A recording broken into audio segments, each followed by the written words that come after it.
mi bolsa. ¿Cómo se dice? Yeah. Oh, está bien, gracias. Thank you. Right in front of me. It's my fault. I'm so sorry. Well, I went to the speaker's room and they said someone from registration is frantically looking for you. So I was like, could I have left it there? But it was probably for something else. Yeah. Thank you, Catherine. Look at that. That's my first. Thank you, Catherine. Thank you, Martha. I knew. Look at that right in front of my eyes. I'm sorry.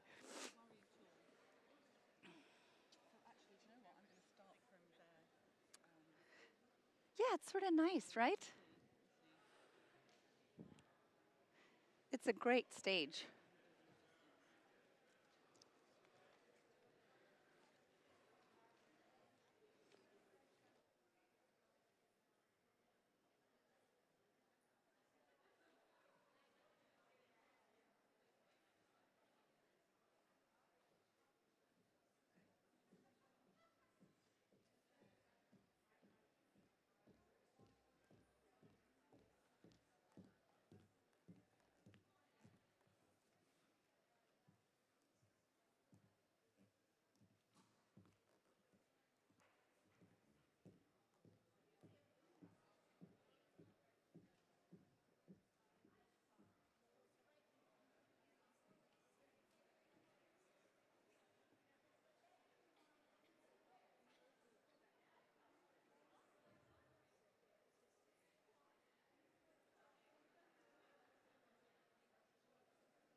It's working.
Good morning, everyone.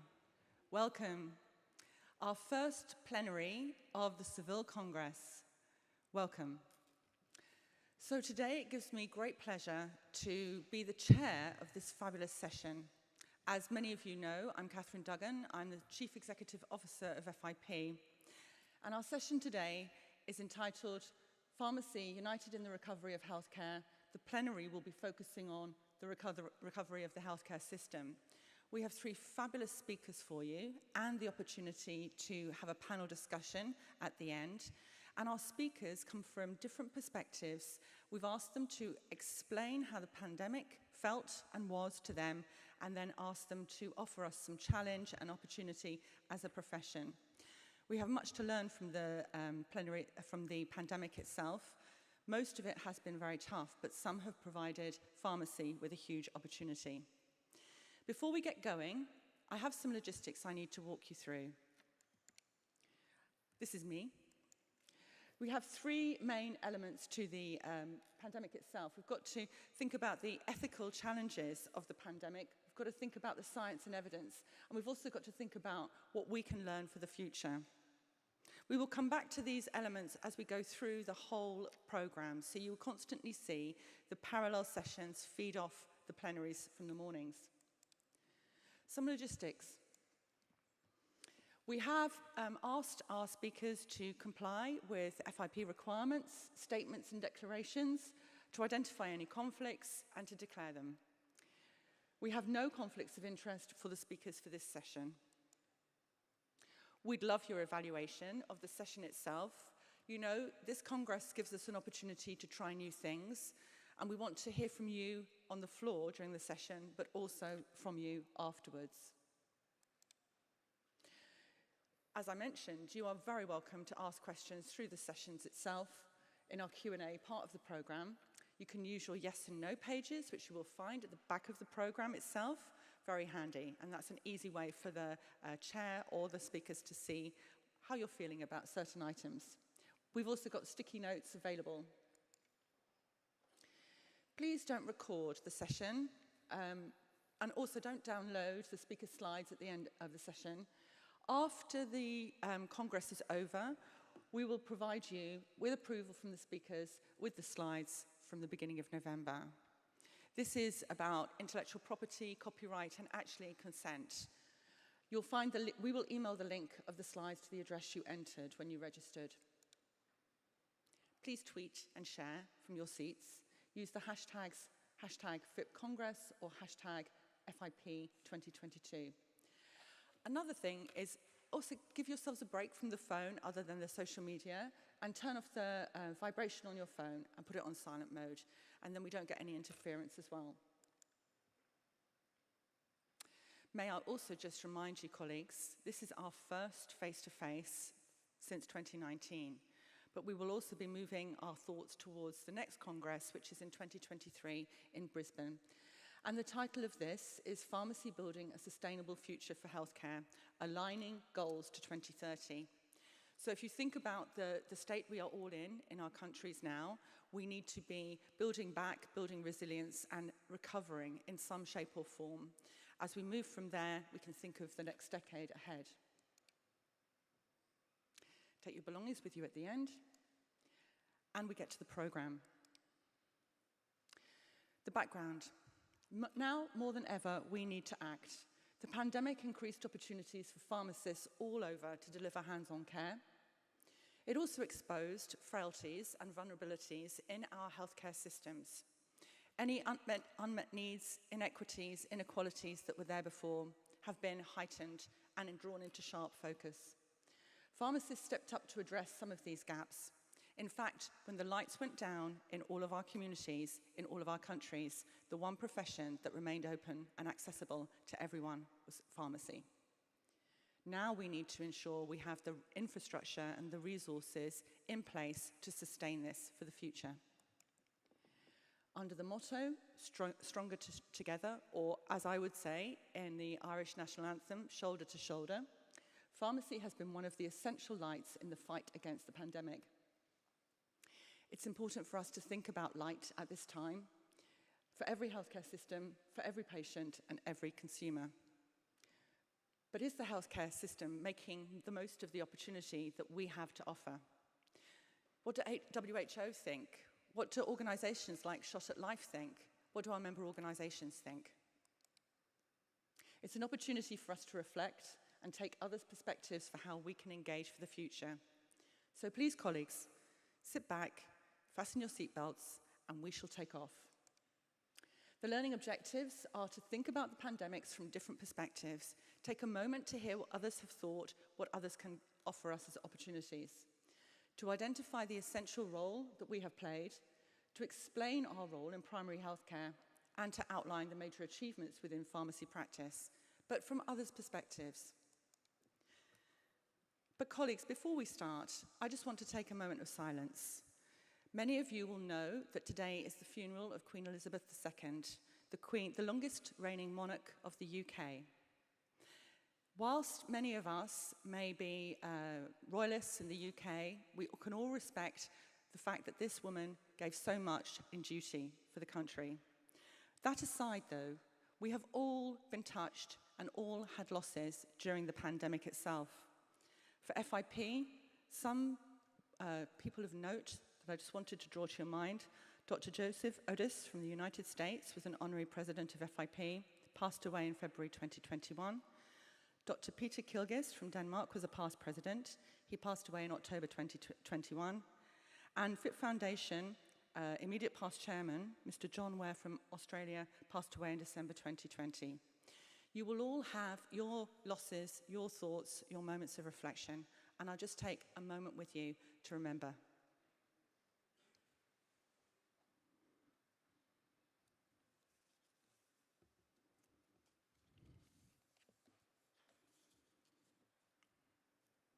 Thank you so much, colleagues. We can move on. Next slide, please. Okay, so the program today, we have a speaker from WHO, who I'll introduce in a second. We have a speaker from Shot at Life. We then have a coffee break, and we will be starting again promptly at 11. We then have some reflections and multidisciplinary perspectives from one of our member organisations. I will present a little overview of a couple of things that align from FIP, and we will have an opportunity for a panel discussion and Q's and A's. I'll do some conclusions and wrap up, and we will be done by 12:30. So, to our first speaker. It gives me huge pleasure to welcome Luther Gwaza. Luther Gwaza is our FIP liaison person at the WHO. Luther leads the team responsible for norms and standards of pharmaceuticals in Health Products Policy and Standards Department in the World Health Organization. He's based at the headquarters in Geneva, Switzerland, since January 2022. In this role, Luther manages the WHO technical standards, including the International Pharmacopoeia. Prior to that, he served as a technical officer in the Regulation and Pre-Qualification Department, responsible for facilitating regulatory approvals of priority medical products. This is an essential role. Luther will be acting as our liaison to enable us to deliver against the MOU we signed in 2019, but also to make sure that we are kept aligned with the global health agenda and that pharmacy plays its role. We thank you so much, Luther. Would you mind coming to the stage? And I will hand over to you here.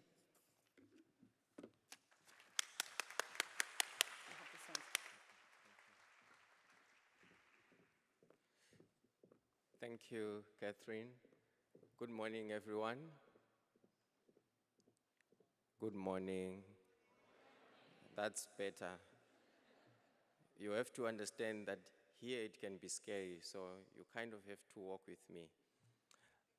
So my name is Luther Gwaza, as introduced. The other thing that I deliberately left out is the fact that this is not my first FIP conference. This is, I think, my fourth. I also came through the ranks of the pharmacy profession from IPSF and also YPG. So it's good to be back home.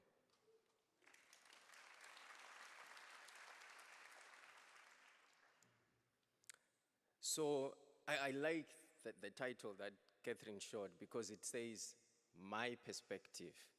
So that means what I'm going to share with you is my views based on what we see in WHO, but also based on the work that we have been doing looking at the pandemic, and also giving you some insights in terms of what does it mean for the pharmacy profession. So in April 2021, this is at the time when vaccines were being rolled out slowly, I went back to my home country, which is Zimbabwe, and I went to my village, which is about 330 kilometers from the capital city. And one of the things that surprised me, I found people getting vaccinated at the local clinics, at the funerals, at the school. I live and work in Switzerland, and they were introducing massive vaccination centers. They were converting exhibition halls and making them vaccination centers. Two different scenarios. Zimbabwe, where I come from, Switzerland, where I live. Different context. But the one thing that is in common, and that WHO also believe, is that everyone, wherever they live, should have access to affordable, quality, safe, efficacious medical products. And I think this is one of the things that drive everything that we are doing. This is also reflected in the global health priorities. For WHO, we are moving along with what is referred to as the triple billion targets. 1 billion more people enjoying better life and health and well-being, 1 billion more people benefiting from universal health coverage, and now we are also dealing with the pandemic, 1 billion more people better protected from health emergencies. You are all familiar about the Sustainable Development Goals, and that also reflects the aspirations that we have as a society. But there's also something that you need to reflect on, which is we are actually moving at a pace that is slower than what we need to do to be able to reach these aspirations in 2030. And the pandemic has even made it even more challenging for us to do so. And for WHO, we also understand the two contexts that I've given you. I'm from Zimbabwe, I live in Switzerland. Two different contexts. One size fits all approach does not work. And so the approach that also WHO takes is to reflect and take into account the priorities and the needs of the different countries. And what you can see there is a reflection of the way of how to deal with different countries. From the one that have got well-mature systems, we are looking at engaging in policy dialogue to develop systems of the future. But you go to the other extreme end, where there is still challenges. You are looking at assisting in the basic things that they need in that moment. And then, of course, as you move along, some will require technical support. And all this is supported by, which I think also comes in for FIP, stepping up leadership, advocacy, and gender equality and health equity and human rights, and supported by having global public goods that are also important in terms of driving the public health impact. But let's move back to the pandemic. The pandemic is a very interesting thing because it highlights what I refer to as strategic dilemmas, where the pursuit of self-interest of one member of the society actually endangers the well-being of the whole society. And we have seen it with the pandemic. It reflects and presents many strategic dilemmas. But what did we see, during the pandemic? Some very good positive things. The pace at which the society came together to develop diagnostic tools, vaccines, therapeutics, was in record time. You all know that. The other thing is the pace at which even governments and regulatory authorities were able to adopt and change their policies that sometimes take years to change was remarkable. Some will change their regulation within days, some, within a couple of weeks. I think this was something that we need to be proud of. What are some of the things that are tangible when it comes to you as pharmacists and pharmaceutical scientists? But even though we have done those things, this is a picture that is showing the vaccinations. You can see that the world is green in many parts, but there are also patches that are still red, that are still orange, because of the inequity in accessing those same tools that we have done an amazing job of developing. What are some of those tools that came out that we can actually take and move forward as we move away from this pandemic, even into the normal way of doing things? I will share a couple of things. One, because I'm a regulator, we saw the use of emergency use listing or approvals or conditional approvals being done across the globe, even in countries where this was not there before, because we had to deal with the pandemic. The level at which the governments really came in and introduced these mechanisms was also remarkable. We also introduced the Access to COVID-19 Tools Accelerator to facilitate the development, production, and equitable access to COVID-19 tests, treatments, and vaccines, which again demonstrates that we are able to work together to resolve some of these crises. The other thing relates to intellectual property, knowledge, and data, the CTAB, in terms of sharing this information. But there's one that fascinates me, because all of you in this room, I think you all have a science background, you're a pharmacist, you're a pharmaceutical scientist. You can relate with the first three things that I'm talking about, because, you know, this is about medicines. You know about medicines development and everything else. But there's one thing that sometimes we forget. We're dealing with humans and human behavior. I gave you that scenario of Zimbabwe. You might be surprised and say, April 2021, vaccinations were happening right in the village, anybody that wanted. But the country had only received 600,000 doses. And yet anyone who wanted to be vaccinated could be vaccinated in a population with 15 million people. Do you know why? Because they started with priorities and say the high-risk groups, they were not takers. They went down to the second high-risk groups, they were not takers. They went down again, they were not takers. Until they say, well, you know what? Anyone that wants to be vaccinated can be vaccinated. And this is because we forget about the behavior, that it's good enough to develop these tools, but we also have to make sure that they are actually used. And so we have behavioral sciences for better health that WHO has also introduced. And this is the one that I just want to reflect a little bit on. Here, this is when the Director General was introducing it. And he said we should resist the temptation to conclude that people have insufficient knowledge or awareness of such matters concerning health. But these are behavioral issues. And most, if not all, health challenges involve the behavior of individuals. And WHO has introduced behavioral sciences for health, introducing dedicated teams that have to provide this perspective to inform the development of policies, guidelines, and even the interventions that we do.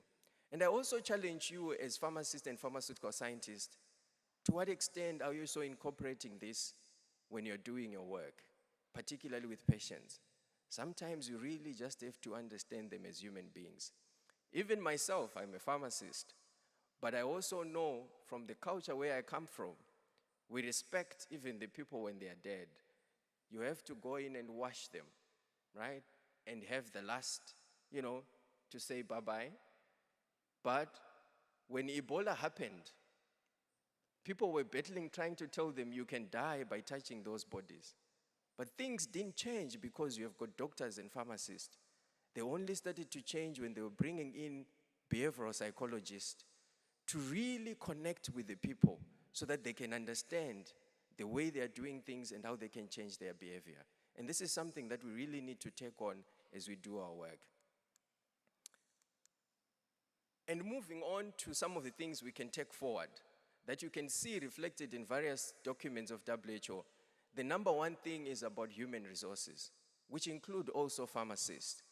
And there is a realization that the domestic health workforce is the primary responder in all countries, and that includes pharmacists and pharmaceutical scientists, including those in fragile health systems, and is key to building resilient health systems. So there is an acknowledgement that the health workforce is very important. And there is also, again, some guidelines issued dealing with strengthening public health and emergency health workforce. But the most important thing was that in many health and emergency aid workers in complex emergency settings have had little or no training before they were deployed, and resulted in higher fatalities among the health workers compared with the general population. Again, we were not prepared as the health workforce. And there are 3 action items that are in this report, which again also touches on us defining the essential public health functions and sub-functions for national context, including focusing on emergency preparedness. We also need to be prepared in terms of responding to situations like this. Making sure that we strengthen competence-based education, and also mapping and measurement of occupations delivering public health functions. There is also something interesting. I have been going through the WHO resolutions, the policy documents, and there's something that struck me, that you know what? They talk about doctors, nurses, and guess what? Everyone else. And I think it is also our responsibilities as pharmacists to make sure that we are also not just bunched in everyone else, but that the work that we do also receives recognition. And I think this is also a challenge to us to be able to take it on board. There are also a few things that I will leave you with. Again, the lessons that are coming from the pandemic. Continue to accelerate research and development into next generation vaccines, tests, and therapeutics. Again, these are things that are coming from what we have learned from the pandemic. Address the underlying challenges of distributing manufacturing globally and encouraging local regional manufacturing capacities, and also ensure the equitable access. And there are also, again, which I thought is a reflection that you can look on, a white paper that you can provide input on what is being proposed, 10 proposals to build a safer world together, and it has got 3 areas: governance, systems, and financing. But I just want to pick the one that I think is relevant for us, which is on the systems. And this is what it says: strengthen global health emergency alert and response teams that are trained to common standards, interoperable, rapidly deployable, scalable, and equipped. We also have to make sure that pharmacists are part of those teams and should not be left out. Strengthen health emergency coordination through standardized approaches to strategic planning, financing, and operations. Again, dealing with health emergency preparedness and response, and also expanding partnerships and strengthening networks, which again is also one of the things that FIP is a good place for. I know I've said a lot of things. I can give you the permission. You can forget about everything that I've said and only remember these 3 things that I'm going to leave you with. The funny thing is, I looked at the report from the commission set up for establishing the World Health Organization. And in the foreword of the commission chair, he said 3 things that actually struck me, that 70 years ago, the issues were the same. Number 1, he was reflecting and he said, although there were during the commission's 5 sessions and 2 years of existence, conflicts of opinion on some issues, it was always ultimately found possible to harmonize discordant views and to formulate solutions acceptable to all members. And he said, the reason for this, he said other things, but the most interesting for me is this one. Also in the fact that they, the commissioners, were drawn together by the conviction that health was preeminently a subject in which the necessity and the advantages of international cooperation were manifest and could be demonstrated to the full. If I were to show you again the picture of the vaccination globally. This is in 1948, 47, and yet 70 years later, we still have the same issues. He then concluded and said, the knowledge and the tools in 1948 required for the improvement of health in all countries are available. 1948, where there was no internet, yet only a very small proportion of men, women, and children of the world at present enjoy the benefits to health and that science can bring. Thank you very much.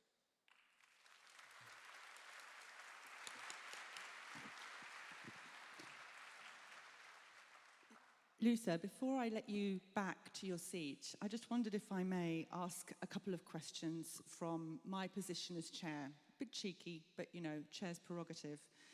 I have a couple of points for you. The point that you made about perspective, place, and pace, I took very, very carefully. How much do you think your ability as a pharmacist moving into a global health role that isn't pharmacy, the fact that you have homes and feet in two different nations, have affected the way you see the solutions to the way forward? Thank you, Catherine. I actually think that has given me a different way of looking at things. And this is why I gave that perspective that sometimes when you have one worldview, you relate with everything else from the point of view where you are coming from. But the moment you step out and put yourselves in the shoes of the others, and you start looking at things from their perspective, you actually realize that there are many other issues that you were not considering. And I actually think that's one of the assets that I think I bring to the job, that I've seen what happens in my country, and the example I gave was real. I was coming from Switzerland. I was not eligible to be vaccinated because I was not in the priority groups. I was sitting in WHO at the time where we were doing allocations of vaccines, so I knew how many doses they were getting. And the immediate thing you would think of is, oh, why are you getting these only 600,000? But some of them were expiring. People sitting in Geneva didn't even understand why they were. But when I went back home, I realized, wow, there are also some positives they have done. But there are also some things we can learn out of it that you probably were not considering when you do our technical work of dealing just with the products. And we think if we have it available, we've done our job and it's complete. But that's actually, it's not. We probably have to do more. And to do more, you need to understand the context that you are dealing with. Well, Luther, I think we have time in the panel discussion later to draw on these things a little bit further. But what I'd like the audience to consider here is, and my team, that facts and technical data are amazing. You've actually said knowledge and the tools required for improvement need to be accessible, but then we need to think of the so what, the how to, and the what then, from all of our work, from WHO, from FIP, and from our member organisations. Luther, honestly, a huge pleasure to have you with us. And I may say, colleagues, I would commend you all to look at Luther's bio, because not only I kept the pharmacist piece a secret so that he would expose this, but your 15 years of experience in regulatory frameworks, the fact that you have medicines regulation in Africa and Asia, working with World Bank, I think the colleagues on the floor will be very interested to probe you further later. Thank you. Much to think about, and a huge star. Thanks a million.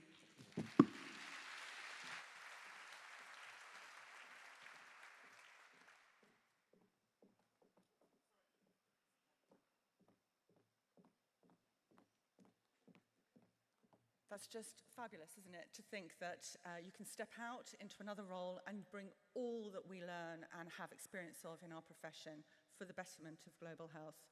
I really want colleagues to be thinking of questions for the panel and also questions that you may take into the parallel sessions this afternoon. So to our next speaker then, we have Ms. Martha Reball, who is the Executive Director of the Shot at Life campaign of the UN Foundation and the Shot at Life campaign is a US-based grassroots advocacy campaign that works to increase access to life-saving vaccines by ensuring that US federal dollars are allocated to the global immunization accounts of UNICEF, WHO, and Gavi.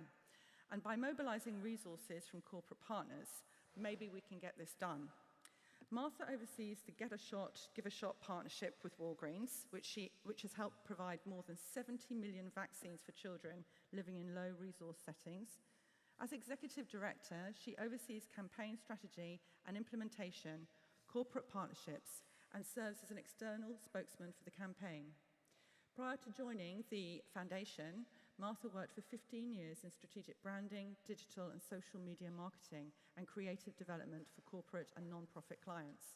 Such an initiative is something many may not be familiar with. And having Martha with us today is a huge coup for us, but also gives us another perspective, another lens to look through. Martha, great pleasure. Please come to the podium. Good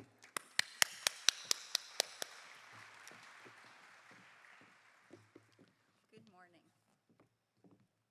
Good morning. Is my mic on? There we go. Hi, it is such a pleasure to be here and to look out at all of your faces. Could I have a good morning back? Oh, thank you. I wanted to see, just with a show of hands, for how many of you is this your first in-person conference since the pandemic? Okay, most of you, yes. Well, I can say it's also my first one, but I can say when the invitation came into my inbox, I did not hesitate for a moment. I am so thrilled to be here and really honored to be addressing all of you. It has been a crazy few years, but as Catherine said earlier, I am so grateful to all the pharmacists. You stayed open, as she said. You were one of the only things open. Early on in the pandemic, you were still administering medications that people so badly needed. You were there to address concerns. We were all worried. How do we protect ourselves? How do we protect our loved ones? You were helping dispense masks and advice. And then when the global health community and scientists all came together in an historical effort to create vaccines against COVID, you were all there administering vaccines. Get on to my next slide. So I just wanted to give you all a huge round of applause, and you should really be so, I hope you feel very appreciated by the rest of the world, because your role during the pandemic was so critical, and still is. I don't want to imply that we are fully through this, but I know for many of us living in the Western world, we are certainly through the worst of it. So thank you so much for the important role that you played. So next, on to me. Who am I, and why was I invited to speak here? So as Catherine said, my name is Martha Rabur, and my organization makes sure that children around the world have access to life-saving vaccines. So for a little bit of the history, we are housed under the UN Foundation, which is not the United Nations. It is a foundation. We were set up by Ted Turner. Some of you may know him of CNN fame. He made a historic pledge 25 years ago. He made a pledge to the UN. At the time, the US was in arrears of its dues, and he said, well, I'm going to stand up and make this pledge. And really, we need to show Americans how important the United Nations is, the important work it's doing around the world. Does anybody recognize the picture of that couple? It's taken from a long time ago. Does anyone want to raise their hand and tell me who that is? Oh, thank you. You can shout out. Bill and Melinda Gates. That's right, Bill and Melinda Gates. So I can tell you that a little bit of the history of our campaign. When Bill and Melinda Gates traveled to Africa in 1993, they were on a vacation to see animals. However, they were struck with the level of poverty that they saw, and particularly childhood deaths. So what they saw is that children were dying, millions of children were dying from diseases that nobody dies from in the US, where they're from. Measles, hepatitis B, yellow fever. Rotavirus alone, we know that's diarrheal disease, was killing 500,000 children each year. This really bothered them. So they returned to Africa, and they wanted to better understand sort of the drivers of poverty. And they soon realized that the best way to protect children was to increase access to some of these life-saving vaccines. So measles, polio, pneumonia, as I said, rotavirus. So they began a large-scale effort. They committed a lot of their own resources, but they're very smart because they know you don't just throw money at a problem. You need sustainable solutions. So what they decided was not only are they going to commit their own resources, but how could they entice others, particularly national governments, to make sure that they were all doing their part. So in the US, they created Shot at Life, my organization. And as Catherine said, we're a grassroots advocacy organization. So we train volunteers all across the US on the issues of vaccines and vaccines being available for our close partners like WHO and UNICEF. And they make sure, these volunteers, that they reach out to their members of Congress, their policymakers, and they say, when it's time for budget season, make sure you're allocating for these organizations, because these are important investments.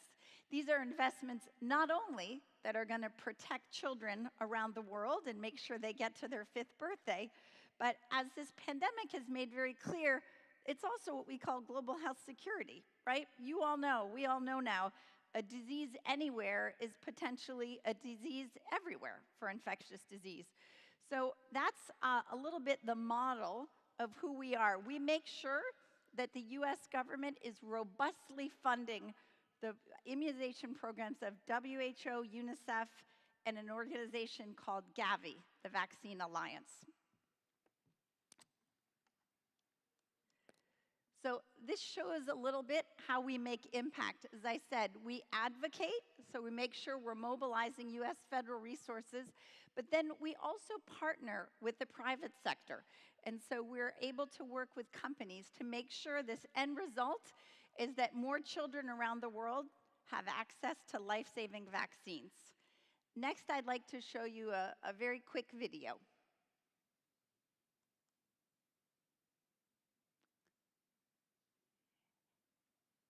If we could play the video, or should I advance one more? There we go. When is your flu shot more than a flu shot? When it helps give a life-saving vaccine to a child in need in a developing country. Thanks to customers like you, Walgreens' Get a Shot, Give a Shot program has helped provide 7 million vaccines. Make your flu shot make a world of difference. Walgreens, at the corner of happy and healthy. Okay, great. So, first of all, 2016. This is an older video. I'm wondering, you can shout it. Did anyone recognize whose voice that is? Oh, it's Tina Fey, if you know who she is. They got her to do the commercial. I can tell you again, this is from 2016. As Catherine said, we are now at 75 million vaccines that have been provided through this program. So if you go into a Walgreens pharmacy in the US right now during the flu season, and you get a flu shot or any immunization, COVID, anything else, for every one they administer, they will in turn, through our campaign, make sure that a child around the world will get a vaccine too. So we say it's a three-prong, not just a two-prong. You're protecting yourself, which means that in turn you're protecting those in your community, and you're helping provide for a child around the world. An exciting recent development, 2 years ago, Walgreens made a commitment to get to 100 million vaccines, which is really exciting, and that is real world impact. So again, a little bit more about the partnership. We're going to get to 100 million by 2024. So next I want to talk to you about what's been happening since the pandemic. What has that meant for global immunization rates? And this is, I think I've had a pretty optimistic talk up to this point. This is a little dire. So if you look at this, measles is often what we call the canary in the coal mine, right? It's an indicator of larger trends that are happening. So we all know vaccines save lives. Over the last 20 years, the global health community has come together and has made incredible progress. But what's happened since the pandemic is that coverage of the first dose of a vaccine against measles went down to only 80% of children. And we know measles, if you don't get to the 90-95% coverage, it's going to circulate. It's an incredibly infectious disease. So we are at a really critical point. We are back down to levels that we haven't seen since 2008. And I have to say, that's before my campaign was started. So it's going to take a lot of effort to get back to where we need to be. We're already seeing measles cases are on the rise. We need to pull together better than ever, more than ever, because I'm afraid if not, the consequences are going to be dire. And as I said, this is not only for children around the world. We've seen very clearly, and in the US, we have polio now testing in the wastewater. So these diseases do not stay within borders of countries. So we need to do it because it's the ethical right thing to do, and we all need to do it because we're protecting ourselves. So next, I'd like to show a short, this is a little longer, this is a 2-minute video. It was put together by WHO. It's a little bit about the pandemic and what's happened since. When COVID-19 hit, where you were in the world determined the course of your life thereafter. How quickly your government reacted. How easily you accessed healthcare. Whether you could work or go to school, lost loved ones, kept connected, stayed alive. Science found solutions, yet the biggest vaccine rollout in human history has also revealed the long-standing inequities facing humanity. Across all vaccinations, all diseases, all pathogens, and all countries. These inequities won't end until we close the gap.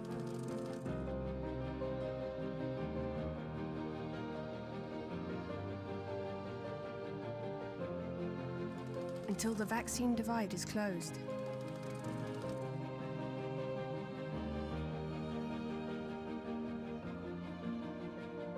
And the knock-on effects of inequitable access to primary healthcare and technology stop posing dire and dangerous threats on both our lives and our livelihoods.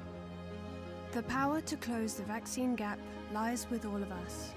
So what are the decisions we need to be making? Keep vaccinating to reach our targets.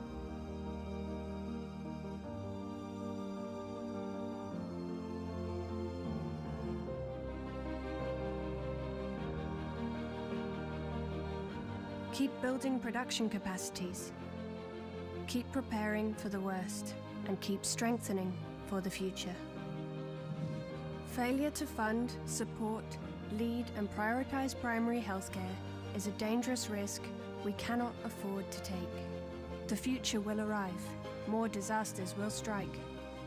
And right now is the only chance we have to make sure we're ready. Together.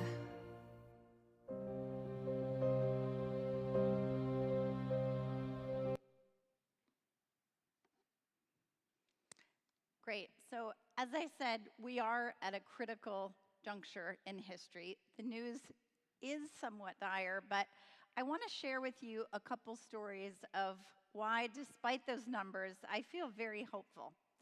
So on the left, the girl standing in the front is named Anne-Marie. And I had the privilege of meeting Anne-Marie and her family this June when I traveled to the Democratic Republic of Congo. I was hosted by UNICEF. Anne-Marie, who's age 5 now, contracted polio when she was 1.5. She hadn't had her full course of vaccinations. And at age 5, I can tell you, despite having contracted polio, she is a very cheerful girl. She loves school, she loves to learn, and she can still run pretty well, but with a little bit of a limp. And the boy you see all the way to the right is her twin brother. So they still chase each other around. But her father, when Anne-Marie was 1.5, he realized the early signs when she was walking that something was off. Thanks to the global polio program, he was able to take her to a clinic in Kinshasa. They had all been trained, so they recognized also that this was signs of possible polio infection. They had the capacity to take a sample, to send it to a lab. The lab is actually in South Africa, and to get the results back and to be able to make the diagnosis. Then they had a plan to make sure that other children were vaccinated. There's an entire infrastructure and system thanks to the polio program. And families like Anne-Marie's and Anne-Marie herself, her father said, I wanted to have you to my house, and his home was very modest, and we felt, sort of like we were crowding in there. But he said, I need you, please go out and tell the story. We are telling the story to our entire community. They're part of a church, and they said we had some members in our church who were very hesitant about vaccines, and we wanted to tell them, although Anne-Marie is okay, she does run with a limp. She won't be able to do a lot of sports growing up. And he said it's so critical and important to tell the stories. So when I meet families like Anne-Marie's, where they have overcome, she's overcome most of the effects of polio, but they're dedicated and they're spending time to telling their story. It makes me hopeful. It makes me hopeful also that the polio program had all this infrastructure in place. Had they not had that, had they not been able to make the diagnosis, they wouldn't have known that there had been an outbreak and they needed to increase immunizations. So that's part of what makes me feel very hopeful. The second image is a health worker that is a cooler of vaccines. He is riding a caribou in Mongolia.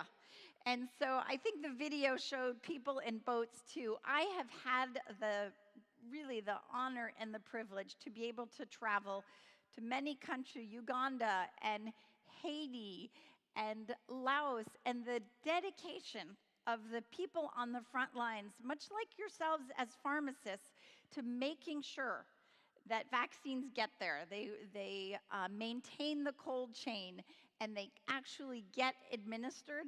The dedication of the people working on these programs makes me feel very hopeful. And I do feel like if we all come together, we can get back to these levels we were at just 2 years ago. We can come back in another couple of years, but it is going to take a tremendous amount of resources and of dedication. So now I turn to you as pharmacists, and as I said, you have played a historic role. I'm going to ask you to do something that you probably ask people to do all the time.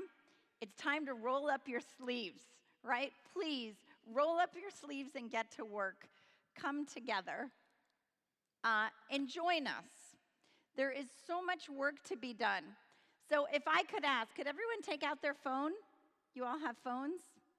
Yep. Could you scan this QR code? It will pull up our online petition. You can sign and say, I support access to immunizations, equitable access to global immunizations. We're able to use these numbers of petition signers when we reach out to policymakers, when we reach out to our private sector partners, and we say there is a movement. People around the world care about equitable access to vaccines. So we all are very familiar with QR codes. It's a great way to communicate now. So I'll thank you in advance for filling out the petition. Thank you for listening to me this morning. And I will be around at the conference. I'll be here all week. So feel free to find me. I would love to hear how maybe I could partner with you in your country, with your pharmacy, with maybe you're part of a faith-based group. I am eager to partner. It's only by partnering and all coming together that we're going to be able to bridge this gap, and we're going to be able to really address vaccine inequity, which is real important and probably one of the most important health issues of our time. So thank you all.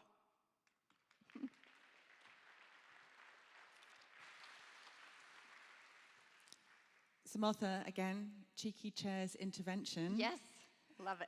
Now, from Luther, we heard really about, seeing other perspectives, living other perspectives can pull us to understand how facts and evidence might need to be translated a bit more.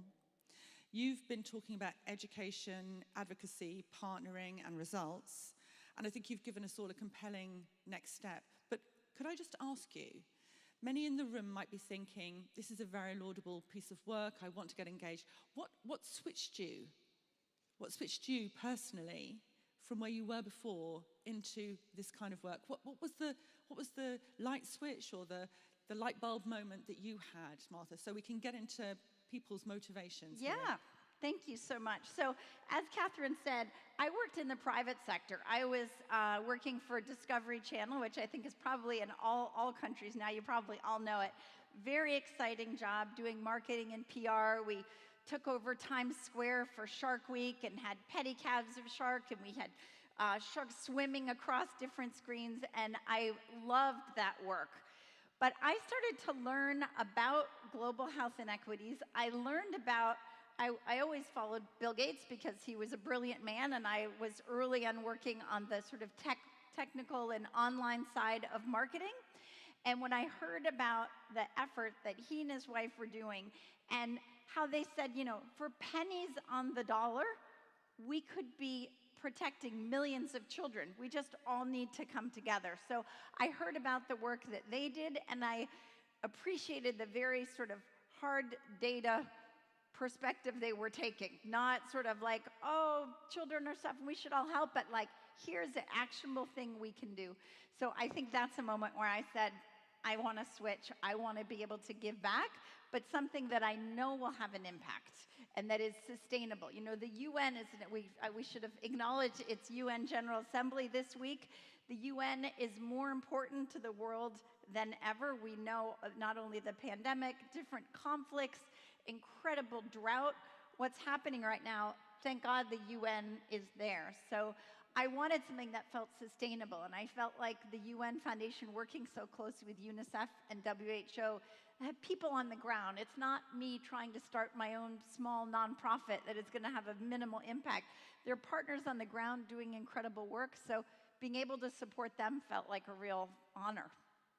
So, colleagues, what I'm hearing Martha say is use the enablers that exist already to mobilize your own passions and your own ambitions, and that way we can make greater change. So, Martha, what you have done for us is you've inspired and you've given us a story, a set of stories. I'm going to let people go to coffee a little early, but then I require you back. We will have a hard start at 10:30. We have our third speaker then, and this gives us more time for our panel.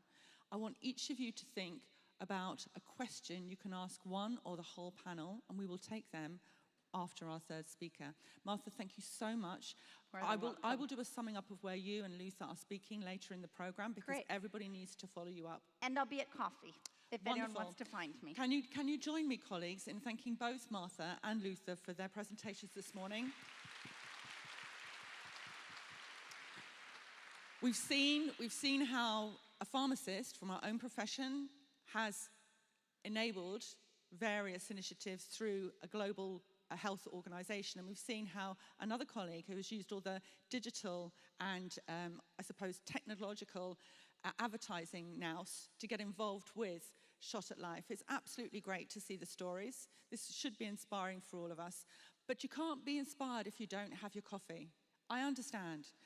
I'm gonna let you all go for your coffee now. Hard start back 10:30 so that we have more time for our panels. Thank you so much, colleagues. See you in a while.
Hello, everybody.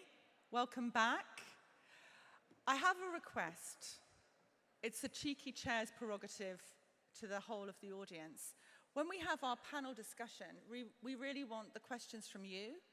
We only have a couple of microphones, so we need you to be a bit nearer to us so it's easier to manage. Is this possible at all? If it's possible, we would really appreciate it if you could come forward. I give us 3 minutes to do this, and then we can start.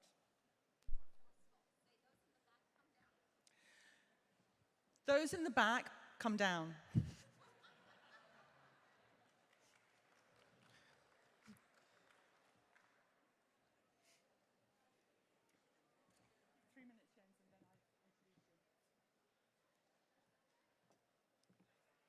Thank you so much to those who are coming down. To the rest of you, please come down.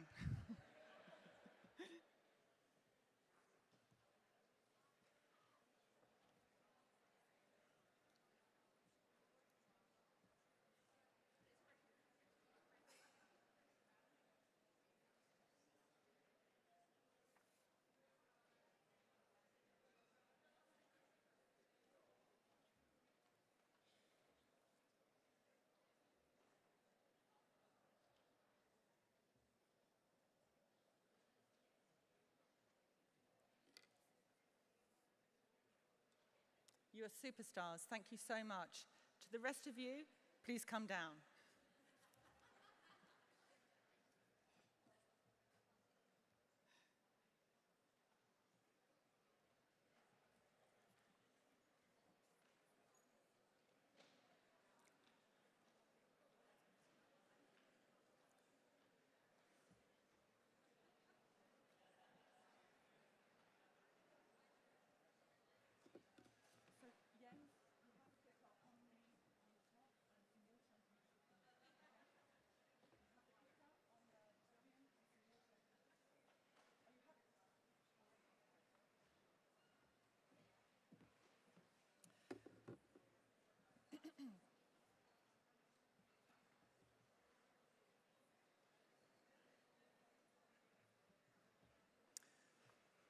Okay, I think it's time now we start. We get back into our plenary, first plenary of Seville 2022.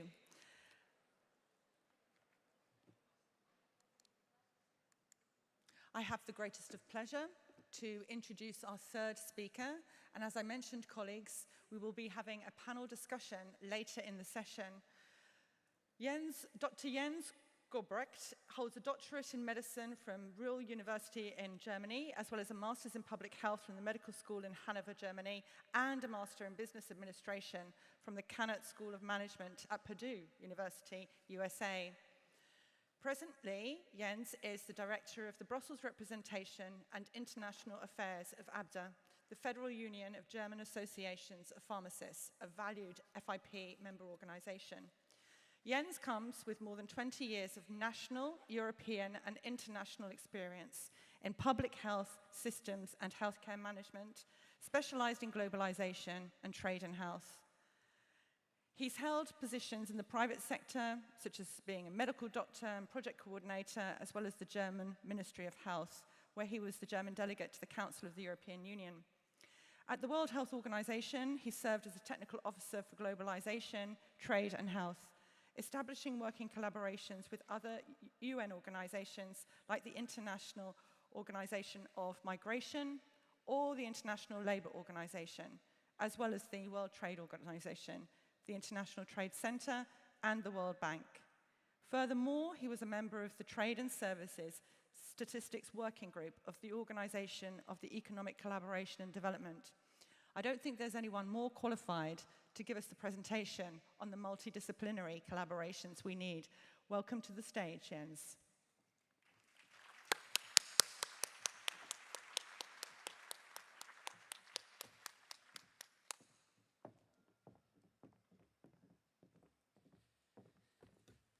Yes, thank you very much, and good morning. Multidisciplinary perspectives and the emerging role of pharmacists in global health.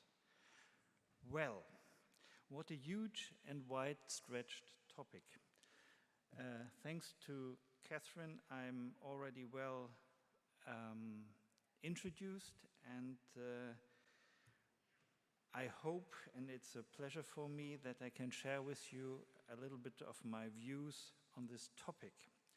At the same time, I'm extremely glad that FIP did not also include the intergalactic perspective, since it's already difficult to cover this whole issue in the given time. So I hope you brought water and food, and I'm more or less confident that we will finish this talk just in time for the section dinners tonight. In my opinion, the best way to approach the multidisciplinary perspective is to take a look at the collaboration between doctors and pharmacists. The connection between physicians and pharmacists, in my view, is a love-hate relationship. On the one hand, they know they need each other, but on the other hand, they are looking very carefully that one group is not entering the sphere of the other group. The pharmacists, for example, do not like if the doctors are dispensing medicines. They think that who prescribes shall not dispense medicines at the same time, because this would be a conflict of interest. The doctors, on the other hand, do not like if the pharmacists are doing vaccinations, for example, because they think that they should be the only ones who makes a hole into the patient. And they are the only ones that have the appropriate education to react on possible and unforeseen events associated with the vaccination. However, is it really necessary to have this love-hate relationship, or is it not more appropriate, for the sake of the patient, as well as for the sake of the two professions, to extend and develop the collaboration and to strengthen the role of the healthcare providers and health professions for the two groups? As you may now expect from my questions, my clear answer is yes. Let me just give you one example from Germany. In the state of Lower Saxony, it's mandatory now to have so-called ward pharmacists in hospitals. They accompany the doctors during the ward rounds and advising them about dosage, drug interactions, and side effects, and so on. And to be very honest, when I was a young doctor, I would have been delighted to have someone at my side helping me to choose the ideal pharmacotherapy. This means concentrate on your respective blue water areas. Services for which you have a unique selling proposition and which are ideally not scalable. We are coming back to that. Where there are overlaps in the blue water areas, each profession could help and accommodate the other for the sake and the benefit both for the patient as well as of the health system. This leads us to a very hot topic: vaccinations. Pharmacists are experts in medicines, including very special medicines like vaccines. They are not the pharmacists, but the vaccines. They are not intended to alleviate or cure diseases as part of a therapy, but to prevent their occurrence. In contrast to other medicines, which are used as tablets or capsules at the patient's homes, vaccines are usually injected by the general practitioner or specialist for tropical medicine in their practice. A distinction can then be made between standard vaccinations against tetanus, measles, and so on, seasonal vaccinations against influenza, and travel vaccinations, for example, against yellow fever. Age and place of residence are also decisive for the individual vaccination requirement. The vaccinations recommended by the German Standing Committee of Vaccination for all people or certain target groups are part of the compulsory benefit catalogue of the German statutory health insurance funds. and are therefore paid in full. Some health insurance funds additionally cover the costs of travel and other vaccinations. Others don't. As health professionals, pharmacists are committed to increasing vaccination rates, which are often too low in Germany, and to ensure effective protection of the entire population against infection. By law, pharmacies are obliged to ensure the proper supply of medicines to the population. They are also happy to fulfill this task for vaccines, even though the logistical effort here is much higher than for other medicines. For example, as soon as this Standing Committee on Vaccinations recommends changes, different or more vaccines have to be ordered, stored, and dispensed than before. For the annual flu season in winter, the influenza vaccines have to be ordered already in spring, because their production by the manufacturers takes several months. In principle, all vaccines must meet the strictest requirements for safe and cool transport between manufacturer, wholesaler, and pharmacy, and subsequent cold storage in the pharmacy must be guaranteed at all times. The doctors, in turn, request the vaccine doses via consultation supplies on a German pink prescription form from the pharmacies, which in turn deliver them safely and cooled to the doctor's practices as needed. Beyond the actual vaccine supply, pharmacies are also actively involved in vaccination information and counseling. A joint campaign with the Federal Center for Health Education in Germany. In this campaign, pharmacies use posters and flyers every year to call on their customers to be vaccinated against influenza in autumn. Pharmacies throughout Germany also have maps available showing the current risk areas for early summer meningoencephalitis, which is transmitted by ticks. Consumers are welcome to bring their yellow vaccination card, which is still, I think, available from WHO as well, to the pharmacy of their choice at any time to check for a check to discover any gaps in vaccination protection. A travel pharmacy consultation prior to departure for some Nordic countries or tropical areas may also reveal that important standard vaccinations against tetanus or measles or some special area vaccinations need to be caught or to be refreshed. Addresses of doctors for tropical medicine and institutes are also available in pharmacies.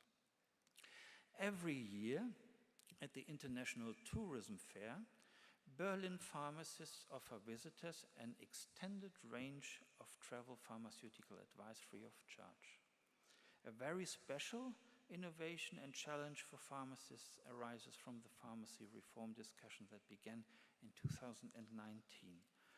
Following experiences in countries such as France and Switzerland, it envisages that public pharmacies will be able to carry out vaccinations against influenza in order to increase the annual vaccination rate by means of a low threshold offer for patients. This is to be tested and evaluated in pilot projects before a decision is made on a nationwide rollout. The pharmacy community is facing up to its challenge, but considers it essential that model projects are run via the respective state pharmacy associations so that the vaccination offer is not only available to patients selectively in individual pharmacies, but region-wide. The administration of injections is not yet part of the curriculum of pharmacy studies. It is therefore necessary that those who want to offer these services are trained accordingly. In order to ensure that the skills taught are uniform and quality assured throughout Germany, the Federal Chamber of Pharmacists took the lead in developing the training concept. The COVID-19 pandemic that hit Germany in 2020 spurred the discussions about vaccinations by pharmacies and showed the increased need for them. With the act to strengthen vaccination prevention against COVID from 10th December of 2021, and with further amendments of regulations, the legislator has created the possibility for pharmacists to also provide protective vaccinations against SARS-CoV and the coronavirus for persons who have reached the age of 12. The prerequisite for this is that the pharmacists who vaccinate must first have been medically trained for this purpose and have received confirmation of success, full participation in this training, and secondly, have suitable premises with the equipment required to carry out protective vaccinations against SARS-CoV. Or the pharmacist is integrated into other suitable structures, in particular a mobile vaccination team. If pharmacists have completed this training for influenza vaccination with the framework of model trial according to the social code book, they are allowed to vaccinate persons aged 18 years and older on their own responsibility according to the Infection Protection Act. So let us quickly have a look on this COVID-19 vaccination training. The curriculum for COVID-19 vaccination training of the Federal Chamber of Pharmacists provide for the following modules. First is a self-study. Second module is a COVID-19 theory. The third module is about vaccination theory. The fourth module is about vaccination practical exercises. And the fifth module is about first aid measures in case of vaccination reactions. The training is conducted under the medical supervision, and the participating pharmacists receive a confirmation of the training by the doctor. This is an excellent example for a fruitful collaboration between doctors and physicians for the sake of the patient and public health at all. Especially the pharmacists would benefit, in my view, from a stronger recognition as being a health profession rather than being a merchant who dispenses medicines to the people, which in essence is a scalable logistic task. Now we are leaving the vaccinations and we are going to the next part of the long topic, the emerging role of pharmacists during the COVID-19 pandemic. The emerging role of pharmacists is, however, the role of a health professional who adds value to the health of the patient as well as to the health system as such. Pharmacists showed in an exemplary manner during the COVID-19 pandemic that they are well capable of filling this emerging role of health professionals. Pharmacies were just there for the patients 24/7 during the pandemic and the lockdown, providing medical masks, information, and sometimes just comfort. They took up the very complex and time-consuming management of supply shortages, a very important task. Pharmacies, for example, provided disinfectants when the market was totally empty. They were producing them in their pharmacies, and funnily enough, they were establishing good relationships with breweries and distilleries to get the necessary high percentage alcohol to do so. I think they enjoyed it. They organized and performed messenger services to deliver the medicines to the home of the patients who are in quarantine. In the vaccination centers, pharmacists were preparing the single injection from the vials that had to be stored at deep temperature. Furthermore, they organized the vaccine supply for vaccination centers as well as for doctors' cabinets. For the patients, pharmacies were issuing the digital COVID-19 certificates, and they gave them guidance on the performance of point-of-care antigen and antigen testing for SARS-CoV. Finally, pharmacies adapted to the increasing use of digital tools and networks. To cope with the corona pandemic, pharmacies across Europe are performing comparable additional tasks, creating enormous added value for the care of hundreds of millions of people in national healthcare systems. Across Europe and worldwide, pharmacies are managing colossal tasks with great success and are thus particularly demonstrating how indispensable they are in times of crisis. Since the beginning of the corona pandemic, millions of people have felt personally how important it is to have competent contacts for health issues just around the corner in an emergency service 24 hours a day, 7 days a week. And this week after week after week after week. So let me come to my take-home messages regarding the emerging role of pharmacists during the COVID-19 pandemic. The recognition of the pharmacist needs to change from being the vendor distributor of medicines towards being a health professional, as the doctors are health professionals as well. European politicians in Brussels, but above all, those responsible in European capitals and capitals worldwide, should learn the lesson of strengthening local pharmacies to be prepared for future crises. And strengthening does not mean lowering the remuneration of pharmacists in new round of cost containment and in times of high inflation. This is at least counterproductive to the utmost. Strengthening community pharmacies means investing more money into a highly effective, low threshold, close to the patient system of healthcare. This leads us already to the last topic of the title of my reflections: the future emerging role of pharmacists in global health, not intergalactic.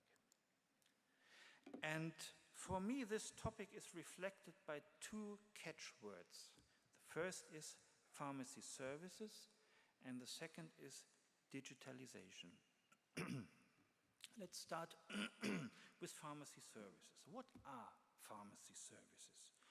100 years ago, this question was easy to answer. It was taking the active substance and converting it into an appropriate form to administer it to the patient. Today, this work is done on an industrial scale, and the pharmacist needs to provide new services that go beyond a pure logistical dispensing of medicines. To a certain extent, pharmacy services need to be reinvented, fitting to the actual circumstances and competing with other health services providers, for example, the physicians. Primary services today are public health services. Examples for services currently being commissioned through community pharmacy include, amongst others, smoking cessation, health checks, weight loss for overweight and obese patients. In many European countries, pharmacies have expanded existing pharmaceutical services or taken on additional tasks.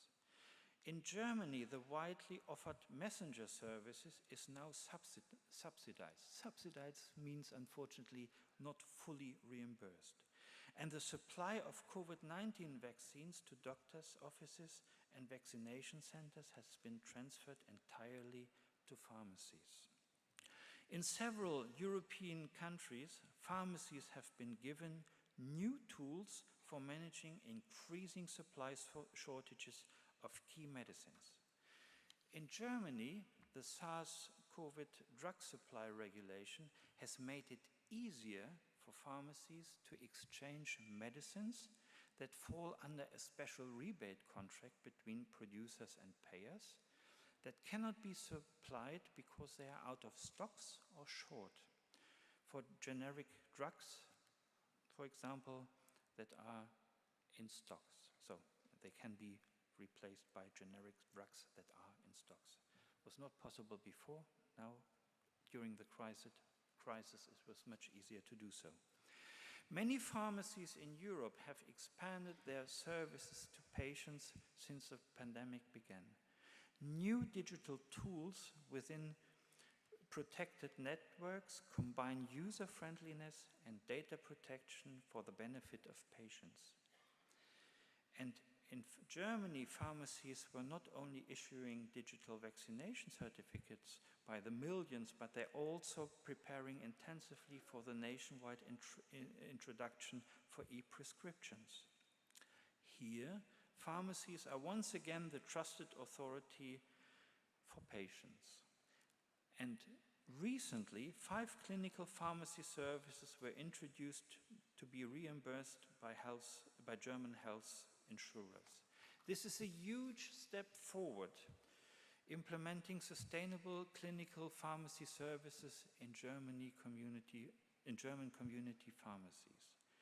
These services are medication review for patients taking 5 or more medicines, review and follow-up for patients taking oral anti-cancer drugs, review and follow-up for patients taking post-transplant immunosuppressants, hypertension control, and inhaler technique for patients prescribed a new inhaler.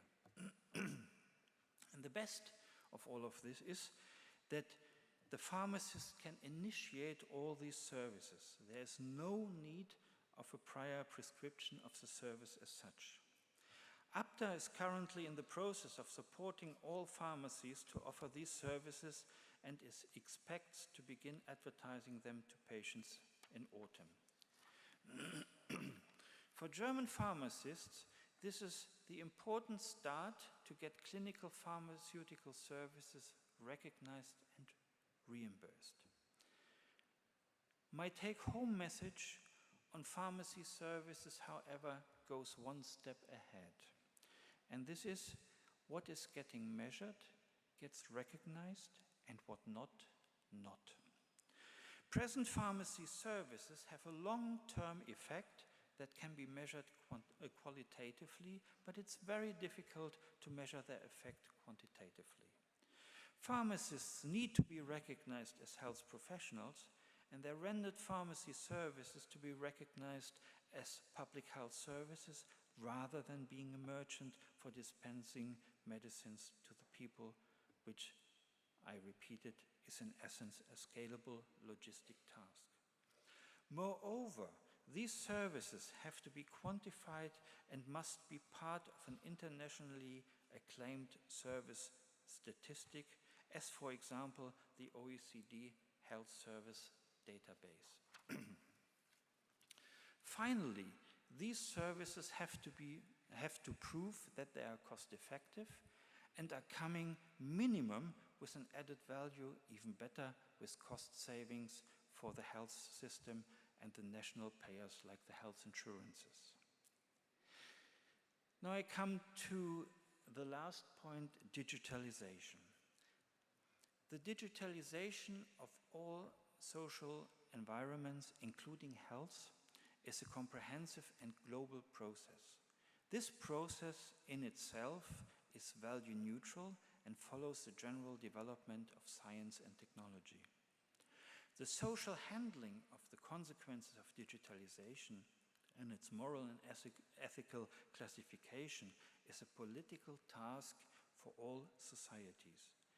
Digitalization offers great opportunities for science and to health of patients.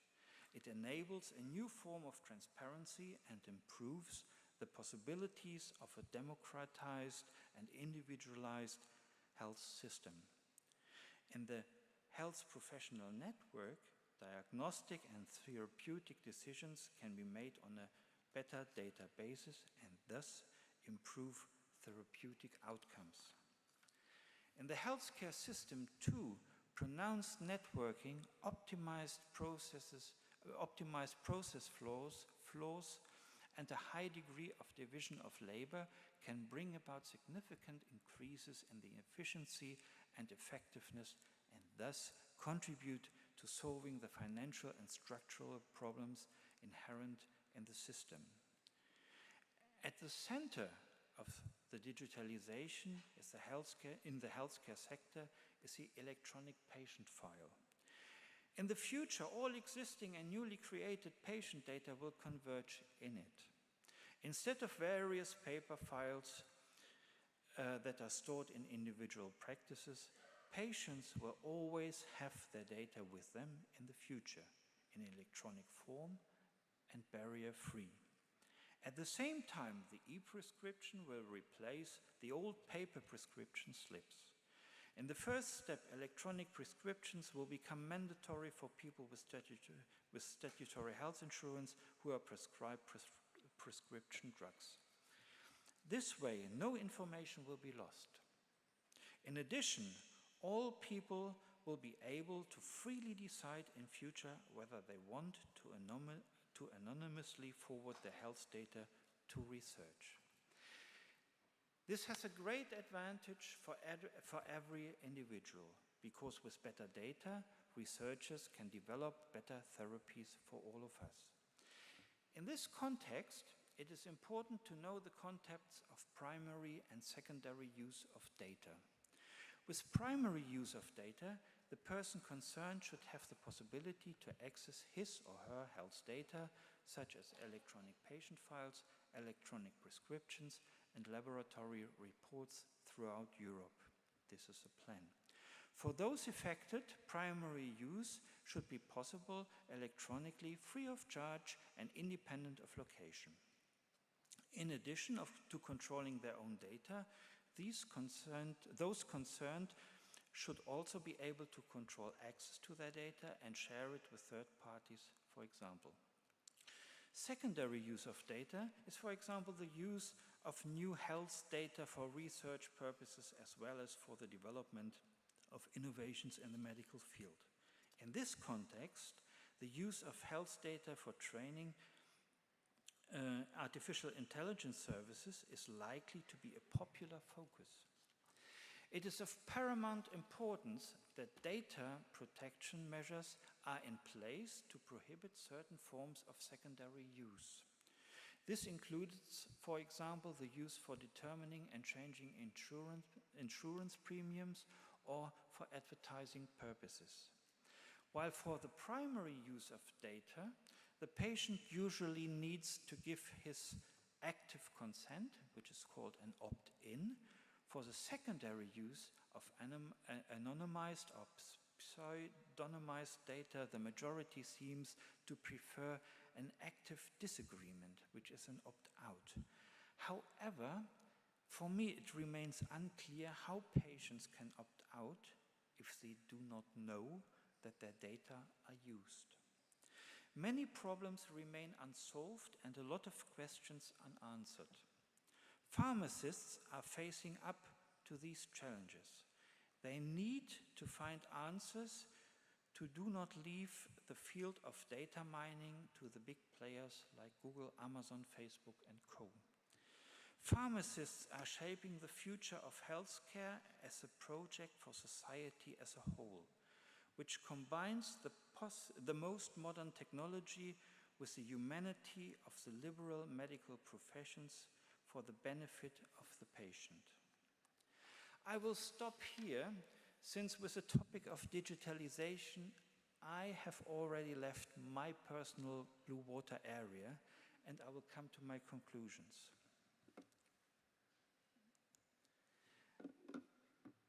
First conclusion. Multidisciplinary collaboration is inevitable, of paramount importance, and most importantly, it's possible. The second conclusion is the emerging role of pharmacists is a public health role, not a logistic role. The role focuses on old and new pharmacy services that are individual and ideally not scalable. Third conclusion, digitalization adds new challenges and opportunities to the work of pharmacists, and it will give them a new role in global health. And fourth and last conclusion, what is getting measured gets recognized, what not. The individual and ideally not scalable services of pharmacists need to get recognized, whatever it takes. With this conclusion, I thank you for your kind attention, and I congratulate you that we have finished way before the section dinners. Thank you very much.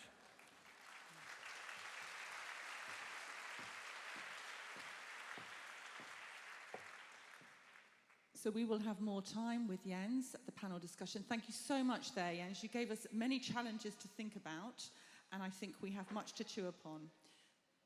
Before we go to the panel discussion, I'm just going to update you on a couple of the FIP initiatives we have. And may I remind you all, we have a plenary on Wednesday about digital technology enablement, which I think Jens' presentation segues very nicely into. 1 minute.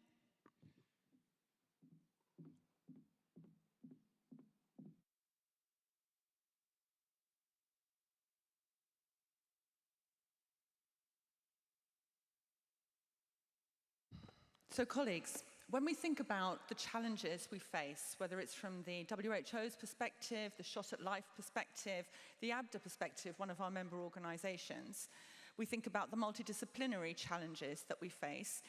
It's a really good opportunity for us to share with you a few of the big overarching strands of work that we have, so you can use some of the things we have to help you.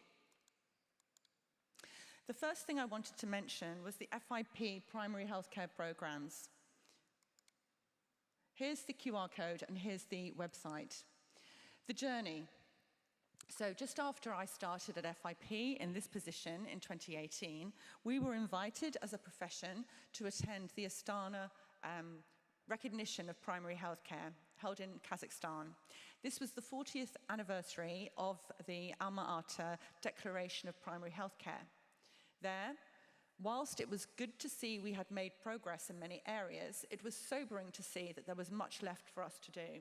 In 40 years, at that time, we seem to have reduced our problems with communicable diseases, but the life expectancy and the life morbidity issues we were facing were down to lifestyle changes, aging societies, non-communicable diseases. Of course, at that point, we were yet to face the pandemic.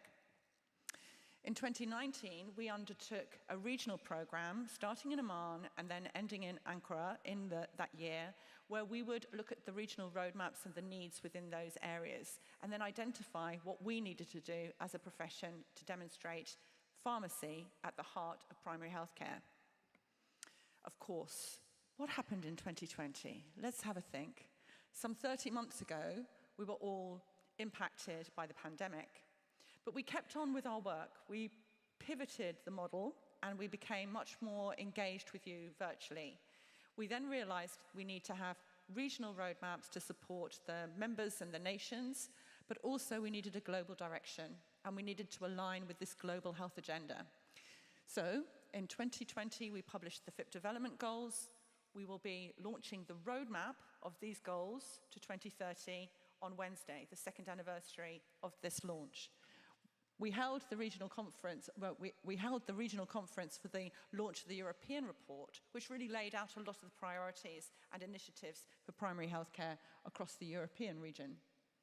And we also aligned our work with the WHO UNICEF operational framework. Being aligned with the global health agenda means that pharmacy can better slot in on a regional and national level. You will be very, very familiar with much of this work, the launch of the Commitments to Primary Healthcare Programme, the Primary Healthcare Measurement Framework and Indicators, and then, of course, this leads us neatly into planning for our Health Ministers' Summit next year. This may take the form of one single summit. We probably will host several, because we need to be where the health ministers are. We will be presenting evidence of impact against the areas of priority you have identified, digital being one, collaboration being another. Then what about patient care? What about communicable diseases? What about safety? What's important in your country, aligned with the regional priorities, aligned with the development goals, and then we can explain to health ministers our contribution. So we're collecting case studies this year to emphasize what we do well. A second announcement I wanted to make, and I announced this at our council meeting, is that we have an opportunity to be the platform, the facilitator for a grant that is hosted by the Pfizer Foundation, which looks at the gene therapy treatments and quality of care. What has been evident in the last couple of years is the fact that pharmacists are very good at supply chain and at operational matters. And this grant could support a country, a member organisation, a group, to be able to initiate this. We will be calling for expressions of interest soon. So if this is in your area of expertise, or you want to collaborate with others, please do so. It's an exciting development for us to be seen as the experts in this area.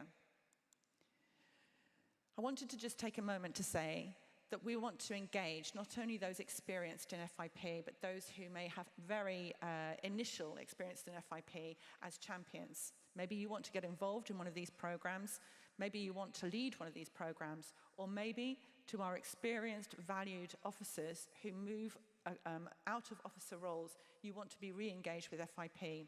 We will be super excited to host you. Absolutely, fundamentally, we need you all. You hear this from Dominique. It is not enough for the FIP headquarters to be leading these initiatives.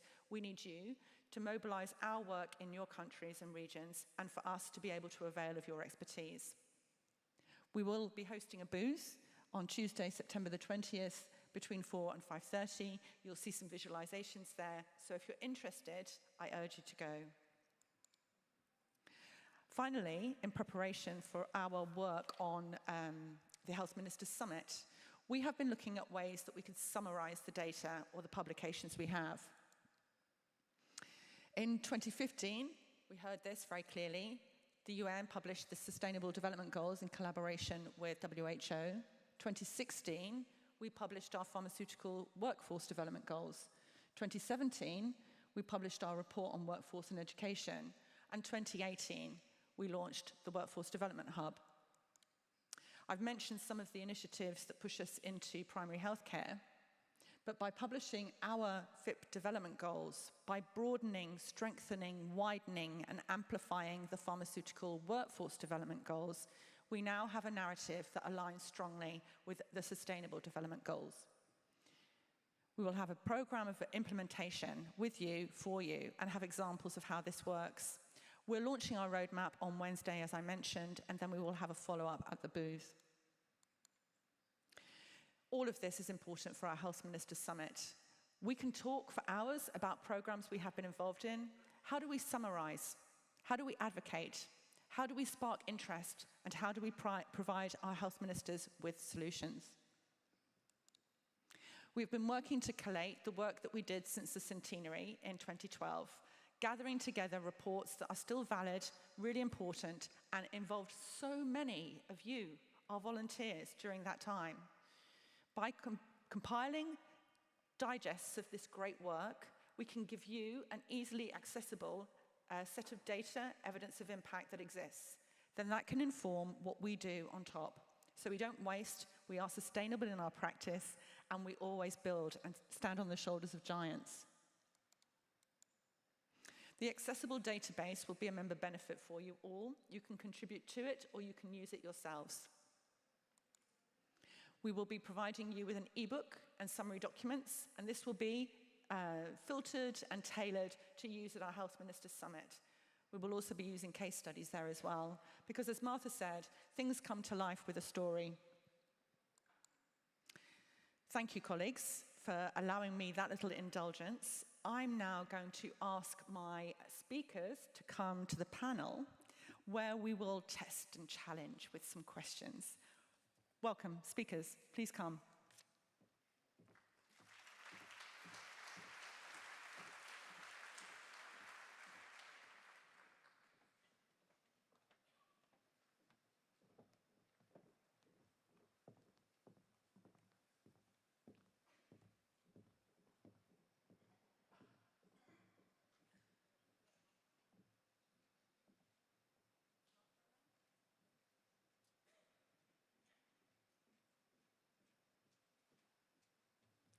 Is Martha around?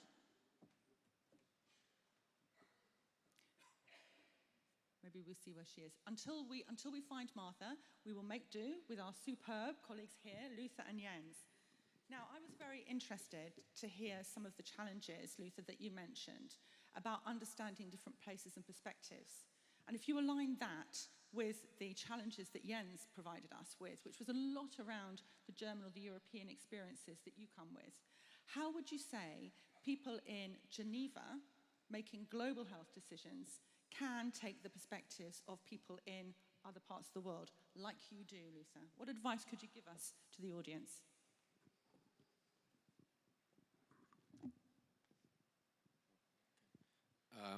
Thank you. So that's actually an important question. One of the things that we were also discussing during the coffee breaks and things like that. I think number one, for example, for FIP, being a global organization already gives you that advantage, because then you have the opportunity to draw from all corners of the world and then to listen to the different perspectives that are brought onto the table. And that actually makes the outcomes to be able to reflect the different contexts. So already that's, I think, one aspect.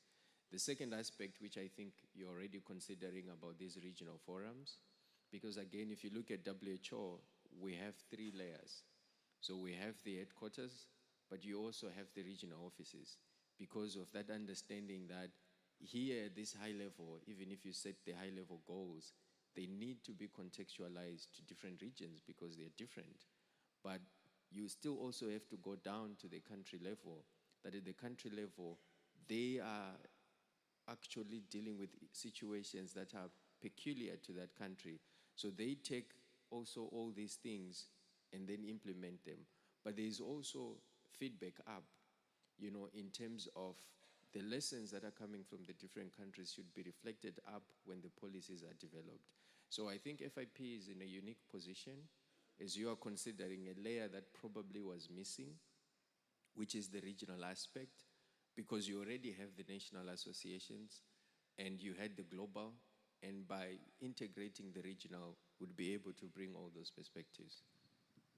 Thanks, Luther. This is really important, and I know the FIP team will be making notes on this. And whilst we had forums that had observer status for a couple of years, we've been doing work to integrate because we see this as really important. We also see the regional roadmaps being really important.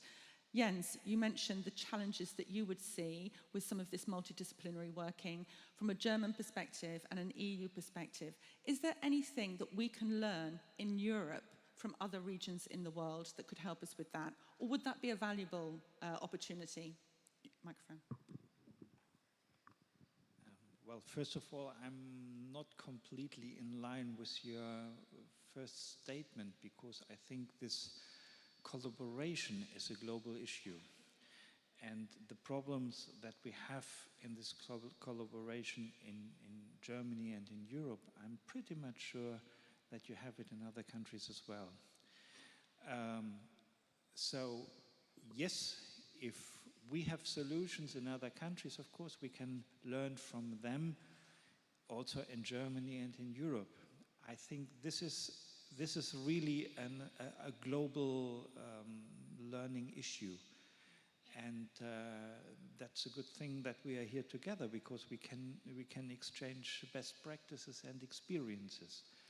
And sometimes it is just the pressure of the need and the circumstances that forces us going new or improved ways, even in the collaboration. And I think presently we are in such a situation where this external pressures helps us finding solutions. Absolutely. There is a phrase globally used, never waste a good crisis. And sometimes when you are in a crisis, you can make more progress. The thing then is not to slip back when the crisis abates. And I actually have a big issue here about targets. And it's a question that I was going to ask Martha when we find her. I will ask her again. But we put targets on ourselves, Luther. We say by 2030, we will have achieved X, Y, Z, 100% of vaccinations. Then something else comes in. We might have been even off track. And then COVID came in, and it feels like we're further off track. How do we psychologically and manifestly get back on track and deliver when things come in that are unexpected? Or are these targets just not achievable? Do you want to take this one? So I think you bring a valuable point about the targets that we set. But I also think, if you look at the alternative, which is not having targets, it means then you have no direction in terms of where you want to go. So I think setting targets is a reflection of the aspirations of saying this is where we want to go. And then we are going to do everything in our power to rally everyone, towards those targets. Sometimes we may hit them, sometimes we miss. And then when we miss, we reflect and say, why did we miss? What else can we do better to be able, again, to do well next time? And again, I think if we look at COVID, I think it brought certain things and capacities and resilience we didn't think we had. And so if we're able to think in that frame of mind, we probably could still be able to do something. I don't know, for people in the room who knew before COVID that we can develop a vaccine within a matter of months and be able to roll it out globally. As I said, I went to my village where I could get the vaccinations there. But if you take other normal products, they couldn't make it as fast to those places. So I think the capacity and the ability to do it, we have it. Before I go to you, Jens, I love the way that we have a pharmacist who's gone global and then we have a medic coming in going pharmacy. We can both see things from very many prisms. What would be your reflection about how we could use that innovation, that speed, that flexibility with other initiatives? As you say, getting pharmacists to be part of the primary healthcare system. Any reflections? Well, first of all, don't ask a German to reach targets in time. The first thing that came into my mind when you started this was our airport in Berlin, which definitely didn't reach the goal within time. But on the other hand, well, there are other examples, for example, the electronic patient card or something like this, where we had the idea, I don't know, felt 20 years ago and still we don't have it in a proper way. Yeah. Sometimes we need the outside pressure. Yeah. And then you see, as Luther correctly said, also in Germany, that some brilliant people together with some big companies are setting together and developing vaccinations against COVID within half a year. And suddenly it's possible. Exactly. Yeah? I think this is it, Jens, isn't it? It's the art of the possible. Yeah. Yeah. And I think this is what we can learn from the pandemic. Things are possible if we concentrate, if we are a little bit flexible. Same as exchange of medicines was not possible before. Then we had the outside pressure, and it was necessary to find proper medicines for the people, although they were short or not available. And suddenly it was possible. Yeah. Yeah? Yeah. And sometimes we never lose a good crisis. Sometimes we need to learn about from this and keep up the speed. I come to the floor in just 1 second, but before I do, I just wondered about the final thing I want to ask before I go to the floor is, what about the people? You mentioned the people, Luther. You talked about the pharmacists are really good at the molecules and the medicines, and then we have to think about the patients. So I put another challenge to both of you. We have a profession and all health professionals who have stepped up, who have managed, who have worked hard, and they're still working hard, and they've had a pandemic on top of them, and now they have all the unmet health needs, and it's more and more and more. What is your reflection as a person on how we build resilience into our systems, but also individually? Because the people who work in the health services are people too. What's your immediate reflection, Luther? Then I come to the floor. I think that's, again, an important point that you are raising, that we also have to take a step back and reflect that we are also the same people that we are trying to help. And I think paying attention to our own mental health and well-being is important, because before you can serve the patient, you need to be well. And if you're not well, you're not able to help them. And I think we can also learn this also from emergency situations, from firefighters, that the first and foremost thing is your security yourself. Then it gives you the capacity and the ability to help the patient that you're trying to help. So I think that's also what we have to think about as well. Yeah. So I think there's something we can learn from aviation here when you're on a plane and they say, should there be a problem, the oxygen masks will come down. Put yours on first before you help others. So we'll think of this as the oxygen mask, Luther. Jens, your reflection. The pharmacists in Germany are frazzled. Well, the pharmacist in Germany was a very acclaimed and trusted profession before. And this has not changed to the worse during the pandemic, even the other side. They are low threshold. They were always there. Always. Yep. And as I said in my speech, sometimes we were just there to comfort the people and to help them when they couldn't go to a pharmacy, so they delivered home. The problem is, and I totally agree with you, now after the pandemic, we make the final bill or the final calculation and we see, oh, unfortunately we have spent a lot of money and now we need to save money. Yeah. And of course the reflex is, oh, we need to have rounds of cost cutting. And this would be the worst, now doing the cost cutting with those people who were the strongest and the most reliable during the pandemic. And this can't be. So this is something I think we have to think about in terms of resilience rather than money. We need to talk about resource for resilience to be able to build. Thank you so much, both of you. I'm going to lose my chair's prerogative for a minute and we're going to go to the audience. Colleagues, we have some reflections there from two of our speakers about some of the things that I've challenged them with. We can see the profession stood up, stepped in, and now we need to support them to continue that. Could I ask for some colleagues to put their hands up? The team will do their best with the microphones. And could you say who you are and where you're from with the question, and I will do my best to field it.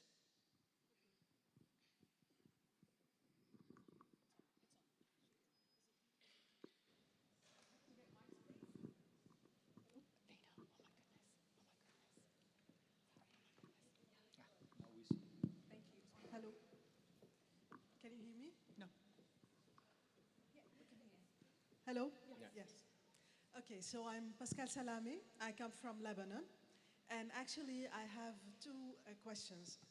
My first is about the role of the WHO at the country level. You talked already about it. And since I come from a developing country who's in a very difficult position now and a very severe crisis, actually, we think we need more. Actually, we think we need more at the country level. At the global level, things are going excellent. At the regional level, more or less. But at the country level, we don't feel that the WHO guiding is really active. So we need more from you to help us. Yes? Yes? I can give a very short answer, which is I completely agree with you. Because the answers and the results that we need are not developed at the headquarters.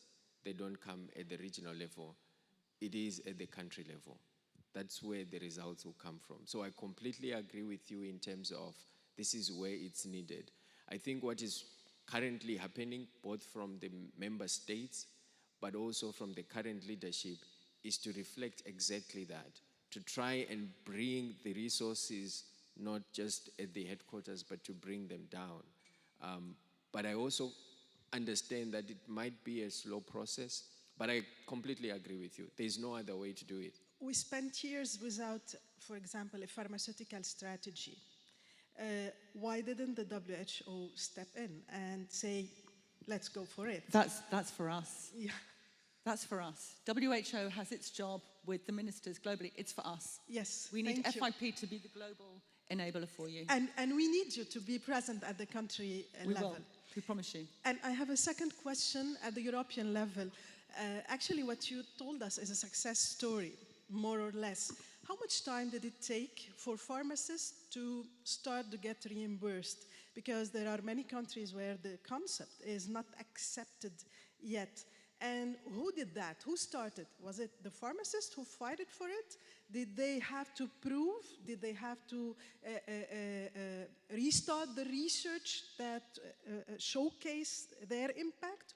Or was it easier than that? Or was it just the need and it came from the authorities? Or were there really some people who were lobbying to have the pharmacist prove his role in the health system?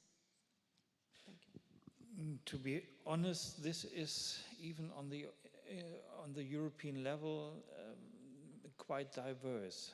So it depends from country to country. There were some countries who were a little bit upfront, or a lot of upfront. Germany is rather in the back. We are not mainly we are not the fastest, and it's also diverse how it went. Of course, you need to lobby a lot as a pharmacy organization. You need to show what you can. You need to convince the politicians and at least finally the payers that this what you can do and what you can provide gives an added value. This is what I said. What is measured is measured. It gets recognized, but then you need to really show, and that's a problem. And this is what I think we still really have to develop: how to show that the services, that the new services, not the logistic services, but the new clinical, pharmaceutical, or pharmacy services, that they are worthwhile. They add to public health, they add to the health and well-being of the people. And this is a long way. Sorry to tell you, that's hard work. Jens, it is hard work. But what we have here is the showcase that one size doesn't fit all. Each country is on a different point on their continuum. And if we could create you some toolkits, which we have, for example, for vaccination, in your country, you can pick the menu you want. We're in Spain, so let's say it's tapas and you want to select certain items. You can also connect with other countries that have done the advocacy really well. And Jens, I really commend you on your humility to say some things are slower in Germany than others. What I want to say, colleagues, is no region has it all perfect anyway. Lebanon, like many other countries, have particular crises on top of the pandemic, which leaves you even more vulnerable. But all countries have these challenges. And we need to pick and choose what we do, and then we need to do all of it a little bit, so we make the biggest change possible. This Health Ministers Summit will give us an opportunity to do this. Luther, we hope you will be with us, or the regional officers will be as well. Another question, please, from the floor. And could you tell us who you are and where you're from? Thank you so much. My name is John Jackson. I'm from Australia, but I'm speaking as president of the Western Pacific Pharmaceutical Forum. And Luther, I just wanted to say I really appreciated your presentation and your mention of the strategic pillars of the WHO and moving from fragile to, I think your expression was mature health systems. And most of us would have interpreted that from developing to developed countries. But of course, the last couple of years has shown us in developed countries with mature health systems that we can be very fragile ourselves. Now, when we see disasters happen in developing worlds, we'll often put our hand in our pockets as individuals and provide assistance. And what I'm going to ask both of you to speak about is how member organisations that a lot of us belong to from the developed world can assist the developing world so that both the developing world's systems can develop into more mature systems, and how the developed world's mature systems can be protected. So I'd be interested to know both why and how the developed world countries, developed world societies that we belong to can assist in this process. You want to go first? I don't mind. I have a nice example from Germany. The former German government created something which is called the Global Health Hub. And this is something quite new, that we are not looking only to the health the health system in Germany, not even in Europe, but trying to take up a global perspective. And this pandemic shows us how global health is. It's not national, it's not European, it's global. And this means that we also need to have, for some things, global solutions. For other things, we need to have national solutions. Financing, for example, that's a national thing. But for best practices and to learn from each other, this is a global perspective. And also to put some topics on a global level and to look to these topics from the global level is important. And this is partly the reason why I'm here. I'm a member of this Global Health Hub, and I think that's what we need. And I can remember 10 years ago, global health people were laughing about this and said, oh yes, these academics. But the pandemic shows us this is really something. And I can only invite you all, if you have the opportunity, or get in contact with countries like Germany or the Global Health Hub in Germany or the Ministry of Health to talk about these things. And you will have a person there who is perceptive of these topics. And this is good. This is a huge improvement.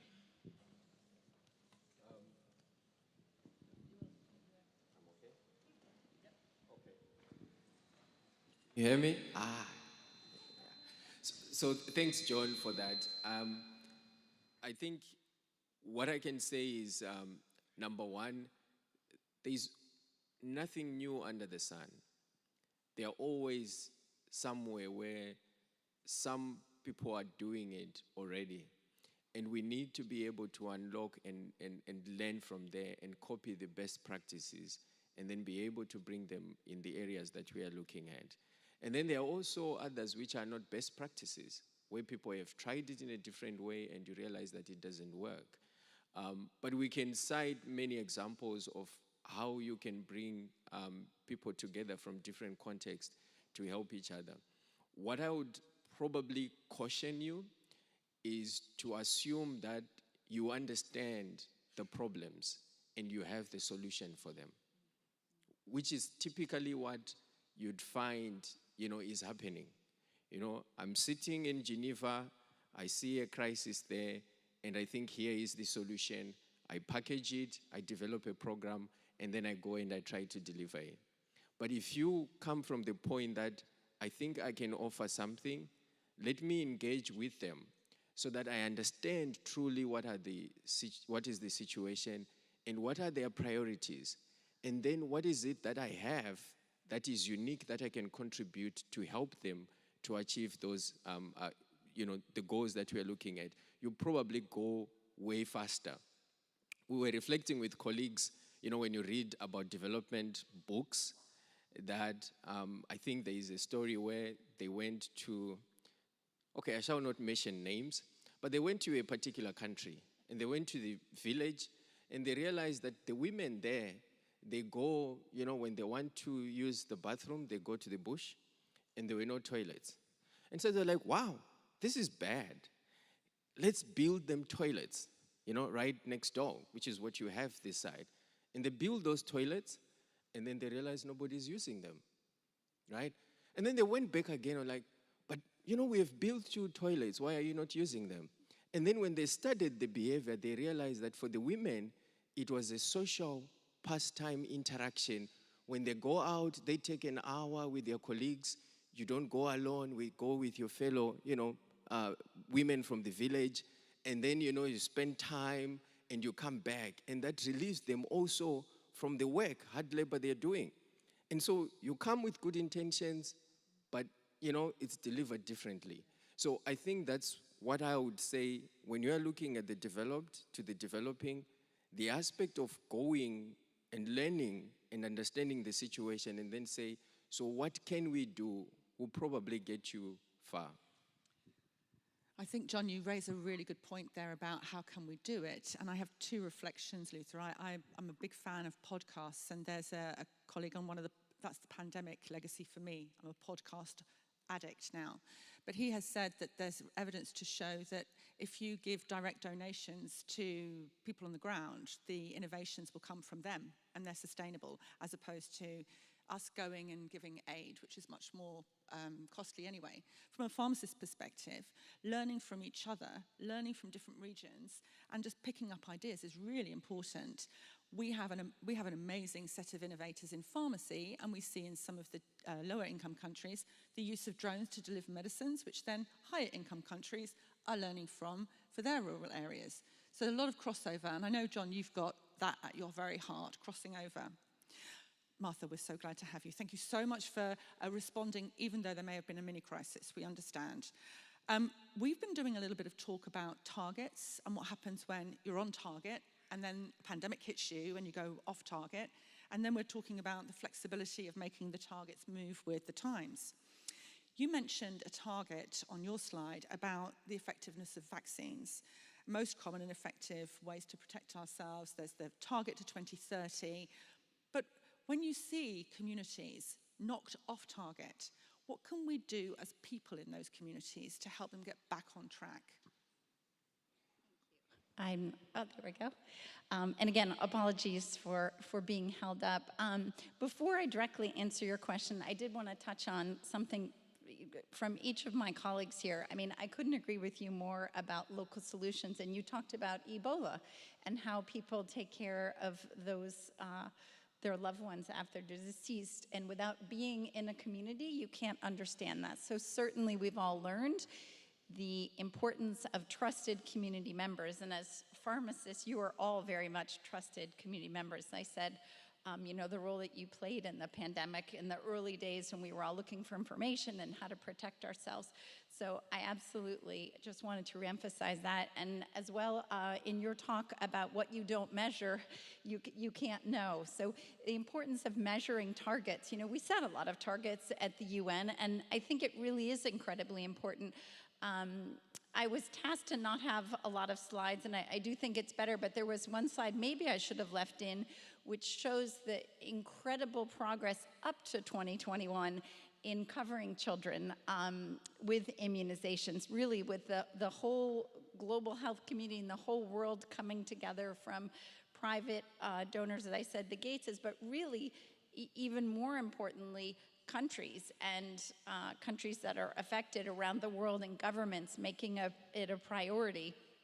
And we need to get back to that. So to your question of, I think it was, what can we all do here to get back on target?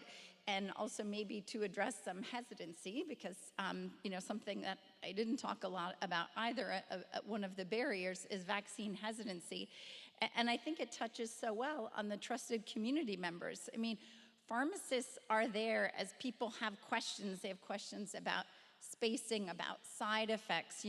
I think we all, as I said, we all need to get together and make it a priority to protect those in our community, and then find a way that we're also protecting those that are falling outside of the system. We have huge health inequities around the world, but we're living at an incredible time of innovation, of technology, of being able to measure But then again, not losing sight of that one-on-one, within community relationship that's so critically important as people are making health decisions, and you're all on the front lines of that. I couldn't have asked for a better segue, Martha, because we have a commitment on vaccine hesitancy that we will be announcing at the end of the session. Another question from the floor, please, colleagues, and please tell us who you are and where you're from.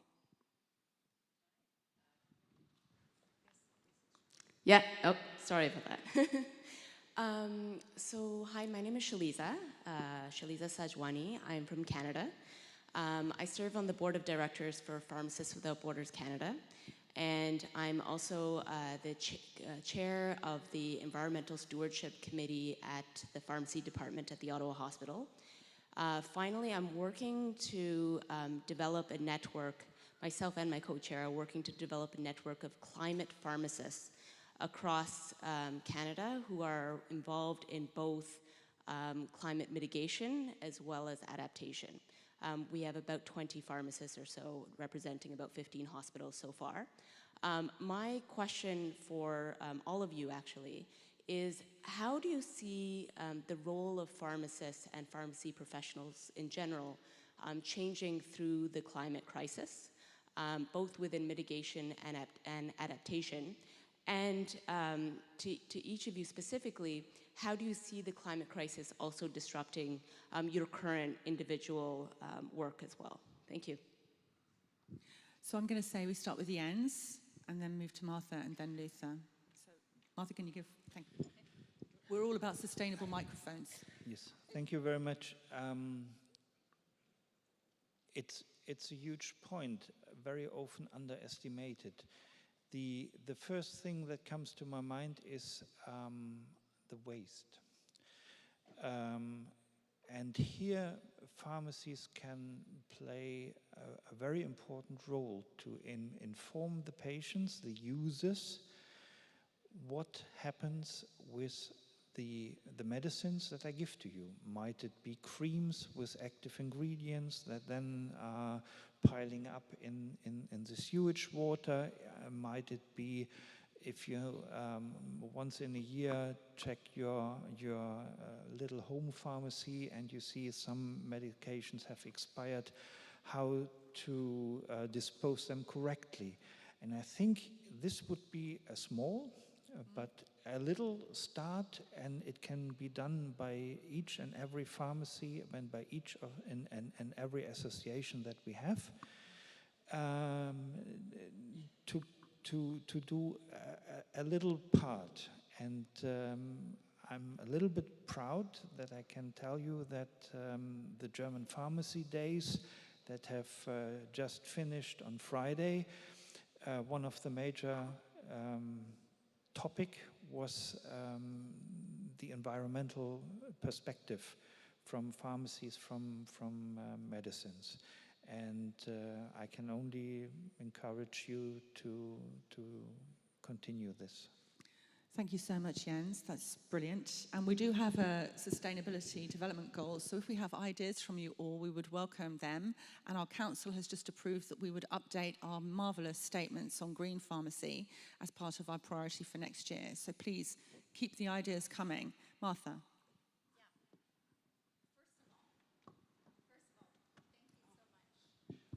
There we go. Now it's back.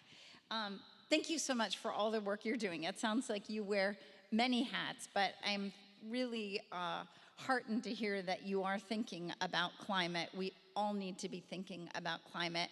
I'm not as well versed maybe in the technical aspects of pharmacy, but it feels like waste and disposal would be one of the major ways that you could really make an impact. And then to talk a little bit about how climate has affected our work.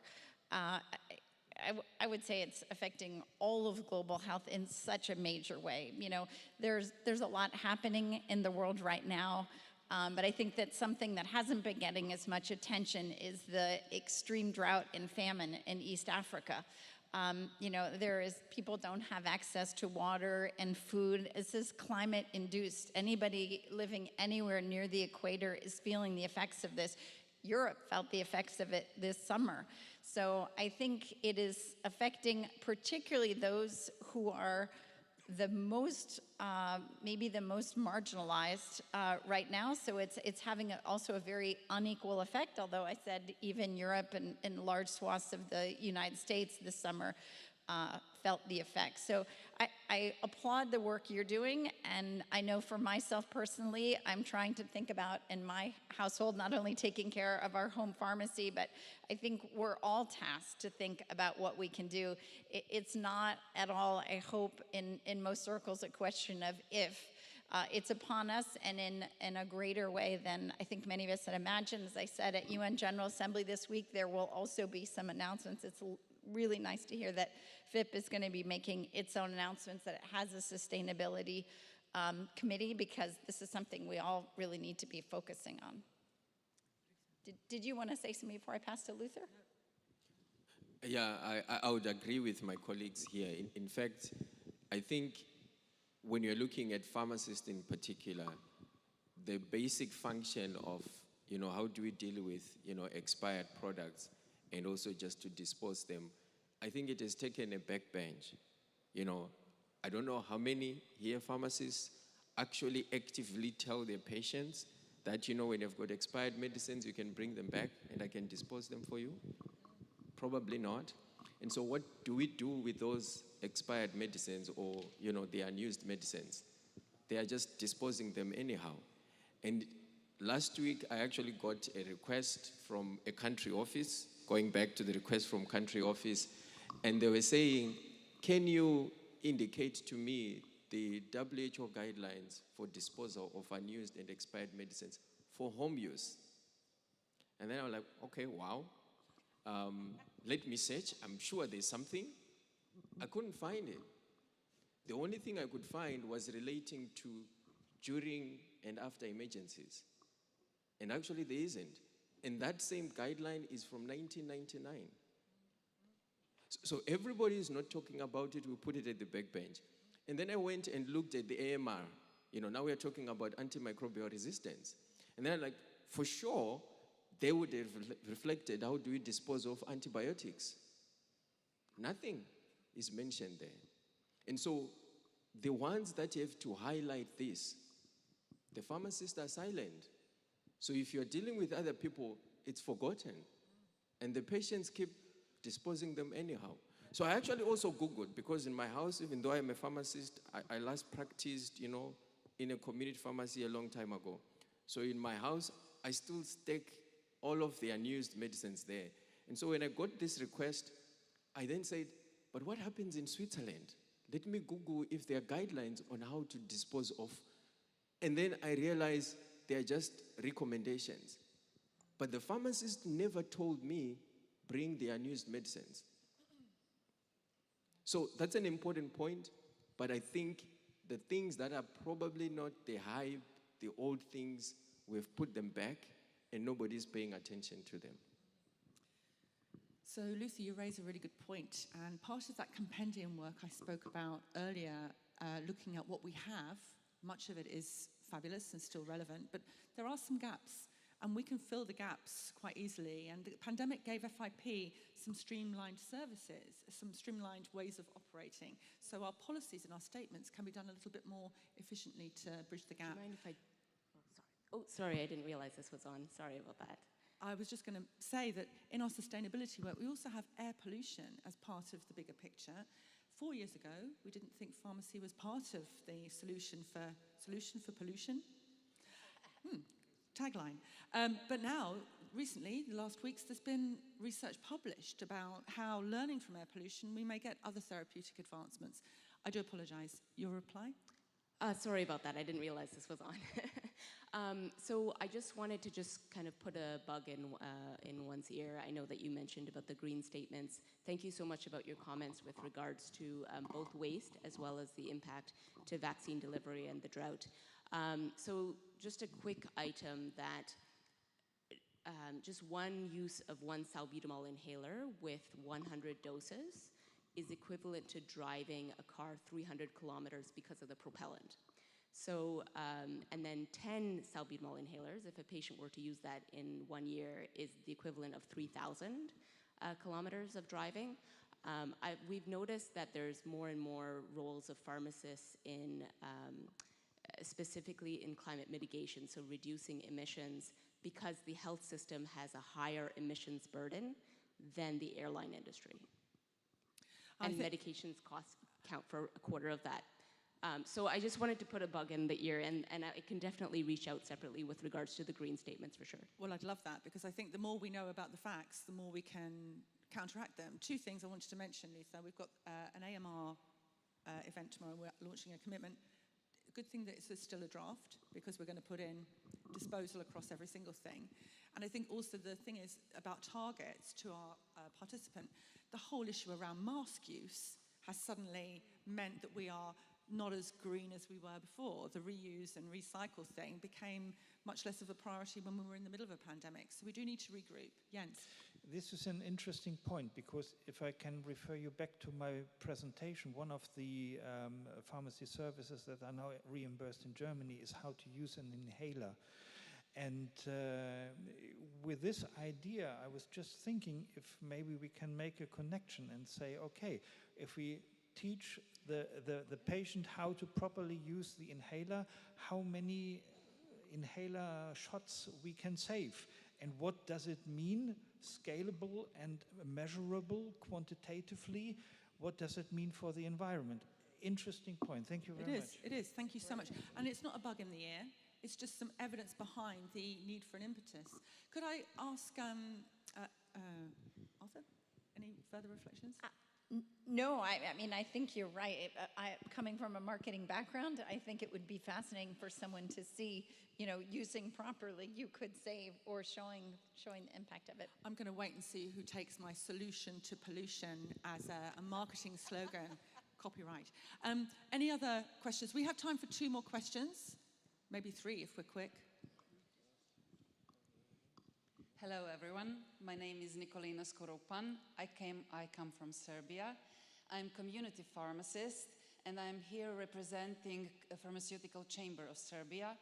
I have to say I'm really, truly happy to be here with all of you. And I would like to thank you for great presentations.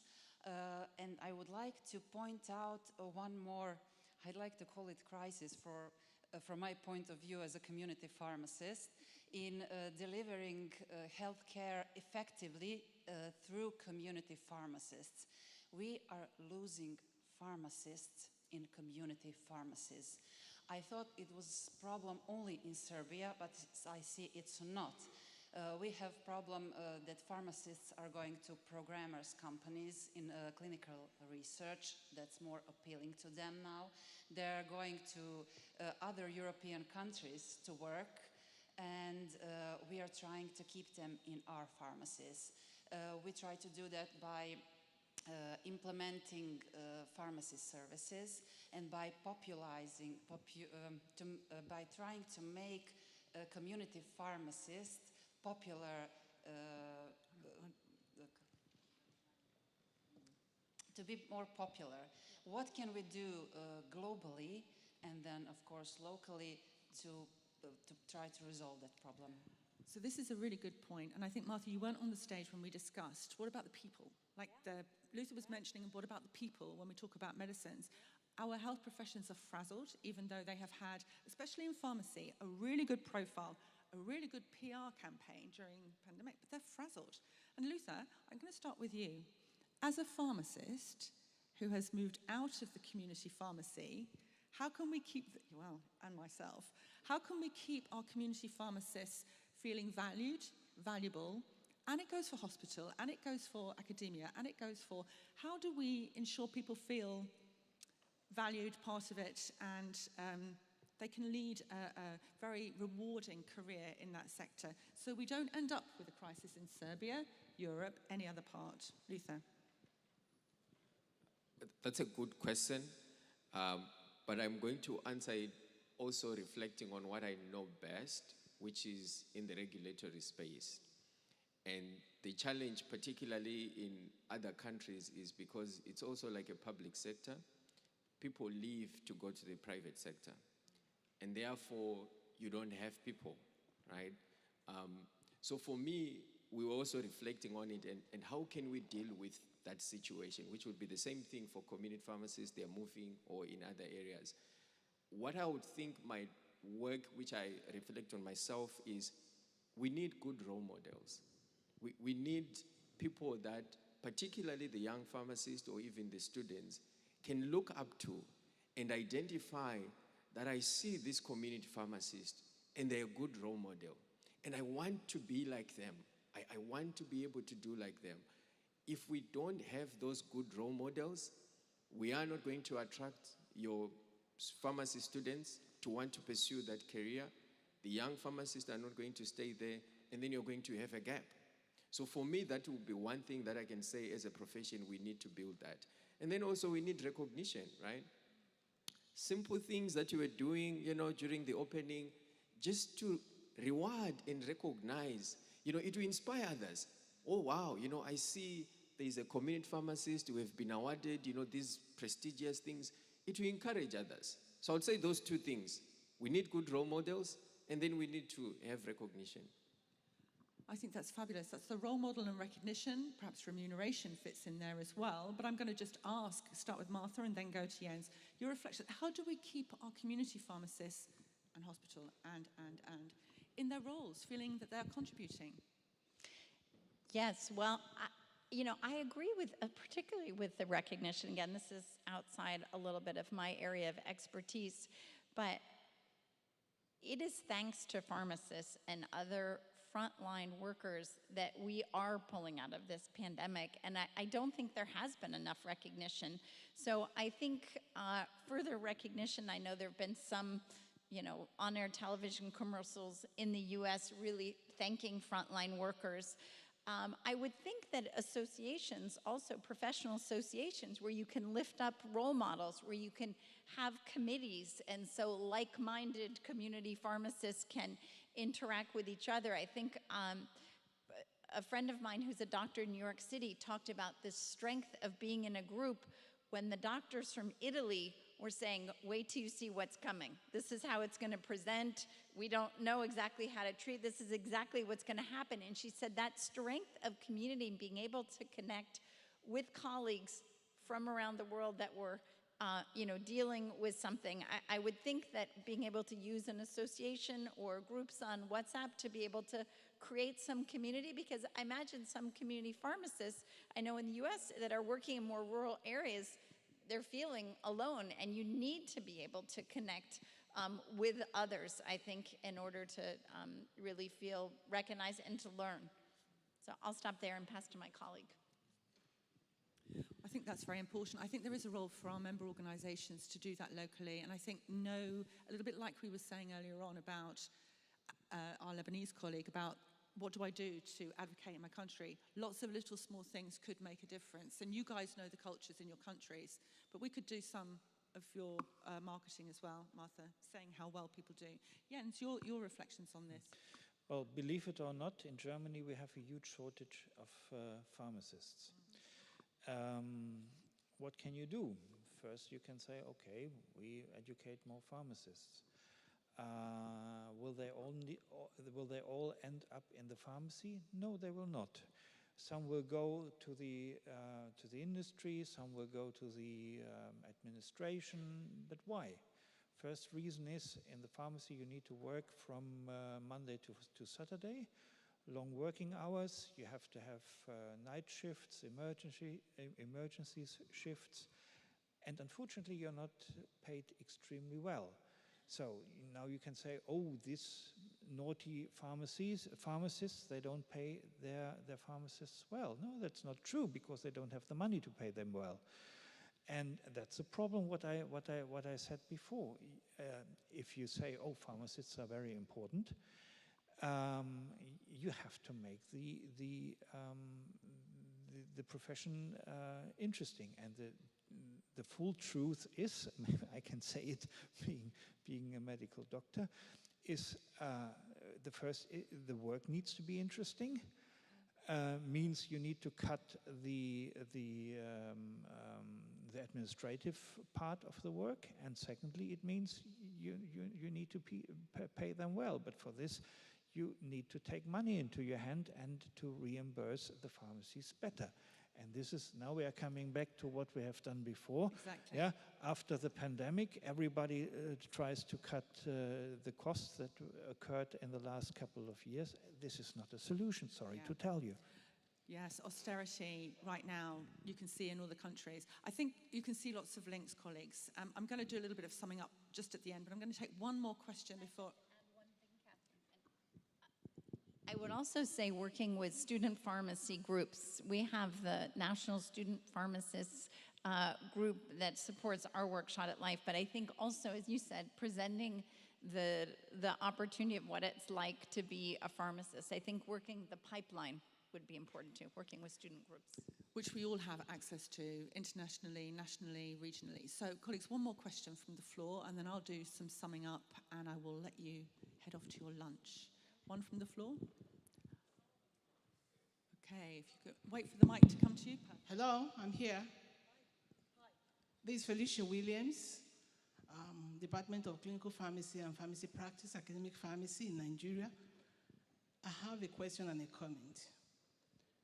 With regards to waste disposal of expired or used medications from the home level, I would suggest while preparing that draft, if there's going to be any, special attention should be given to oncology medications, because it's a special group, and because of the cytotoxic side effects, that should be treated specially.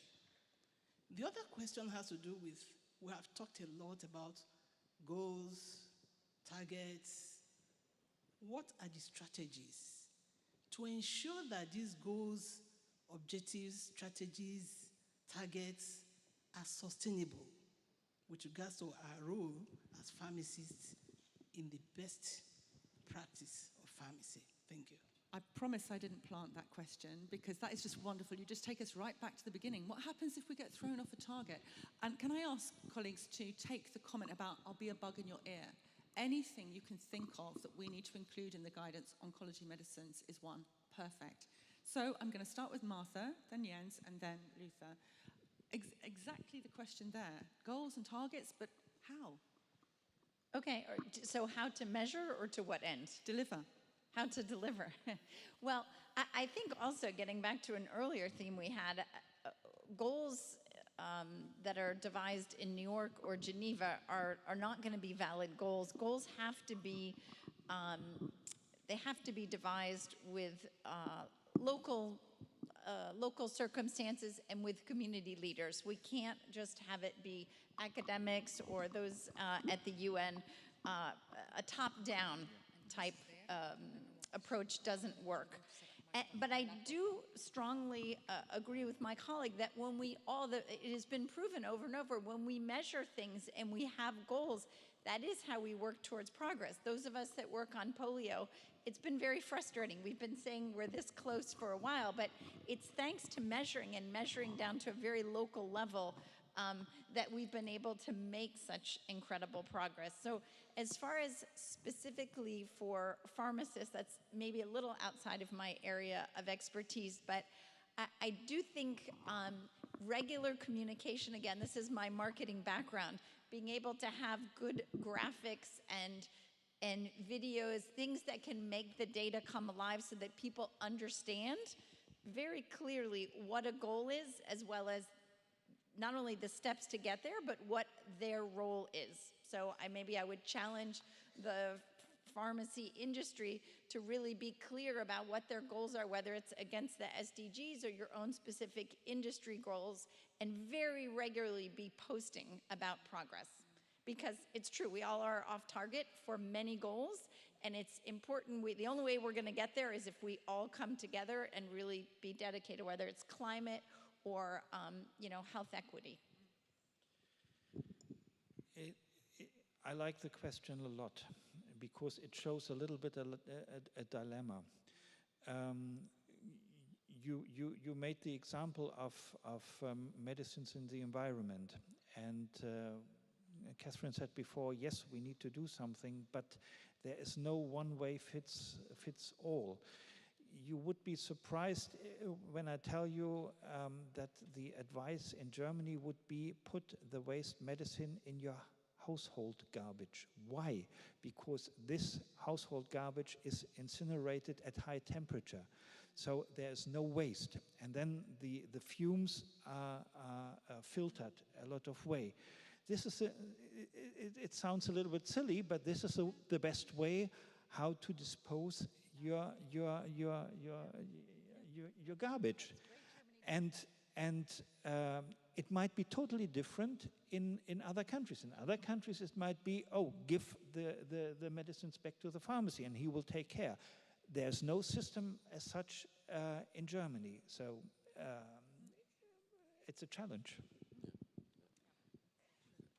So I would even want to add, thank you for raising about the cytotoxic, but there are also other drugs, including the ones that are liable to abuse. You know, it's a special category that you also have to dispose of very well. And I like the example that you're giving, because in one of the recommendations, you know, in this guidance on disposing of products after emergencies, and you'd find that in many countries, they don't have that ability to incinerate at the high temperatures that are required, you see. And therefore, you know, when you're making policy, you can't then say this is what everybody has to do, because then they're thinking, where am I going to do it? I don't have the capacity to do it, or it costs so much to do it. So again, it goes back to tailoring issues.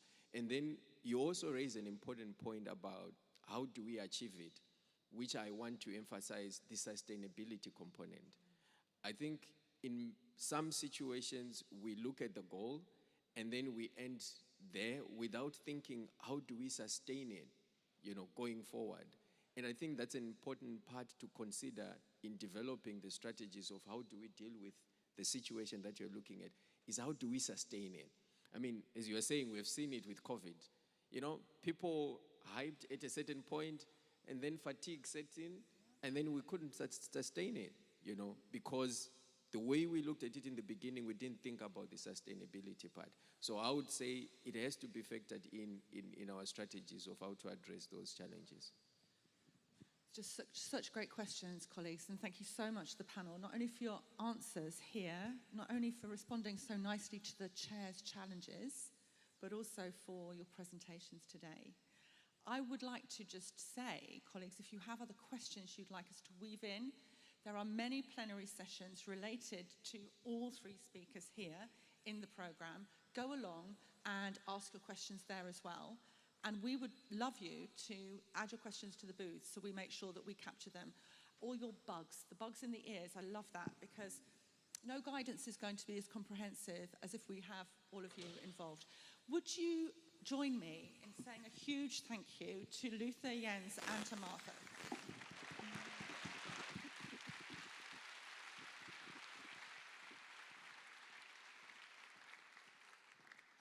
I'll just allow them a moment to leave the stage.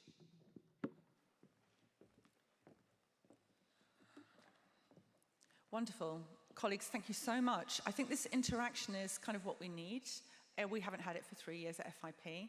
But when you are asked questions and then you don't have the opportunity, we don't want you to feel frustrated. There's going to be other places you can ask them, or as I say, leave them at the booth. I have a schedule for you that I just wanted to showcase. You can get this at the FIP booth, but we realise that many of you might want to know more about particular programmes, particular areas of work we are involved in, or you might just want some general ideas about what we do. So we have a programme today for you where you can visit the booth. Obviously, if you need to be in a session, please go to the session. You can also ask at the booth where other teams might be. Yeah, maybe take a picture of it. This is a very good idea. We don't expect you all to commit everything to memory. You can see that we have more on the non-communicable diseases program. We have our commitment on building vaccines confidence, which I will show you in a minute. And we have our provision program. We have pharmacy education journal. You want to get the evidence of impact out there, no better place. We have our compendium work. How can you help us? But maybe even more importantly, how can we help you? And we have our how to be interested in academic institutional membership and our Unitwin program. Tomorrow, we have well, we have our big plenary session where we will announce our pandemic preparedness program. And there we're looking at responding to crises on top of things like COVID. Taking the example of the very live situation of the war in Ukraine. But really, colleagues, please know, it's not just about that crisis. It's about what we can learn from that crisis to then be able to provide sustainable, equitable, needs-led support across all countries. A little bit like the immediate response we had to give to colleagues in Lebanon 2 years ago. On top of the pandemic, we had the Beirut blast. Each country has a different set of crises on top of the pandemic. How can we help you? Please come. We then have our Global Pharmaceutical Observatory. What data can we help you with? How can you help us with data? What evidence of impact do you need in your locality? We have our antimicrobial resistance meeting, where I mentioned we have our draft commitment, where we will be asking you to sign up. Anything additional we need to put in there, any more bugs in the ears of our AMR commitment, we would love it. We have an equity, access and sustainability session. Honestly, Lena, I think you're going to be flooded because this whole session was about all of those areas. I mentioned the FIP champions. Do you want to get your toe in the water, or are you someone who has been working with us for years who can then come back and help in a light touch way? And of course, Wednesday, we have our big plenary again. This is looking at digital health, and we will have our roadmap launch at that plenary. At the booth, we have our provision program again, primary healthcare and FIPWISE, that's Women in Science and Education. We also have a regional forums, talk, catch up, where you can ask about regionality and getting engaged and what it means for you. So this is a new initiative for us to be able to deep dive. If you just have a general question, the team at the booth will be able to help. And, as if by magic, Martha mentioned something about having vaccine hesitancy, or, the doubting about whether the vaccines are safe or effective, or whether it goes against your belief system. So we have a commitment that we signed off with a multidisciplinary set of agencies earlier in the year. And we would love it if you and your member organizations could sign up to this as well, because then we can think about how we support people to understand the benefits of vaccinations in our countries, our regions, and globally. This is the commitment itself. You will see this at the stand. If you want to take a picture of this, you might see if there's stuff that we might even need to add as an addendum. And then, it's World Pharmacy Week. This is all about being together. It's all about a celebration. World Pharmacist Day is the 110th birthday of FIP on the 25th of September. Until then, enjoy. Enjoy the profession, enjoy the Congress, enjoy your lunch. I have one final announcement, colleague, before I allow you to leave. And we have a lunch symposium, which will be based here. So if you go out and get your lunches and come back, the team will be able to get you engaged with empowering pharmacy-based self-care with health. This is going to be really top of all of our agendas. How do we engage in self-care as ourselves, but also with our communities and globally? It's been an absolute pleasure, colleagues. Thank you so much for your attentiveness, your attention, and your attendance. It's been wonderful. Thanks a million. Take care.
My name is Tracy Thornley.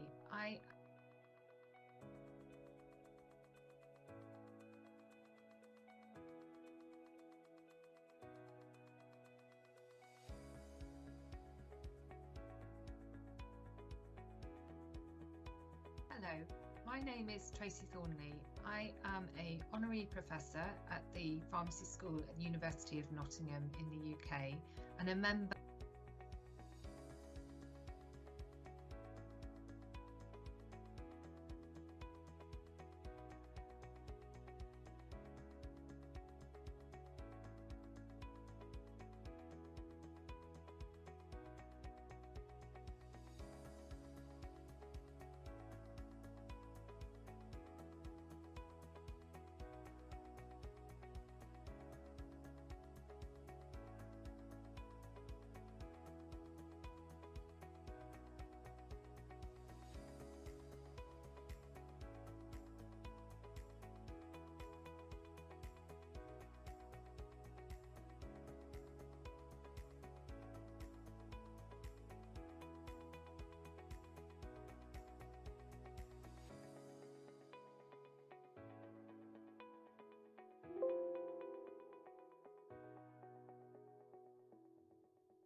Attention colleagues, since this is such a massive hall and we would like to be a little bit more interactive, is it possible that you could come down and occupy the space in front?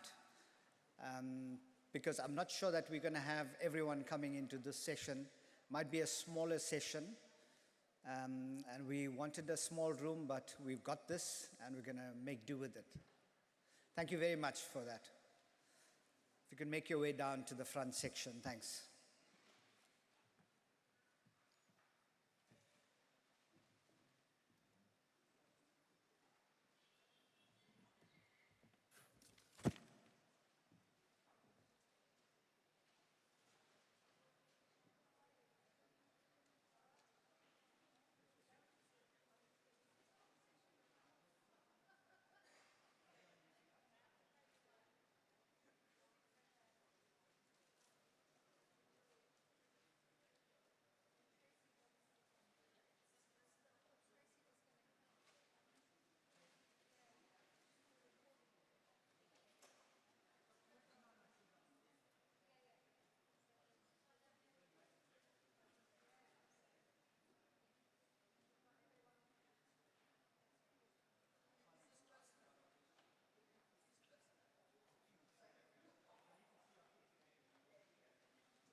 Thank you very much. If you could make your way down as you come in, we'll just give another few minutes before we start.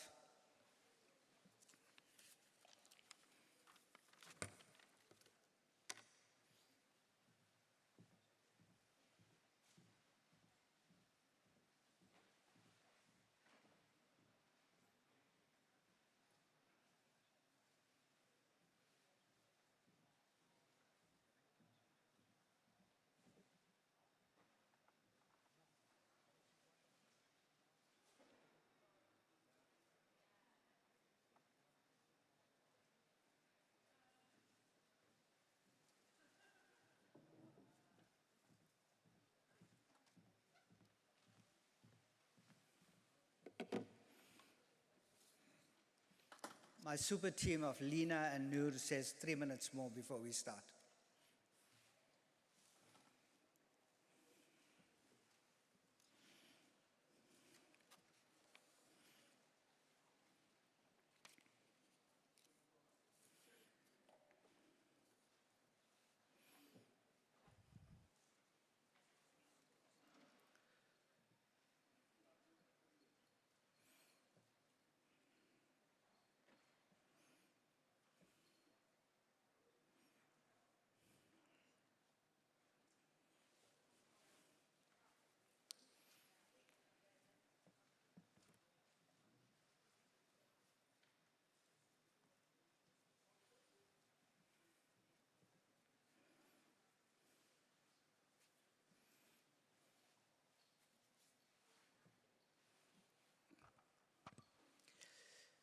Good afternoon, colleagues. I think you heard this morning from our Zimbabwean colleague, when someone from Africa greets you, there's an expectation of a big good afternoon. So I'm going to do this again. Good afternoon, colleagues. Thank you for that.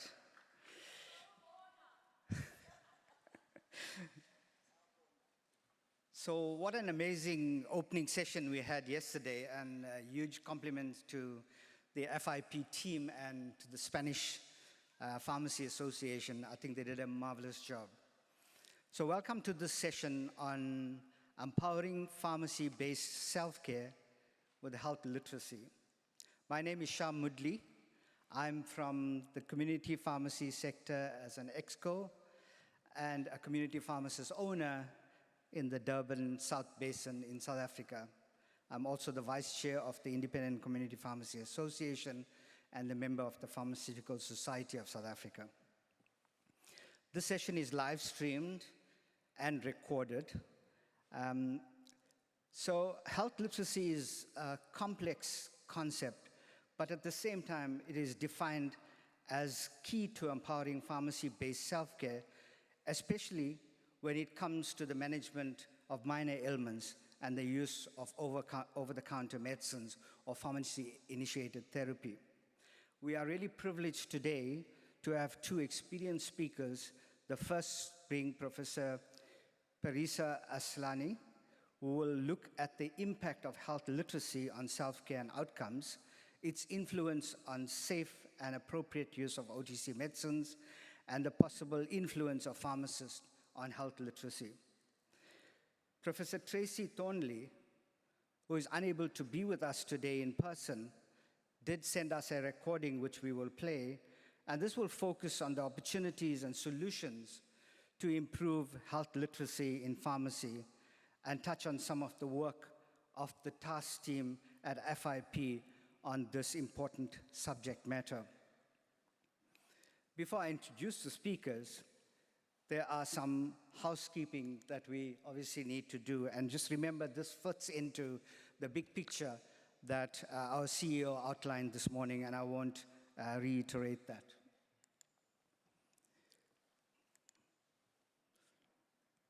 So the first is that FIP evaluates the declaration from each of our speakers, including the chair, and in this session, we can report no conflict of interest in the presentation.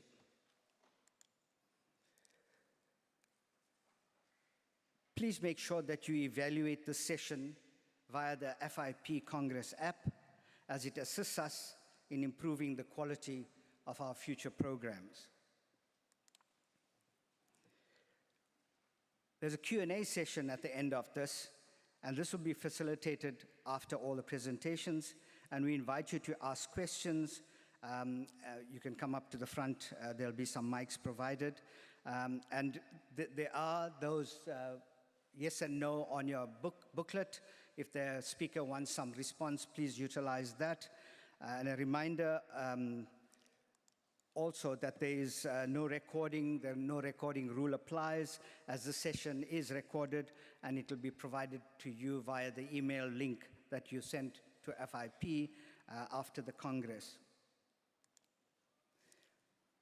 If you're a big social network media fan, please tweet on hashtag FIP Congress or FIP 2022.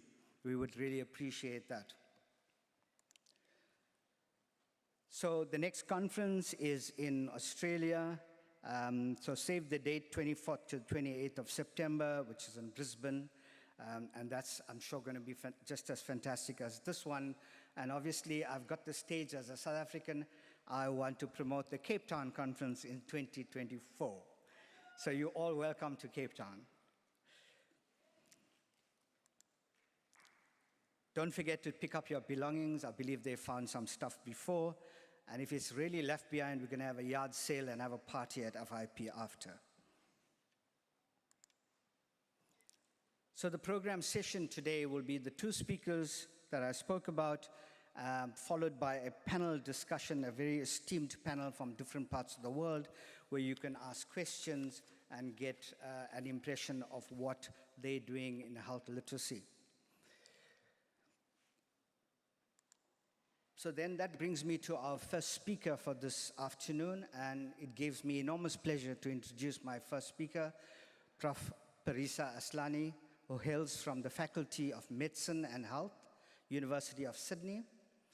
Prof. Aslani has a General Certificate in Higher Education Studies, a BPharm, and a Master's and PhD, and is Prof in Medicine Use Optimization at the University of Sydney School of Pharmacy.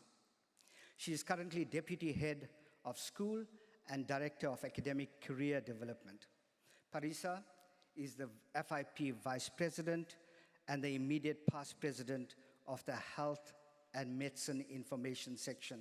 She's also a Fellow of both FIP and the Pharmaceutical Society of Australia.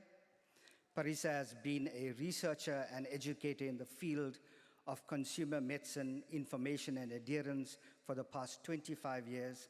She has over 160 research articles in peer-reviewed journals, 6 books, 7 book chapters, and over 180 presentations at international conferences. Please put your hands together for this very esteemed speaker. Thank you.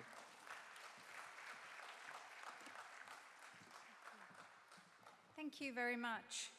I'm also a mum who just got a text to say we've lost the remote control. I don't know what I'm meant to do from Spain, but hey.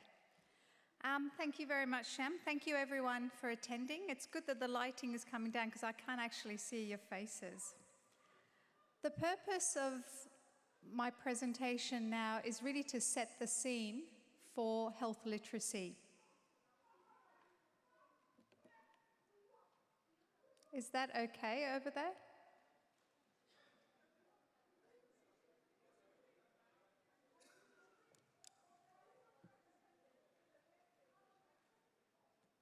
Okay.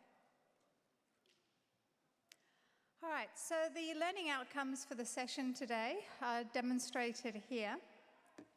And the presentation that I'll be giving to you will address these 3 learning outcomes. So describing health literacy and how it influences medicine's use, looking at some of the opportunities and solutions for improving health literacy, and looking at the different approaches that can be used for improving health literacy levels. Obviously, I've only got about 20 minutes or so, so we'll be touching on some of these topics and the opportunities at the panel to delve further into some potential areas of approach and solutions in pharmacy.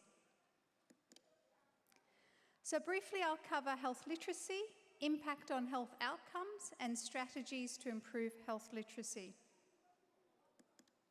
So let's look at health literacy first.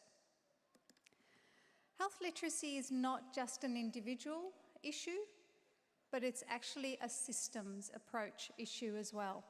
So health literacy is influenced by an individual's skills and ability and the demands and complexity of the environment that they're in. And I'll come into this a little bit more detail. But this is really to highlight that whilst we focus on a health literacy of an individual, at the same time, we've also got to think about the health literacy of the environment they're in. Health literacy is defined around really a person's capacity to seek and obtain information around health, be it medicines or diseases, their ability to understand the information that they have found, and then to act or apply that information. So health literacy is not health knowledge. Health literacy is around the knowledge and the skills that a person needs in order to be able to obtain information, understand information, and act on that information. So you can't just improve health literacy by increasing knowledge. There's more to health literacy. It's really more than just reading and understanding leaflets, more than just making appointments. It's really around how do we empower people through health information, through the systems that they have to navigate in order to be able to effectively look after their own health and well-being.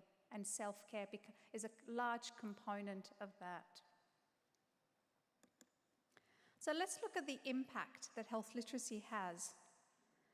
Health literacy has an impact basically from accessing and using health services all the way to health outcomes.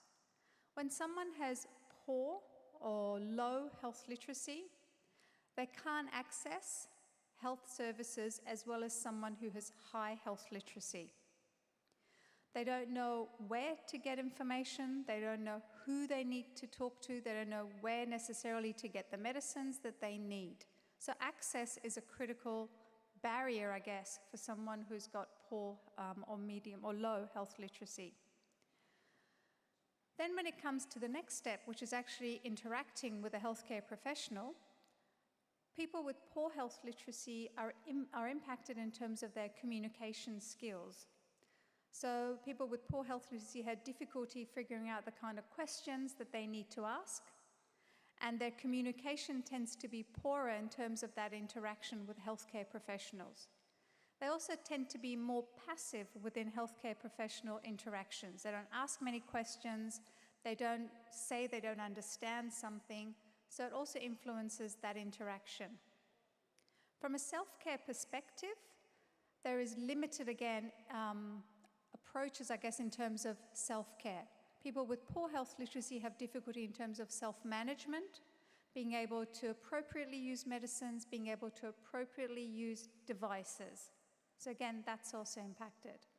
And if you think about it, if someone with poor health literacy has difficulty accessing health services, has difficulty interacting with healthcare professionals, has difficulty in terms of self-care and self-management, then obviously there's going to be impact on their health outcomes.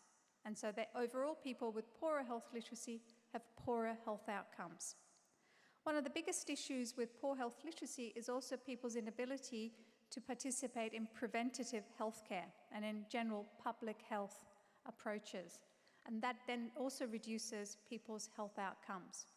When it comes to adherence, which is quite an important behavior when it comes to medicine taking, people with poor health literacy have lower adherence rates because of that, I guess, difficulty in understanding the purpose of their medications and difficulty in managing and using medications appropriately. But there is a little paradox when it comes to adherence, because people with high health literacy, like all of you sitting in the audience, tend to also have issues when it comes to adherence. And it tends to be intentional non-adherence with people who've got high health literacy, because they take their health into control and they make decisions based on their knowledge, and they may choose not to adhere because they've balanced the pros and cons of medicine taking. If you think about it in terms of the over-the-counter medication use, you've got the flow, I guess, in terms of when you've got to recognize what symptoms are you suffering from, what do those symptoms actually mean? And then once you've figured out the symptoms, then you've got to think, do I self-manage? Can I self-manage? Or do I need to go and be seen by a general practitioner, a doctor? After that, then there's a decision to treat. What would I use for my treatment? Where would I get that treatment? Do I use medication that I can purchase in a pharmacy? Do I use complementary and alternative medicines?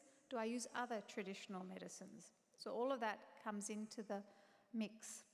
And when it comes to treatment, then there is obviously the issue around safe and correct use of medicines, and followed by how long do I use this medicine? And at what point do I need to refer myself on to a healthcare professional? So there are a number of steps in that self-care, self-management, and all of those are severely impacted to do with health literacy. So the lower the health literacy, the lower the person's ability to recognize symptoms, know when to self-manage, and know how best to use their medication. So it opens up quite a range of areas within that self-care, self-management pathway that pharmacists can intervene and help. You know, from your public health, being able to help people recognize the symptoms, to how best to choose the right treatment, and how best to use the medication and for how long, and importantly, to know when the medication is working or when it's not, and when to refer. So the role of the pharmacist is in all of this.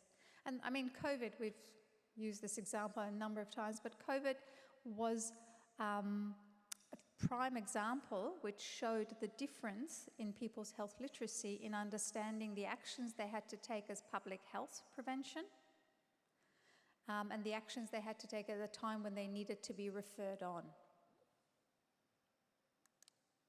So how do we improve health literacy? Well, how do we help people to understand, navigate the system, understand the information they find, and then act on that information? From a pharmacist's perspective, I guess the first thing is to focus on our communication. Okay? We're fairly accessible as community pharmacists. Most people know what a pharmacist can do, but they don't always know the extent of services that we can offer. So if you think about the first step, it's about making us known. But the next step is around communication, and how do we communicate to people? And we do that through both our spoken and written, but we have to take the patient-centered approach. We have to think about what the patient needs, and how do we tailor our communication to the needs of the patient, but at the same time, how do we tailor our communication to the level of health literacy And then it's around educating and involving the consumer. Engaging the consumer in their own health makes it easier for them to understand what they've got to do and how they've got to look after their own health and well-being. And education is not just here imparting information, but it's giving information in a way that they can understand and act on. So it completely changes that dynamic of how pharmacists counsel. We don't just give information, we give the information, we check their understanding, we make sure they know how to apply that information in their own self-care. I've got here an example of a good resource which helps in terms of how do you improve your health communication and how do you make it more patient-centered to empower a patient with poor health literacy to better self-care. And here are some more details, which really comes down to they are simple, straightforward strategies. We often forget that our communication is the biggest factor in empowering patients to better self-manage. So giving information in a clear and simple way, in an understandable language, plain language, short sentences, correct level, appropriate content, all of that's important, whether you're talking orally or in written format. And when it's in spoken, obviously the speed makes a difference. So if you think about people's health literacy levels, in Australia, 60% of the population have poor health literacy. 60% of the population have difficulty going into a community pharmacy, identifying, say, the box of paracetamol, and being able to understand the instructions on the side of the box. So that's, when we talk about poor health literacy, that's the level that someone with poor health literacy is at. They have difficulty accessing OTC medications and using it appropriately. So simplifying information and helping them to understand that, to understand the information around health and medicine, will help support their health literacy.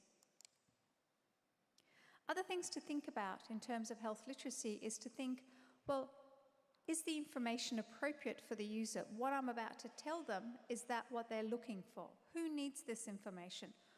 What will they need to do with the information? And then, do they understand this information? I'll check on that. And then understanding that sometimes the information has to be changed to address any cultural differences or any kind of practice differences that have to be taken into account. Another thing to think about is how easy is my information to use? Is it something that people can look at easily, find the information, navigate? Navigation is critical. I mean, you would turn off a website or move on to another website if at a quick glance you can't find the information that you need. And that's exactly the case with people. In the first 30 seconds, they've made the decision, are they going to concentrate on what you said? Or are you way above the level of their understanding and they're just going to switch off? So navigating is critical to health literacy. Using pictures, they do say pictures say 1,000 words, and they're correct around that. Using pictures, culturally appropriate pictures, is very helpful in increasing people's health literacy and understanding. So navigating, using pictures, making it easier for people to see the information, making it easier to look through the information quickly is critical. And always testing, okay? You might think as a pharmacist your information is understandable, but give it to consumers to check, or ask them to look for information in a document that you might prepare to see how they navigate it. And that gives you quite a good understanding of how people are looking through and their health literacy. Then another strategies, I guess, is around, are you speaking clearly and listening carefully? Active listening is critical to check on their people's health literacy. Health literacy can be viewed as two ways. In the majority of cases, we view health literacy as a risk factor. Just like we would regard high blood pressure as a risk factor in cardiovascular disease, health literacy is a risk factor for health overall. If people's health literacy is low, they're not going to understand the information that you give them. And if they don't understand that information, they can't act appropriately to look after their own health and well-being and use medicines appropriately. They also then won't be able to know if the medicine's working for them or if it's not working for them, or if they're experiencing side effects or if they're experiencing worsening of their disease condition. And so health literacy becomes that silent risk factor in all health conditions. So by building and improving people's health literacy, you're building it and making health literacy an asset. And so then it helps people be able to better, I guess, pick up on their own symptoms, be able to participate more in preventative healthcare, be able to participate more in seeking health, any kind of strategies that are needed for better health. Finally, there's some resources here that I've put that you might be able to access that would help in both how you would communicate to someone with poorer health literacy and how you would write information for someone with poorer health literacy. And just to finish off, health literacy impacts self-care and health outcomes, much more so than we believe. But health literacy is not just health knowledge, so that's critical to know. Just by giving information, you're not improving. By educating people and giving them the skills that are needed to find information, understand information, and act on information, you're helping improve health literacy. So always bear that in mind. If I'm giving this information alone, I'm not improving health literacy. But if I give them information in a way that would help them find other information, act on that information, and apply the information, then you're improving their health literacy. And when it comes to over-the-counter medicines, improving health literacy allows much more improved self-management and self-care within that over-the-counter, non-prescription, preventative healthcare area of pharmacy practice.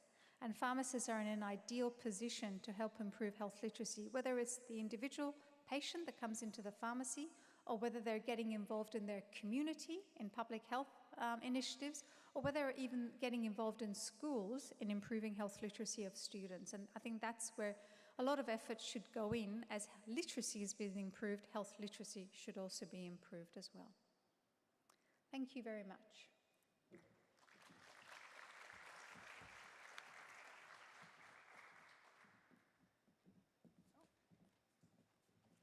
My koala.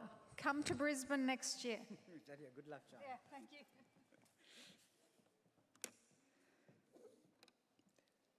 Thank you very much. I do have some questions, but I'm going to keep it to the panel for discussion. So let me then move on to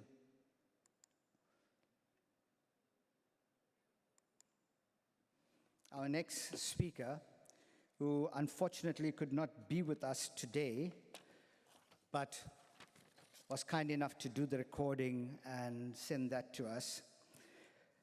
Prof. Tracy Thornley is a pharmacist and health economist specializing in supporting outcomes evidence within community pharmacy. Her work has helped support thinking on the future direction of pharmacy contract frameworks within the UK market, measuring health outcomes and evidencing the value community pharmacy delivers to our health system.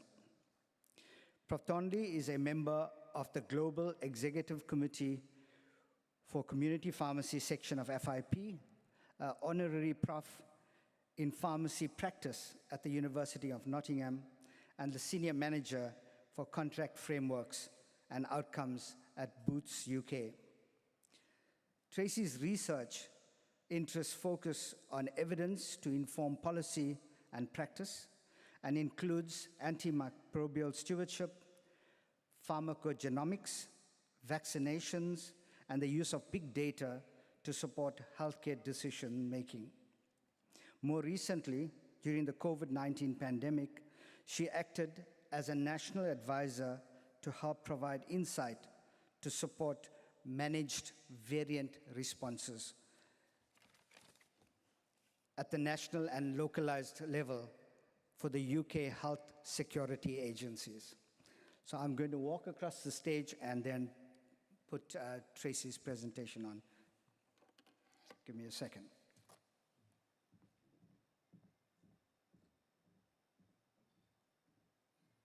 Hello, my name is Tracy Thornley. I am an honorary professor at the Pharmacy School at the University of Nottingham in the UK and a member of the Executive Committee for the Community Pharmacy section of FIP.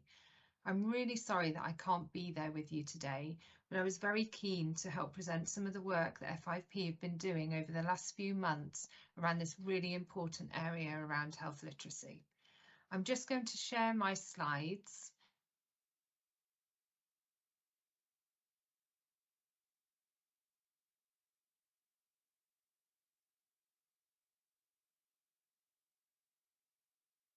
So I'm going to talk through pharmacy-based opportunities and solutions to improving health literacy in practice.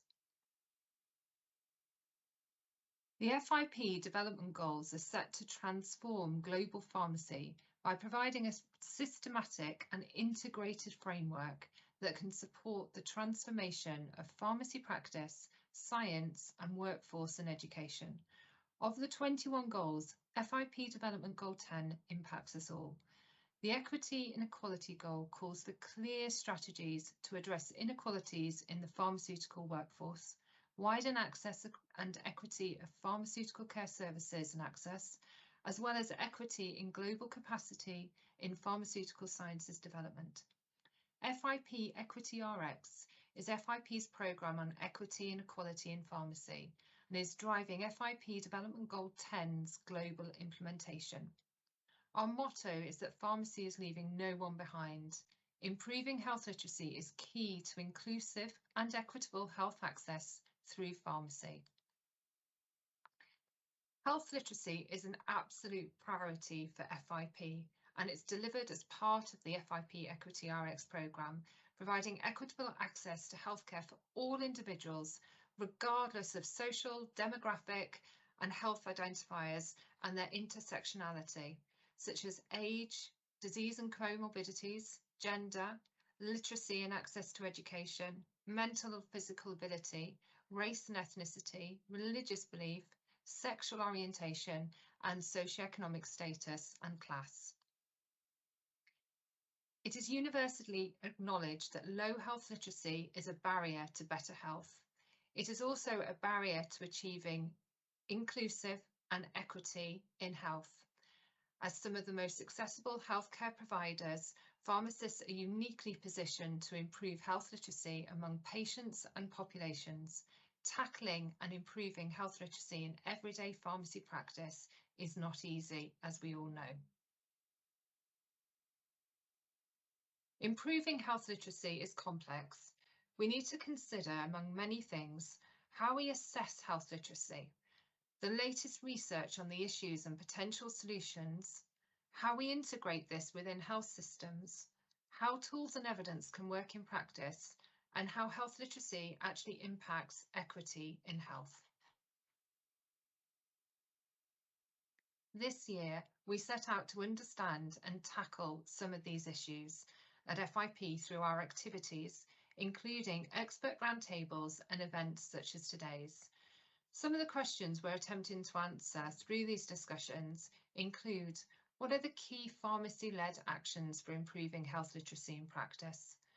How can health literacy enable patient self-care and minor ailment management? How can health literacy lead to more inclusive and equitable health through pharmacy? I'm now going to talk you through one example of how FIP is tackling some of these questions. More than 20 global experts were invited to a roundtable that aimed to discuss and identify pharmacy-led actions for improving health literacy. The objectives were very, very carefully crafted so that we could actually get some clear outputs from the discussions. We summarised the evidence on health literacy and its link to inclusive and equity, and described the available health workforce tools and approaches. We looked at identifying the barriers and opportunities, including existing in-practice mechanisms, pathways, and interactions that could be utilised to improve health literacy levels. And we discussed the improvements and interventions to practically advance those existing opportunities, which were underpinned by principles of behavioural health. And finally, we looked at recommendations and priorities for pharmacy-based actions for improving health literacy in everyday practice. There were some very key themes that emerged from these discussions around the opportunities that we could look at. These included the need to advocate for health literacy and education, the need for pharmacists to take ownership of the services that they provided, how we looked at embedding health literacy into practice so that it was embedded within everything that we did across pharmacy, across all settings, how we invested in workforce and training and education so that it become part of everyday cycle and process with regard to communication skills between ourselves as well as with patients. How we incorporated health literacy into health services and provided that continuity of care. And in particular, how we actually were consistent with messages and supported much more interprofessional collaboration.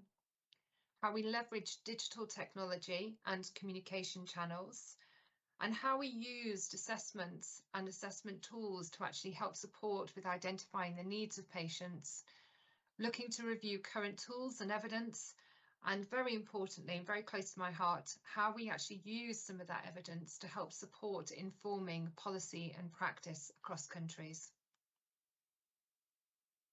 Some of the priority actions that came out of these roundtables and from some of the opportunities that I've just talked through on the previous slide included how we actually looked to support this upskilling and training of pharmacists to help support with embedding it into practice, how we made the most of digital means to empower pharmacists and patients, and using theory-based frameworks to make the most of every interaction so that it was seamless and we were using every opportunity to make every contact count.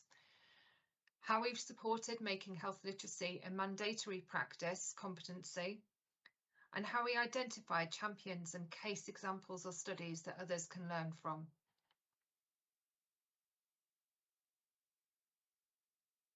I hope you found the talk useful and interesting, and that the rest of the Congress goes well.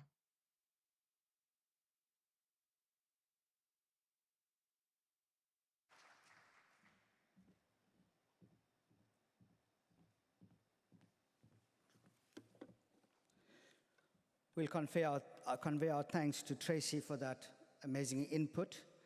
I now have the privilege to call up our panel, which will include Prof. Aslani to come up and take the stage so that we could take some questions from the audience. Included in my panel today is Ms. Leoneli Ocampo, who's the previous president of the Philippines Pharmacy Association and my colleague on the FIP CPS Exco. Next is Jaypal Reddy Tuma, who's the director of the Indian Association of the College of Pharmacy in India. Ms. Samira Shamas, who's a member of the Jordanian Students Association and the FIP Vice President, Jordan. My colleague from South Africa, Mr. Johannes Hatting, the President of the Pharmaceutical Society, and Jack Shen Lim, who is a member of the Malaysian Pharmacy Association. Welcome. Please take a seat.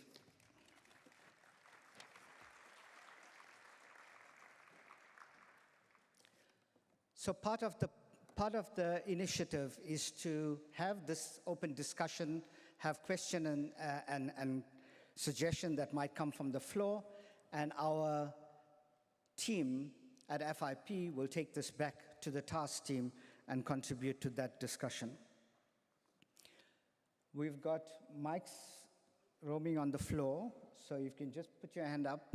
When you do come to the mic, please provide us with the country, your name and the country you're from. So let me start and kick off the discussion. A lot of the discussion was centered around the fact that we needed patients to be more aware of both their disease profile, the medicines they use, etc. And that is quite a bit of pressure put on the healthcare professional on the ground. So, Parisa, from your side, what do you think would be, from a government perspective, I'm sure from an FIP perspective as well, we could put pressure on government in various policy documents on what their role would be in providing both policy guidelines, training tools, and funding so that this operation can actually be a meaningful one. Can you hear me on this? Do I need to? Oh, okay, that's loud. Okay. That's like a big wish list, isn't it? I think policy and guidelines are essential, and I think we have to look at the spectrum of where we can actually make a difference. From figuring out within the healthcare system, how do you make buildings, how do you make the virtual health system, how do you make anything that the patient has to access easily navigatable? So that's critical, whether the government sets out guidelines that organisations follow so that people can access information, can access services easily. The next thing is to put input into public health.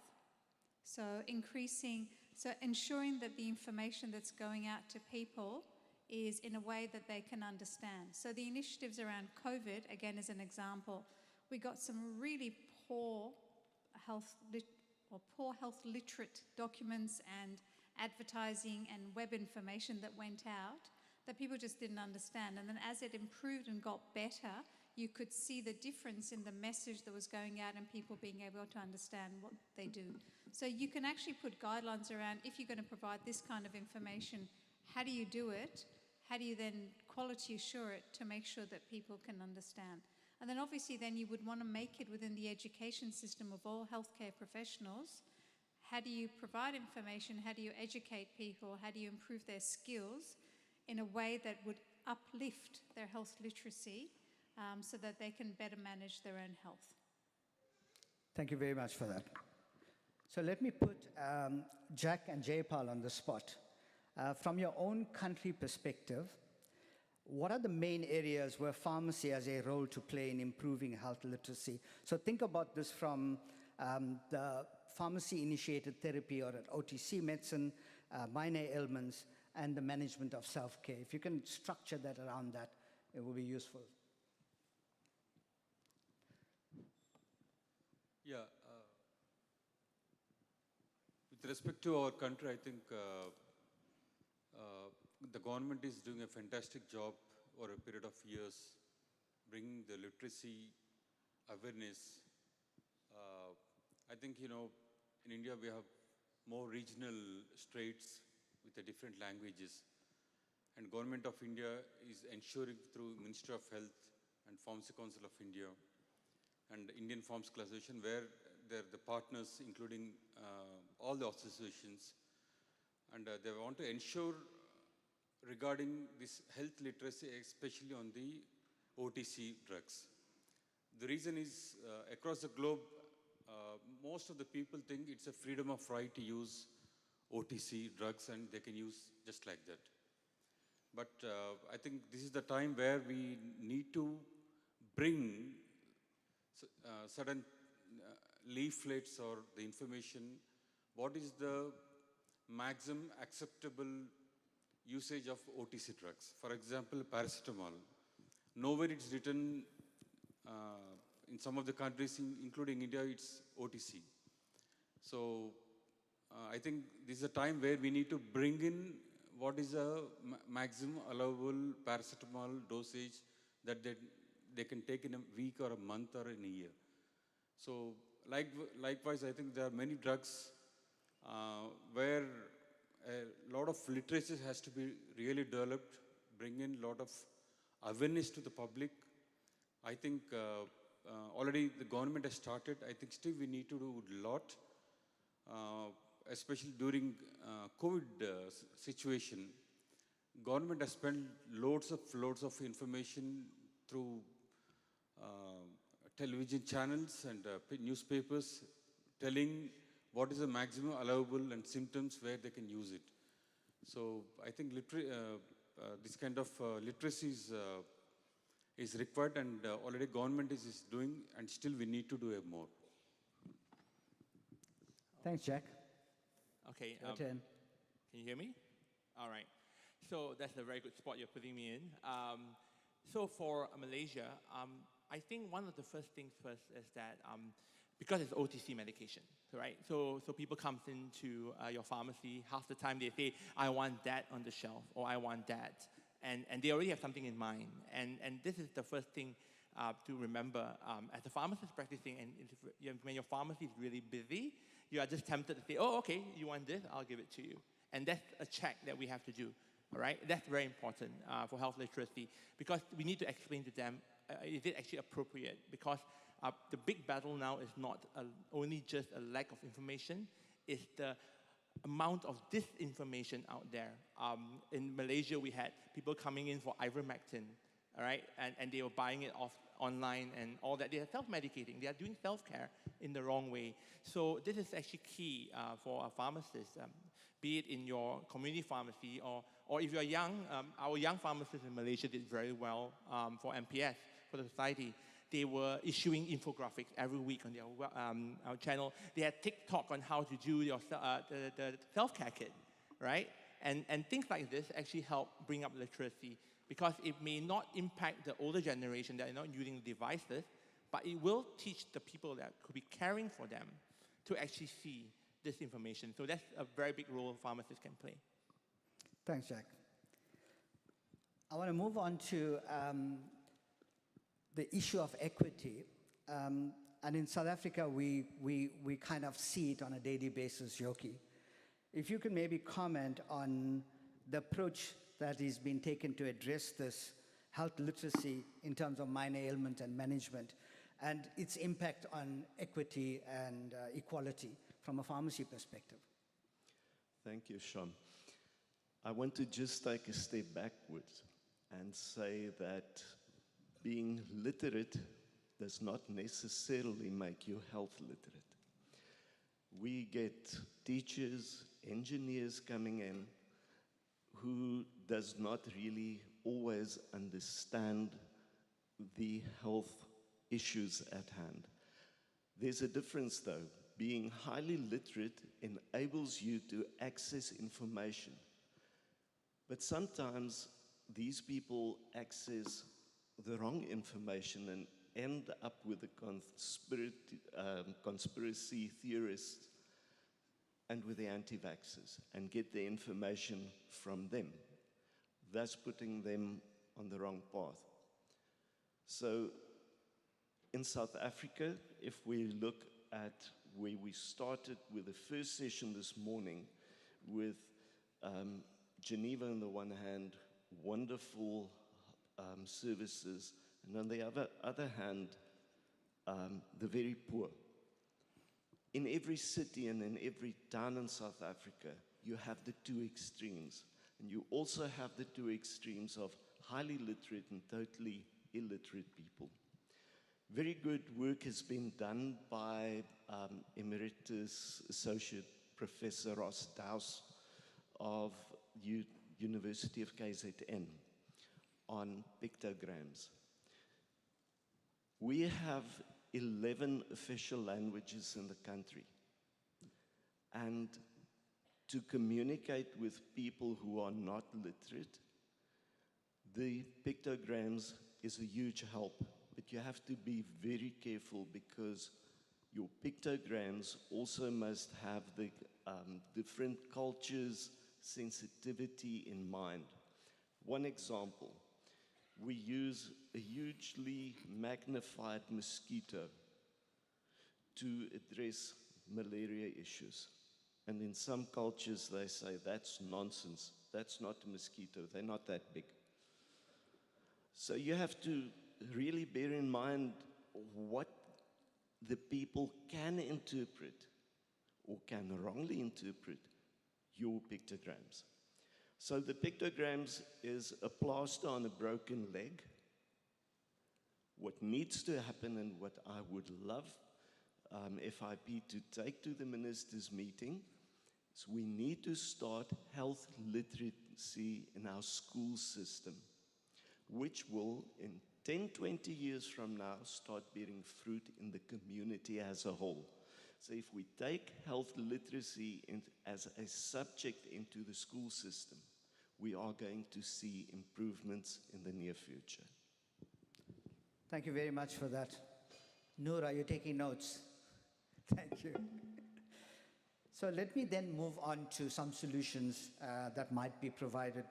So Leona, I know that in our CPS Exco, you're a big fan of utilizing tools, and I know you use that really well in your own country, in the Philippines. So maybe can you discuss from a pharmacy implementation, from a literacy point of view, what are the tools that you are currently using or you think might be of value to use in the future in pharmacy? Thank you very much, Sham. I would not talk of tools which we can find a lot in a number of literature. I would just like to share what I am doing in the operation of the pharmacy that I am heading. This is with the chain of drugstores where I am the operations head, and I would also share what I do in the pharmacy that my daughter opened at home during the pandemic period. So what I do is, first of all, to make clear to my staff what health literacy is. Because I am a believer that they cannot share to improve health literacy of our clients if they themselves are not equipped with what exactly is health literacy and how the process that they should use to determine how health literate the person in front of them is, that are asking questions about their medications or their medicines.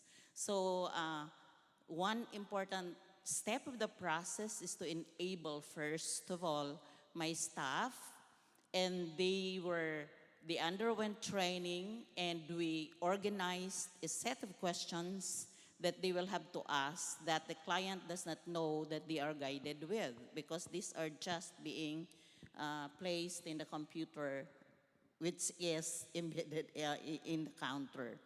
So from the questions they ask, they would know about more or less at what level is the kind of understanding the client has on the medicines that are being asked, or on is certain recommendation that they would ask us of a minor ailment that they might be experiencing. So this is the thing that we do, and then they start now to ask questions so that they would also start to be able to advise what should come next. Now, thing that I did concretely, personally in the pharmacy, this is what we do in the chain of pharmacy that we operate. And it's a process that has to be clearly understood by our staff so that they could execute it in the counter as they are facing clients. And even to my pharmacists who were behind the counters holding phones for receiving calls from clients that we have. Because we set up in that type of operations a thing we call in the Philippines a call center, but the agents are all pharmacists. And then in the pharmacy that my daughter set up at home during the pandemic, this is the same thing that we did. We decided to come up with one that was located in the residence that we were in the place where we are residing, because I'd been doing this outside of the community where I am, for getting to see how I could be of help to the very community where I am in. So I'm residing in a subdivision of 9 phases with about more than 5,000 households. So the plan initially is if we would be able to get 10% of this and help them, how they could be responsible and rational in the use of their medicines and be responsible, self-caring individual. So we did. And that is the same thing that we were using. There is in fact a bin card that we have in the counter that would guide my staff what they have to ask so that they would know whether they would be able to recommend medications for simple ailments, or they need to refer it to me or to my daughter, who are the pharmacists, who would do the referral if necessary to doctors that are needed for the type of condition that we see as we screen patients that comes to us, and even patients that are screened virtually. Because it is important that during the pandemic, we had a lot of servicing to our clients through digital means. So we utilize, patients who have smartphones, we utilize virtual conversation, and has to be very clear what needs to be asked, and what we also have to be clear what information has to be given. Because every one of us as pharmacists know that there are informations that we need to disseminate to our clients, and there are those that we cannot. So, and then we have to be very simple, plain, in the way they talk at a level that they will understand. And then let them repeat so that we would know whether they get what our instructions are, because our objective in this operation is to advance rational use of medicines and improve and empower our clients to be responsible, self-caring individuals. So as to the tool, I would say just it's a process where the process was used by our IT guy as a guide in the development of the system. We did not buy a system, we developed our own, because there are many things that I would require that a ready-made or a system offered to us is not capable of taking. So it's an IT programmer who develops the system for me based on the process that I mapped out. So that's the tool that we're using. Thank you very much. That's quite a practical suggestion that people can take back to their own practice models and into their own country. So I'm going to leave the last questions for Ms. Shamas. With the experience in both FIP and experience in our own country, and are there any known best practices for identifying an effective health communication mode, either verbal, written, or digital, based on health literacy?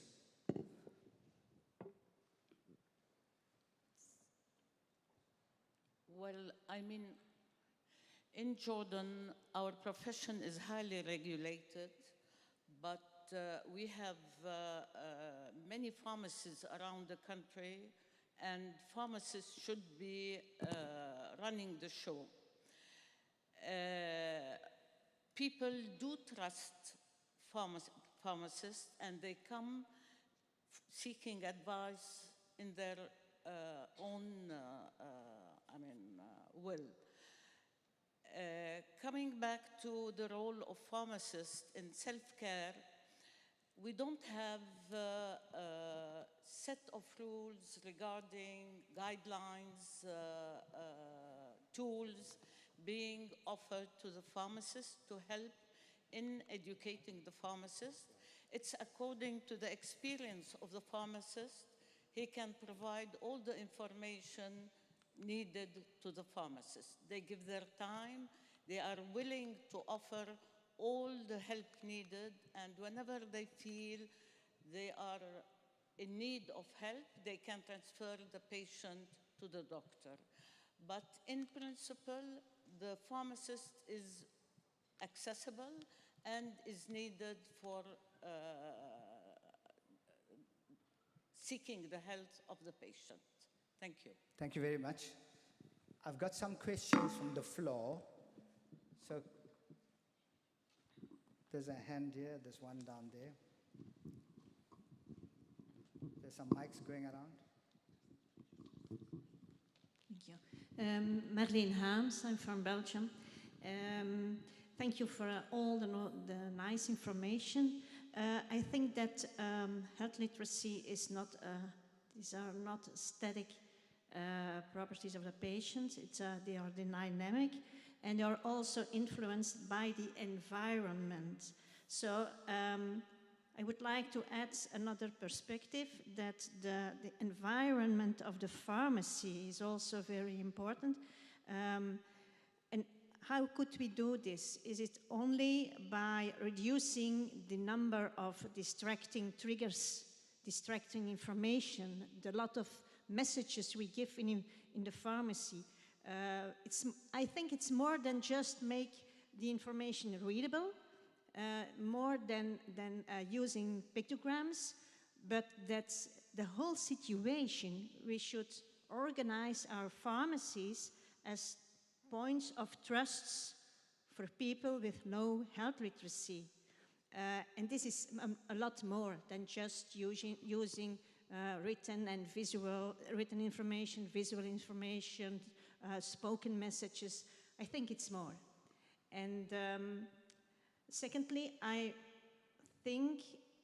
would hope that pictograms would be standardized, so that we have, like an alphabet, just one series of pictograms which could be used around the world, but that we all speak of the same things with the same pictograms. It's very disturbing for patients that they see one pictogram in one place for the same thing as in another place, and another pictogram in another place. It should be a language of pictograms, which is used internationally, worldwide. Thanks for the comment. Is there a question down here?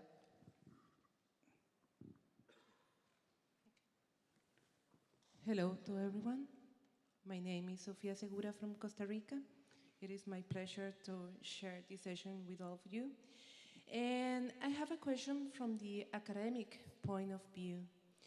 And it is, what are the main indicators that we should use in order to measure a real impact of health literacy? Because it is, as you said, it is complex in terms of social, economic, cultural, and educational issues, and it involves many actions that we can do as pharmacists to get and to reach the abilities that we want from the patients. Thank you.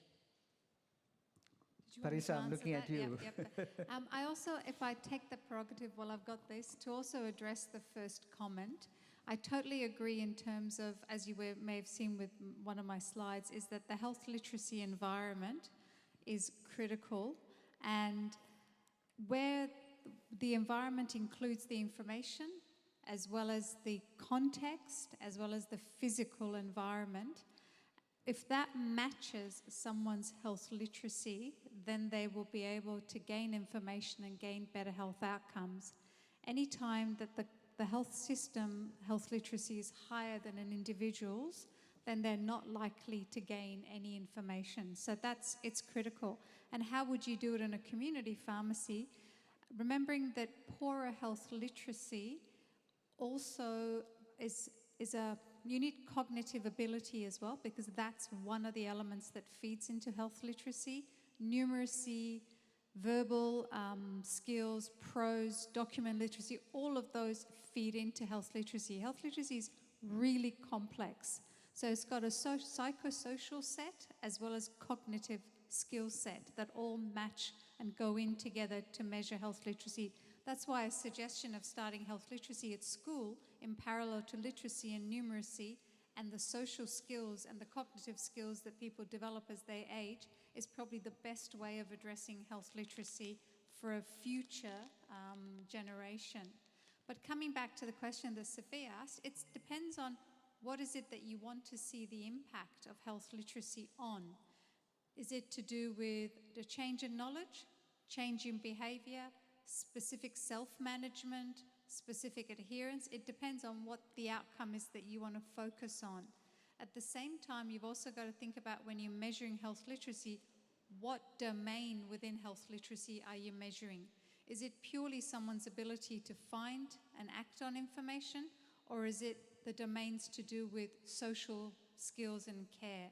There are several instruments, But from like, you know, the Don Nutbeams of the world who are experts in health literacy, they're now saying don't focus on how to measure it, but focus on interventions that would address the psychosocial and cognitive skills and see how that then impacts whatever the measure is that you want to impact.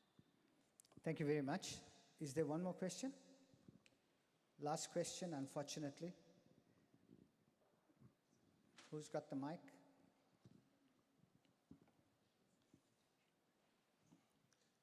Good afternoon, everyone. Sean Zeli from South Africa. I am a firm believer that knowledge is a powerful tool, but there is a saying that says, tools in the hand of a fool can be used as a weapon. I am advocate for health literacy, but with all the social medias we have and all the access to information like Google, we have a self-diagnose aspect as well, where our patients and clients comes into pharmacy and they basically diagnose themselves based on what information they get from the internet. Most often it's incorrect, and that's why I say it depends on the person and the type of information they get and how they evaluate the information. My question is there a way that we can sort of kind of regulate the type of information they have access to, because there's a vast array of information they get? And is there a thing such as too much info? Because if we go by advertisements, we can actually educate patients, yes, but we can also give them information to say, like, for example, be careful with coding containing products, but yet we are giving the information to say these products actually contain coding. So we're sort of kind of almost like a catch-22. We are providing information, yet we are saying this as well. So yeah, that's why I just want to ask a question. Thank you. Any last comment from the panel? I guess I can comment on there is overload of information. There is amazing how much information is coming to us. Your literacy and your health literacy will determine how you understand that information, how you act on it, how you believe it. But so will your cognitive skills and your social skills. So all of those will take part. Other than blocking certain social media, I don't know how you would actually reduce that information. There is no moderation, and people make choices around the information they find. But some of the work we've done is that people don't just necessarily go to one place. Most people have that skepticism in the back of their mind when they're looking for information.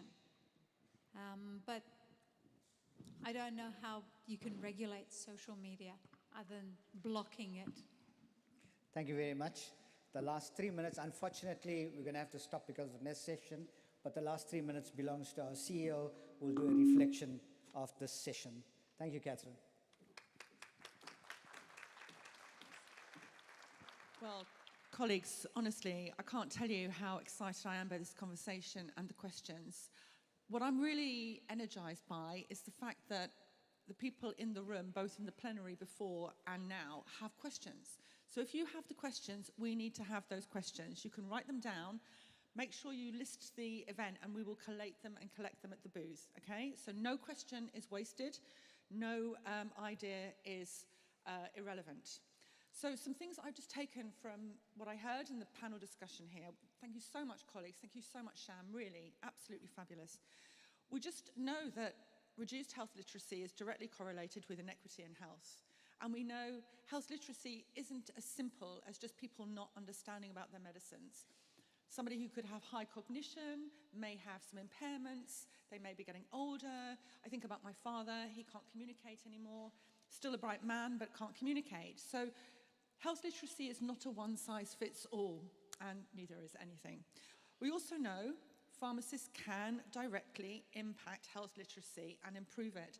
This is something we need to mobilize, support, but also tell our health agencies about. More's needed, but not necessarily more of one thing, little bits of everything. And each of you have spoken about the different things that work in your countries and your areas of practice. So let's think. This year, it's a kickstart. We've done a lot of engagement. We've had our roundtables and we've had this meeting today, and we will continue to engage and create the demand. And then as we move from expert roundtables and this symposium, we want to collate support and action, as Dominique would say. and also use Health Ministers' Summit next year as a bit of an advocacy opportunity. I've listened to you all. We need to lobby our governments, we need guidelines, we need support, we need toolkits, we need advocacy, we need education, we need frameworks and guidelines. That's what we need. But then I've also heard we need to engage outside. We need to use agencies. And I was sat next to Lena and we're going, oh, we have been invited to a Unitwin chair working with teenagers and children. Can't we work into schools through them? Can't we get the idea that we can support health literacy that way? We don't have to do it all, but we have to be available to support. Then there's also the WHO and the pictograms. We met with WHO a couple of years ago, and they said, your pictograms program is great. What we'd love to do is to work with you where perhaps pharmacists could be working with displaced communities, refugees, for example, and you use tools like pictograms. And we said, then, these problems are not just with displaced people, they are also with people in our communities. So that's a lovely gem of an idea. Guys, we have to get modern. We have to get into the zone with the social media and the TikToks and the whole thing. So, we have so many young pharmacists, so many, I'm not saying the old pharmacists can't do it, I'm sure I can learn a few tricks, but we can mobilize our early career pharmacists and our students to engage through these access points. And also, I heard of a very, very good study where some of the older patients were involved in Facebook groups for vaccines. Let's mobilize ways that we can get those messages out as well. Sham, I could have done 10 cards like this from what I heard.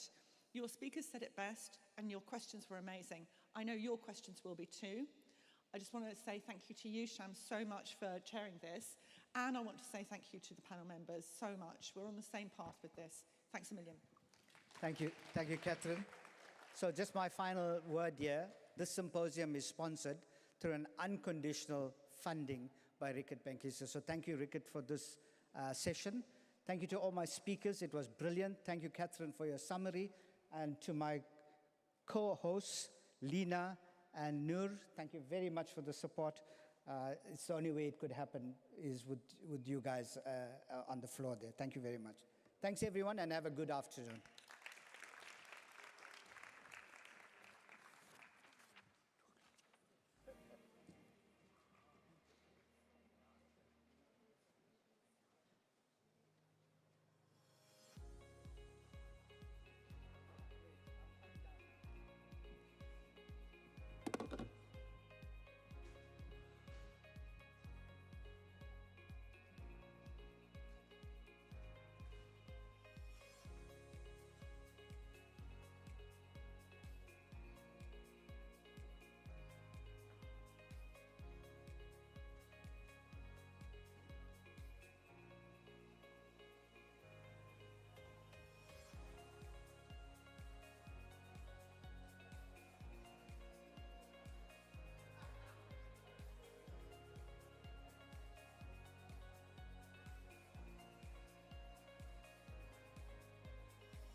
Hi. I don't know who manages the slides here, so I think we need to ask somebody what I'm trying to do.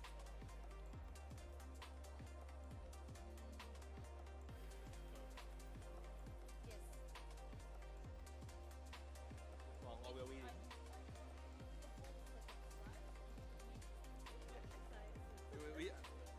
One of the things I wanted to I figured out over the last few years is that I don't have many pictures. Kind of like take pictures. Yeah. And then no, I don't take pictures with people. So when it was the COVID, I was like, I don't have pictures with a lot of people. I know, that's right. Yeah. We're good. Yeah. Right now.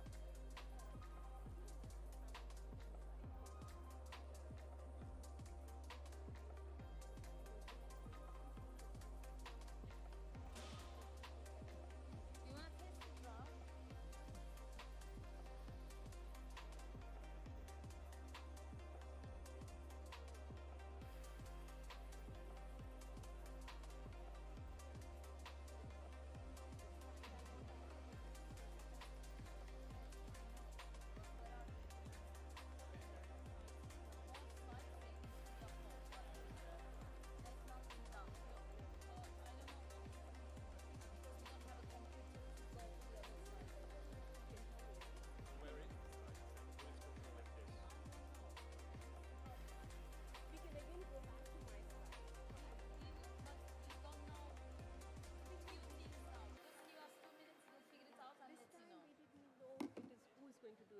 Till last conference, we used to go into speakers Yes, room. I know. We are trying to figure it out. And so,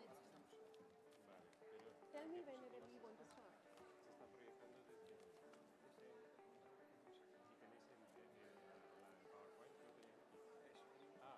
Neilhan, they have the PowerPoint. Eso es, sí, de hecho yo quería hablar con alguien para comprobar, para enseñaros los PowerPoints que tengo. A ver, los PowerPoints se cargan en un servidor que tenemos central para toda la sala. Entonces yo tengo aquí los PowerPoints que le han dado, o sea, los ponentes llegáis y los ponéis arriba. Yo tengo tres presentaciones, una de las dos, otra de las 2:10 y otra de las 2:30. Me han dicho... ¿she speaks Spanish? No. No, solo yo. Vale. No es que me falte, te digo lo que...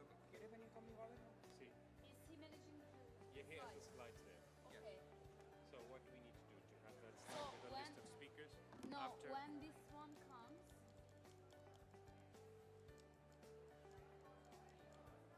So, learning objectives. This is the last slide. Then the first speaker. The presentation of the first speaker.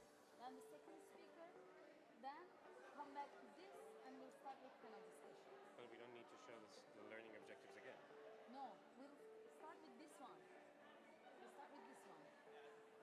After the second speaker speaks, Second we come speaker, back to please here. come back and panel discussion. We come with this At slide. the end of all the three presentations. Yeah, Two. chair We and only two have two presenters. So we come to this one, Yes. to the introduction, Yes. and we finish it here, Yes. the next one. We'll start with this one. Yeah, but we finish the first time, we finish in this one. In This one. We finish learning. Then we do the second First presentation, speaker, and then we second come speaker. back to here. First speaker. Ines. Hi. Welcome. Nice to meet you. Oh, sorry that you faced the huge challenges, but all of us did. But Didn't capture that.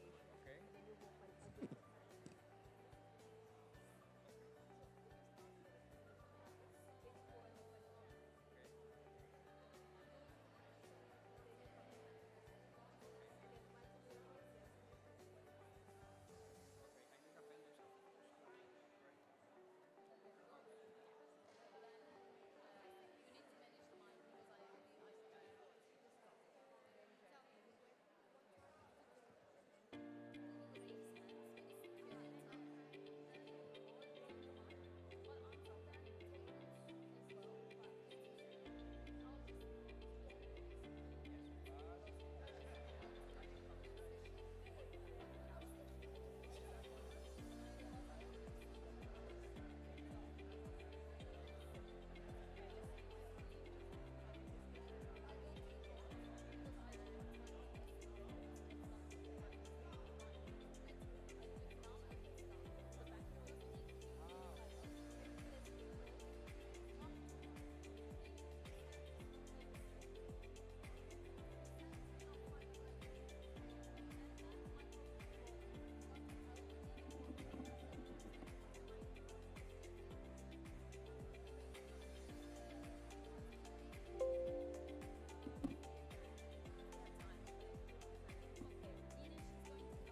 Yeah, he will know it. He'll know. Yeah.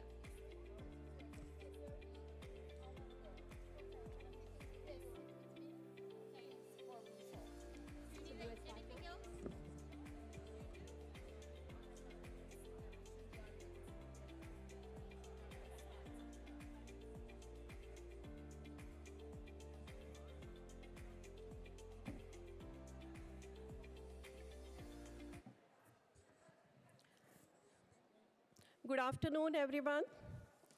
Good afternoon, and welcome back to the session. And we are here now to discuss about the session on integration of community pharmacies into primary healthcare, the challenges due to COVID-19, and opportunities for the future. And I'm Mrs. Manjiri Gharat, the Vice President of FIP from India. I'll be chairing the session.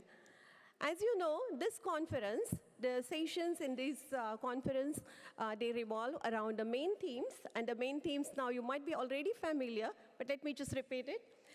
Never waste a crisis, learnings for future preparedness. We are all coming out of the COVID-19 pandemic, and this is the most relevant theme, I feel. Science and evidence supporting the response to COVID-19, and dealing with the new and extraordinary ethical challenges. These are the main themes for our program at this Congress. Some logistics before we go to the actual program. There are no conflicts of interest reported by any of our speakers and the panelists in this session. We have done a lot of new experiments in this Congress, and we would like to know how you liked it or whether we need to improve on it. And to let us know that, I request all of you to do the evaluation of the session so that we can definitely improve in the future. You are welcome to ask any questions to our panelists and our speakers towards the end of the program, toward the end of the session. And you can use the sticky notes available at the chairs table to ask questions, as well as the most frequent and interesting questions we will be taking up. And you can use yes and no, the cards in your brochure. We kindly remind you not to do any recording, and you may not ask for any downloading of the speaker slides, but we will make it available to you in the first week of November in a PDF format. We will email the link to all the registered participants where you can download your slides.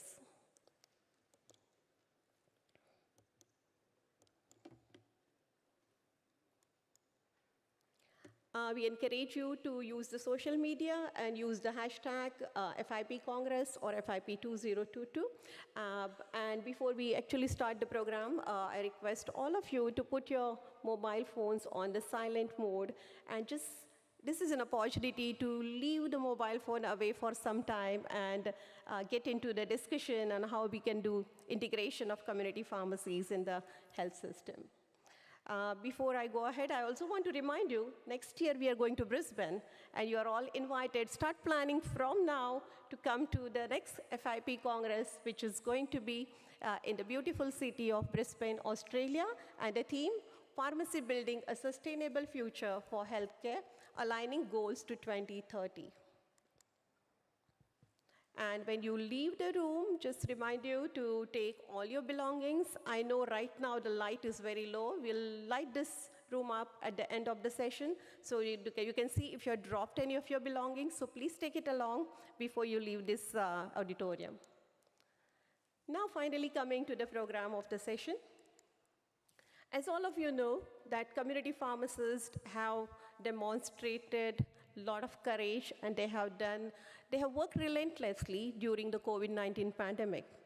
But somehow, the community pharmacies and pharmacists often operate independently of other healthcare providers. And they're often overlooked or neglected or ignored when you talk about the mainstream health system. The public health strategies ignore many a times or exclude the pharmacist. And they mainly talk about the physicians, nurses, and so on. But somewhere, the pharmacists have been the missing link, even though we are contributing so much to the societal health. International professional organizations like International Pharmaceutical Federation is always advocating and actively promoting the drive for integration of the pharmacies within the primary healthcare.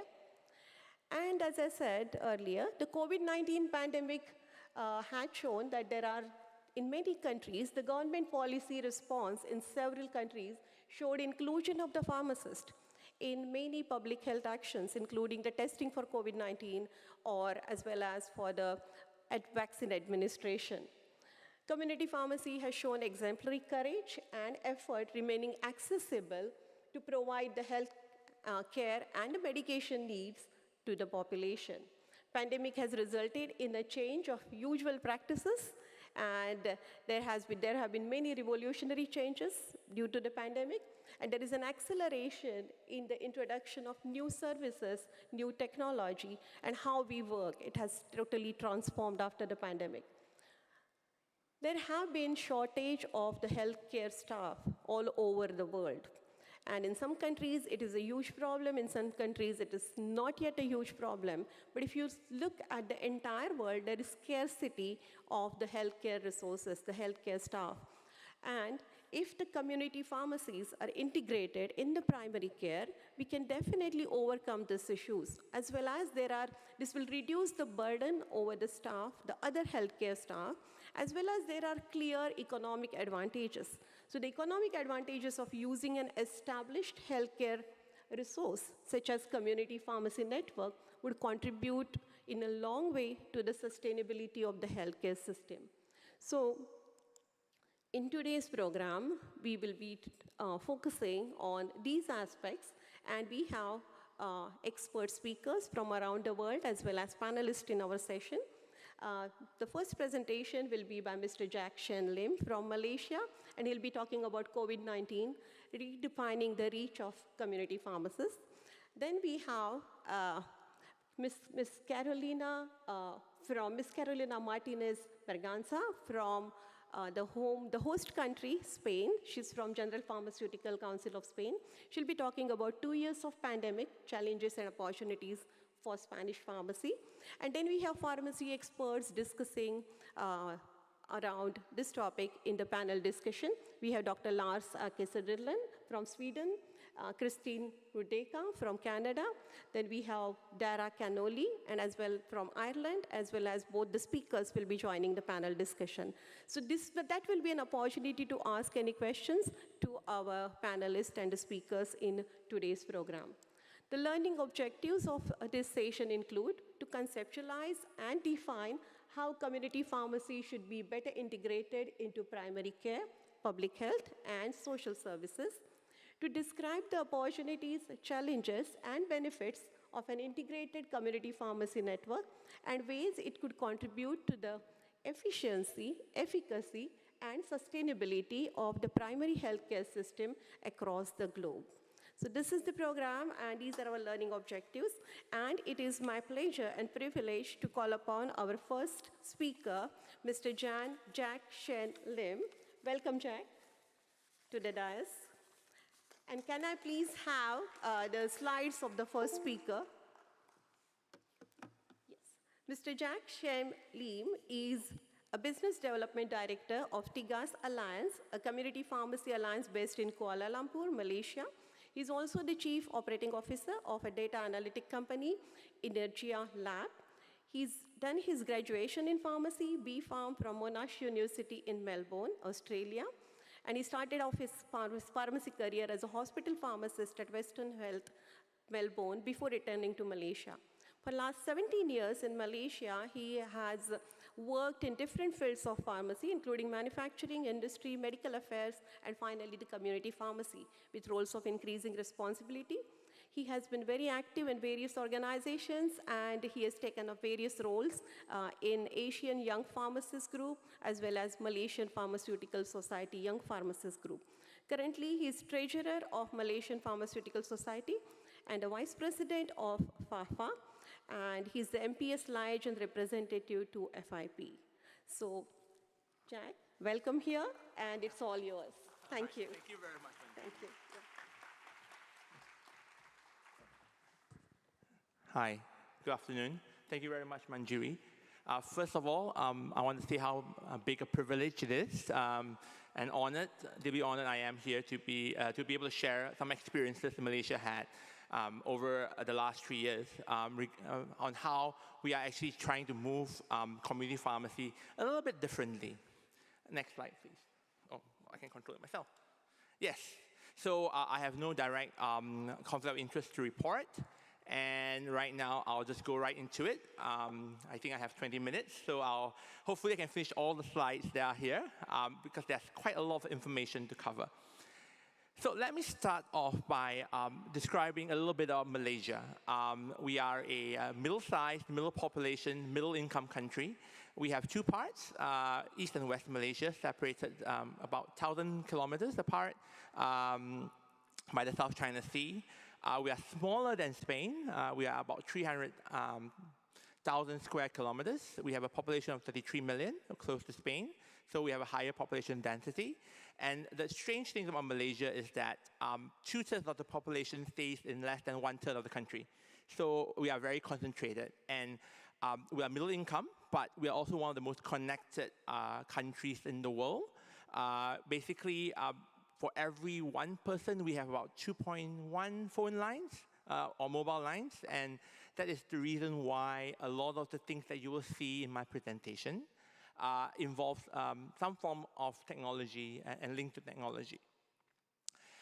About Malaysia as well, unfortunately, our system, our healthcare system is not totally integrated. We have a dual-track healthcare system. An explanation of that is that we have the public healthcare system where 80% of the population go to for their healthcare and occupies about 50% of the cost. And we also have a private healthcare system, which is about 20% of the volume, but also 50% of the cost roughly. We currently have no health insurance scheme, which will explain why some of the things we do in community pharmacy that's different from countries with national health insurance schemes. The payer for the public healthcare system is the government, where they get it from the taxes. And privately, we pay personally as a patient, or the employers cover us, or if we can get private health insurance. And the other thing that is unique in Malaysia, and that's something that Malaysia, MPS, the Pharmaceutical Society of Malaysia, really wants our support from FIP, is that we have no dispensing separation. Basically, that means that doctors can dispense medicines, and I think we are one of the few countries left. The other ones I know of is Hong Kong and Singapore, and this is something that, as pharmacists, we want to address. Okay, so I will start off this discussion, this sharing, with how we define community pharmacies. I think if you ask any pharmacy student, you can define it. You know, a community pharmacy is a pharmacy that deals with the public in its local area, serving the local public for the healthcare of patients. But through COVID, there is some changes to that interaction, is what I believe. We are responsible for providing integrated, accessible healthcare to everyone, and we are basically a key part of the healthcare system. And sad to say, our healthcare system is not totally integrated. If you go into the public system, there is a hierarchy where you go through to access specialists. But for private, you can see a specialist anytime you want. You just have to pay for it. And the last bit about our situation is that when the lockdown came, we were in an environment where the pharmacists were overlooked and ignored in the beginning. So the position of the MPS and the society and the profession was, we will not be overlooked, we will not be ignored. When lockdown first came, they gave access rights. Basically, when we have this thing called the MCO, the Movement Control Order, the doctors get to show that they are doctors and they can go to their clinics. But in the beginning, the pharmacists didn't get that, so we had to negotiate and argue with the police at the beginning to get to our pharmacists to practice. And the society actually reached out to the Ministry of Health. We got that rectified, and we say that we are part of the system. And in the end, a strange thing was that our pharmacies were open throughout the pandemic, end to end. Some clinics were actually closed, but we managed to actually keep pharmacy services throughout the whole pandemic. So the usual model of providing these services was actually deeply impacted. I'm sorry if I'm talking too fast, because we Malaysians, we tend to talk very quickly. I'll slow down a little bit. So the usual model is deeply affected, and basically the lockdown prevented patients from coming to the pharmacies. We have severe disruption in supply because a lot of our pharmacies, drugs were imported, and the social distancing really affected the way we practice, in the sense that it's hard to actually advise someone about, for example, contraception or something along those lines from 2 meters away, and you are shouting at them in that sense, with the perspex barrier in between. Yeah, so, and also there were changes to the business as well. Pharmacies that got high traffic in malls suddenly became really quiet, whereas community pharmacies that usually don't get much traffic became really heavy traffic of patients. And because of changes in work patterns, work from home, and so on and so forth. So what we needed to do was, and what Malaysian pharmacists did, was we actually changed the way we define community, right? So basically, COVID-19 has caused us to forget about other medical conditions. We hardly talk about hypertension or diabetes or chronic diseases for the whole 3 years. It's almost 100% on containment, vaccination, testing, and management of COVID-19. And there was a shift that we have stopped looking at the community from being a geographical community to be a community that can be on mediums or platforms or organizational. And this is where I will quickly run through my slides to share. Okay, so this is a bit slow. Okay, so essentially my presentation here will show the 5 different areas that we have kind of moved into, right? On the word community, right? There's a community everywhere you see. A community is basically a group of people, and as a pharmacist, you can serve that group of people on the community, whether it's be on digital platforms, they have e-commerce platforms or contact tracing platforms which I'll share, or an online community on social media, Facebook, or even WhatsApp. Corporation, basically, because in Malaysia, our employers pay for medication to their staff, so pharmacists can serve a corporation as well. There's also a community. We have post-hospital care. That's something that was very important during COVID-19 because we were trying to get rid of patients from hospitals. They were actually shutting down whole wards and expanding the COVID ward all the time. And also, last but not least, actually what we call online health services, online specific health platforms that were being used. So I'm just going to go quickly, less than 10 seconds on what COVID-19 was in Malaysia. We were not really badly hit, but by a proportion to our population, it is. We have 30 million people, so at least 10% had the COVID-19 at that time, and that is the numbers that were tracked, because as we started getting less focus on lockdowns and containment, people were not reporting. So I would actually predict that more than half or 70% now have COVID, more likely, okay? And to date, we have about 40,000 deaths, all right? And we had double peak. So we had one peak in the beginning. We were very well contained. Then when Delta hit, there was a second peak. And when Omicron hit, there was another peak at the back. So that was the situation we have. And we have contact tracing, we have mask mandates. In fact, our mask mandate just came up only 2 weeks ago. So I'm still getting used to the fact that not many people are wearing masks here. And also the home quarantine.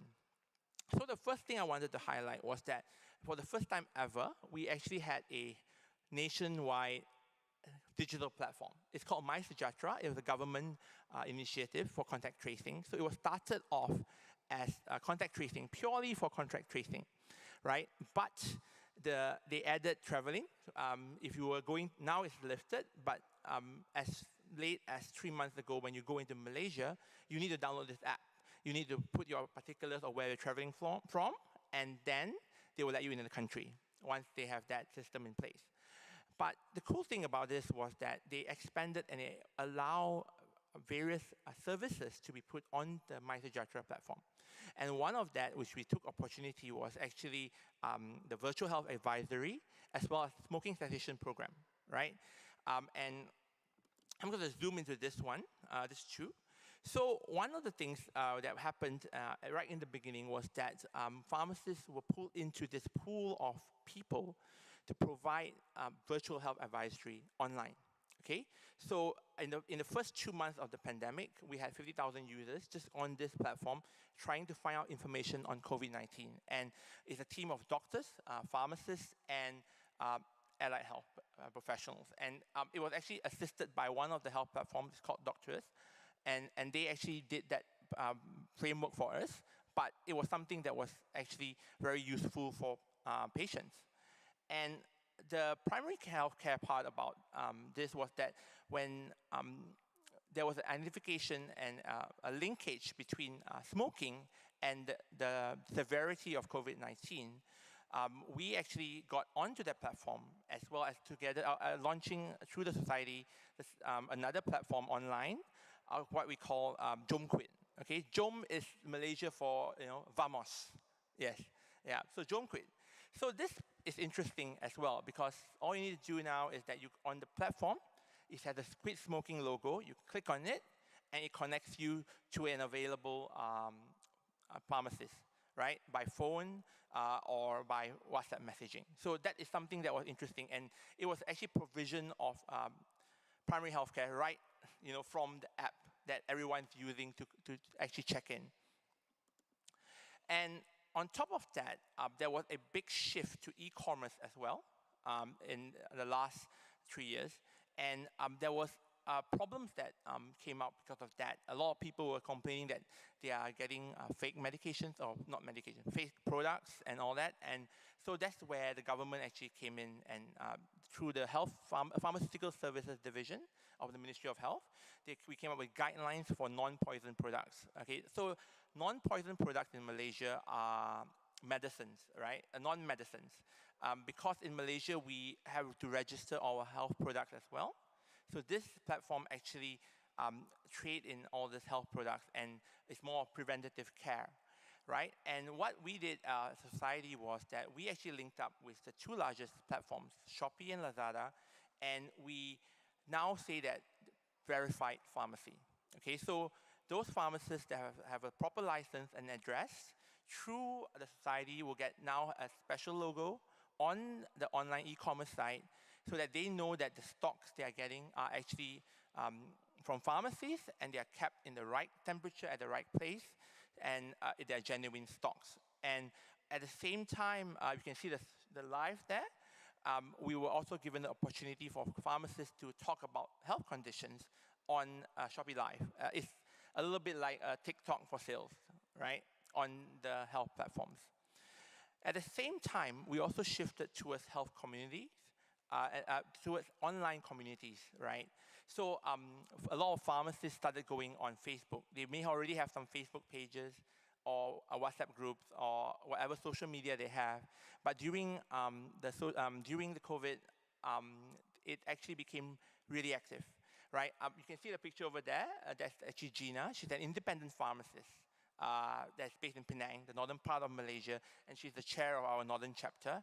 And she goes on Facebook and explain medications and interact with their patients.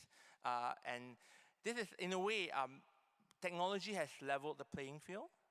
It's no longer the game of the big chains, and independent pharmacy can actually also reach out to the wider audience. And this is actually also seen regionally from Philippines as well, where there was sharing that those pharmacies that went online actually started servicing patients that wanted to find information online. And these are independent pharmacies because they move faster than the chains. And that's something that is very, very important and something that is very achievable. Yeah, and also in the same time, in this environment that we have, we started doing a lot of delivery services. We have food delivery, we have medicines delivery, we have groceries delivery, everything is being delivered. All you need is to use an app.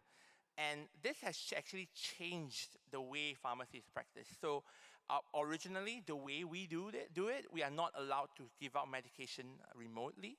But in 2021, our Ministry of Health Pharmacy Services Division reacted to what the need on the ground, and we came out with a guidelines for delivery of medications from pharmacists to patients. And that actually helped us a lot. So now, the way, as long as it's point to point, I can get any rider to come in, to pick up the medication, virtually talk to the patient and counsel them and send it across. Okay, of course, we always advise that it is for repeat customers, not for new patients, but it is a system that can keep going. So in that sense, because of these delivery services, and they're usually 20, 30 kilometers in range, your geographical community is now expanded to an online community, which is now limited by delivery range instead of walking distance, for example.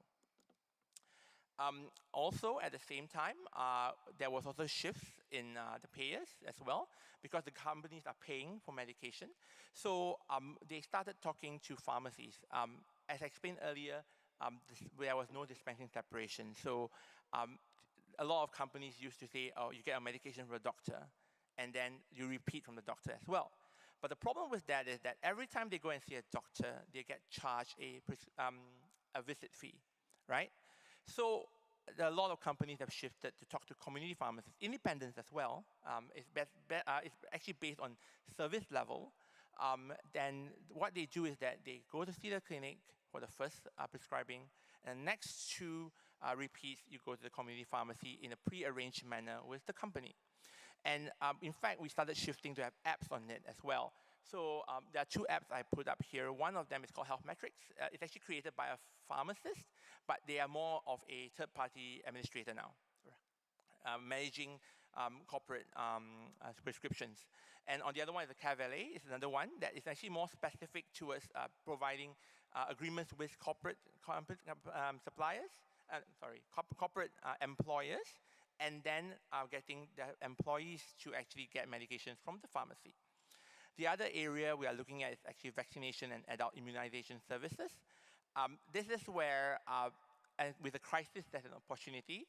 And what we did was we actually started, MPS started to actually engage FIP as well as all the government agencies about it is not rocket science. The word we used, we actually quoted one of the ministers of science, and it is not rocket science to actually inject, right? So we actually started advocating for vaccination, and during COVID, we managed to actually get the government to say, hey, yes, you guys can be administrators, but at that juncture, it was for government-related agencies and those very big vaccination centers that we set up. So this is the part where moving forward, we are going to try and continue that momentum to talk about adult vaccination, your meningococcal and your influenza vaccines in pharmacies in Malaysia. And that's something that we are trying to go towards. But there are legal and practice challenges. The doctors are complaining already for the role we play. But at the same time, vaccines in Malaysia is categorized as one category under prescription-only medicine. So it is also really funny if we don't actually move it to pharmacy-only medicine. So imagine you have to go to get a script from a doctor, then you come back to a pharmacy to do that. It's not user-friendly, and it is not friendly to the patient. All right, I'm almost there, I hope.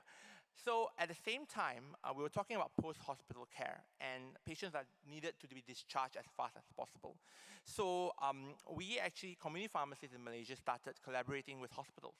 And it happened in stages because we don't collaborate with the government hospitals, we collaborated with the private hospitals because the private hospitals were discharging patients out because the government says that we need capacity, we are going to put patients into your beds. And when that happens, community pharmacies provided continuity of care post-discharge. At the same time, on the public hospital side, they have this thing, what they call PVAS, Pharmacy Value Added Services, where they actually allow the sending of medication, collection of medication out at community level as well. And last, at the same time, we also, the government also initiated a system where they can actually loan medication from the hospitals out to the community to actually address the shortage that we identified. And this is another one that I wanted to highlight because it's something that FIP is doing, and something that we want to support, and we also want to get FIP support for this, is actually on devices and monitoring, right? And because technology has moved on as well, and we are now rubbing against the doctors, for lack of a better word, on remote monitoring of patients. And that's something that happened over the last 2 years as well. And we have pharmacies in Malaysia where they come up to the pharmacy, oh, your blood pressure is like this. Let me sell you this device that allows me to monitor, and I can see your blood pressure every day and tell you something if that something's wrong, and also communicate with the doctor. So that has actually happened. And this is where the border between pharmacist roles and doctor's roles has to be clarified. Then something that we need to do in Malaysia. And lastly, we are talking also on online health services, where we are talking about health platforms. It's not an e-commerce platform, it's a health provision platform that's online. So Malaysia this year has followed Singapore, and we have created a regulatory lab, which means that you can try out new things without violating the law. Because our law is, well, it's updated this year, but our law used to be the Poisons Act 1952, right? They don't even mention photocopy machines there, right, at that time. And we just got updated this year, thank God. It took a long effort from pharmacists to actually get that through. So now we are talking about e-prescriptions, we are talking about digital signing, and that's where e-pharmacies are coming up, similar to what's happening in Singapore. And we also have telemedicine services, and this is the part that I wanted to share as well on the possible ethical issues that we need to consider. Yeah. So with regards to e-prescriptions, you can see that's provided by one of the platforms. Every year, year on year, is about 160% increase of e-prescriptions that's happening in Malaysia. And they almost hit 1 million prescriptions mark since the COVID started. This is on one platform, and we have about three platforms that are approved by the government. On another platform, this is the part that we need to be aware and about the ethical part about it, is that they are actually doing this, and it's a very good service, is that you come to the pharmacy, if you need a doctor, you dial the doctor talks to you in the pharmacy, issue the e-prescription, and the pharmacist can give you the script. The pharmacist will get the script, and the pharmacist can dispense the medication to you there and then. But there is a ethical viewpoint on this, or whether you're actually bringing the clinic and doctor into the pharmacy, and vice versa, when doctors actually send out medications directly as well. So this is the part that we will need to be aware of and careful of, but it is actually interesting. It is an interesting direction that people are moving, and the definition of community is actually changing. So I'm just going to conclude now. So essentially, we have opportunities and we have challenges in Malaysia, and hopefully with my sharing, you can actually consider your own health systems. We used contract tracing to affect this, and now they are actually talking about putting patient medical records on it, which is something that we have to be aware of, and with privacy issues. And we are also trying to push for vaccine administration, and I really have no idea how much time I've left. We also have a lack of dispensing separation. That's also a problem. And we also need to highlight the issues between the payers and patients, because we have no national health insurance, and that's something that we're looking to. And last but not least, we have the challenge of online health services that are coming on board, which is currently very doctor-centric. So if you are a young pharmacist, you have a great idea of how to actually bring pharmacy services out there, please think about that, because that's something that we want to actually challenge and build the role of pharmacists, especially in OTC care. All right? So that's all from me. Thank you very much. Gracias. Terima kasih.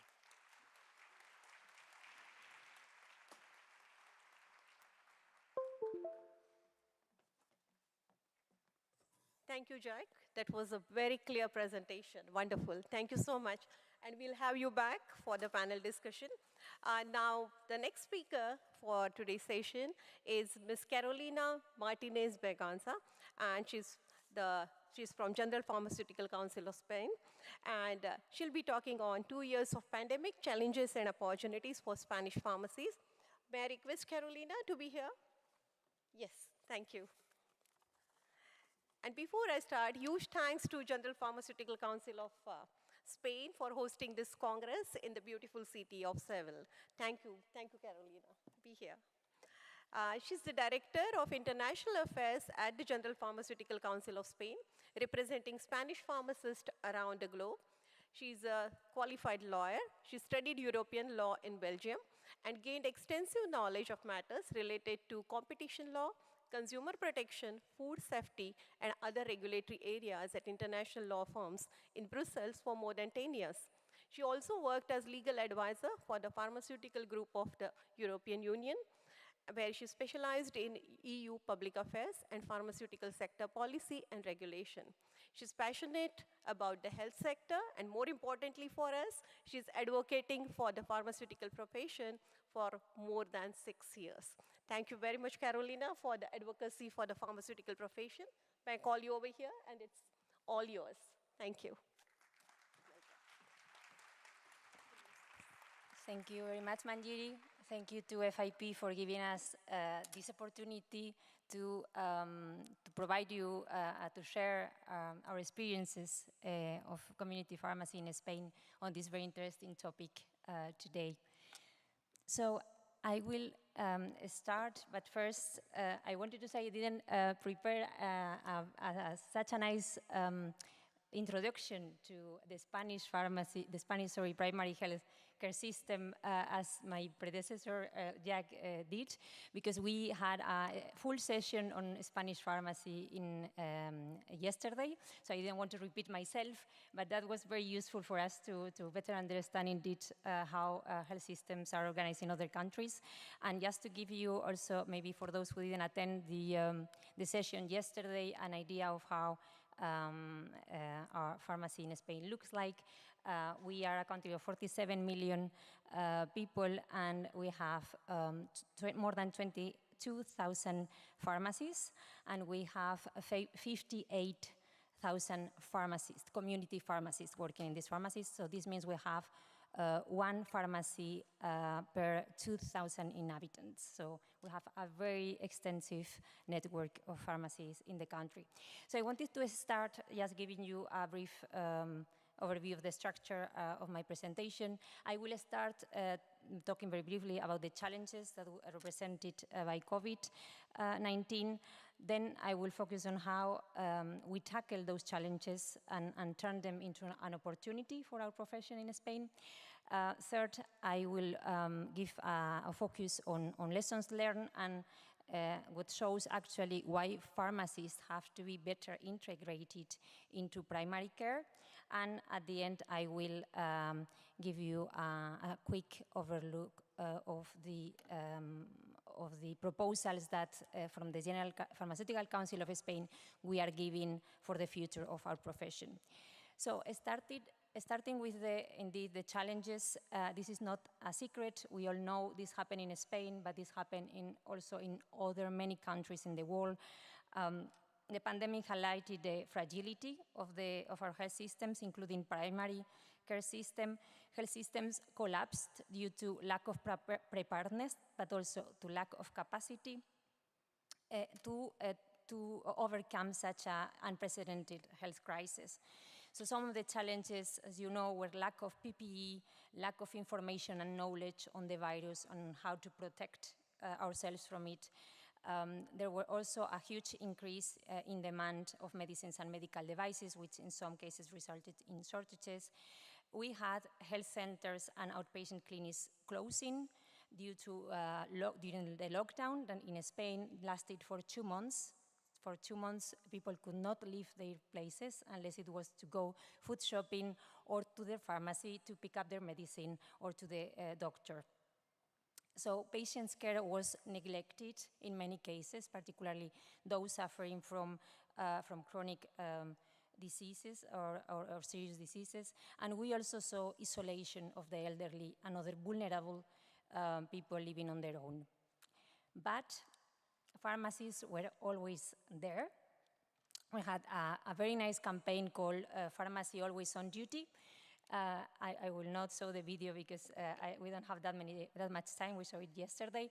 But just to reinforce indeed that in the first months of the pandemic, in the first months, of the lockdown, pharmacies provided assistance to more than 30 million people. That is 2/3 of the Spanish population, and more than 2.2 million people received telephone assistance from the pharmacist.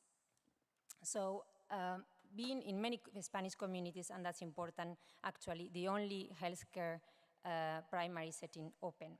So pharmacists, and I think our colleague from Malaysia also saw it, quickly adapted to these urgent patient needs that were brought by COVID, and we provided a broad range of services in order to cover these needs. We provided pharmaceutical care services, public health services, social care services as well, and digital services. So turning the pandemic into an opportunity, we try to be recognized as public health and primary care providers because we are healthcare providers. So as it was shown in the pandemic, pharmacies are an essential resource to combat COVID-19, from the distribution of masks informing citizens about prevention against COVID-19 to the screening detection work. So all these actions confirmed the response capacity, the agility, and the efficiency of community pharmacies in Spain in an emergency situation.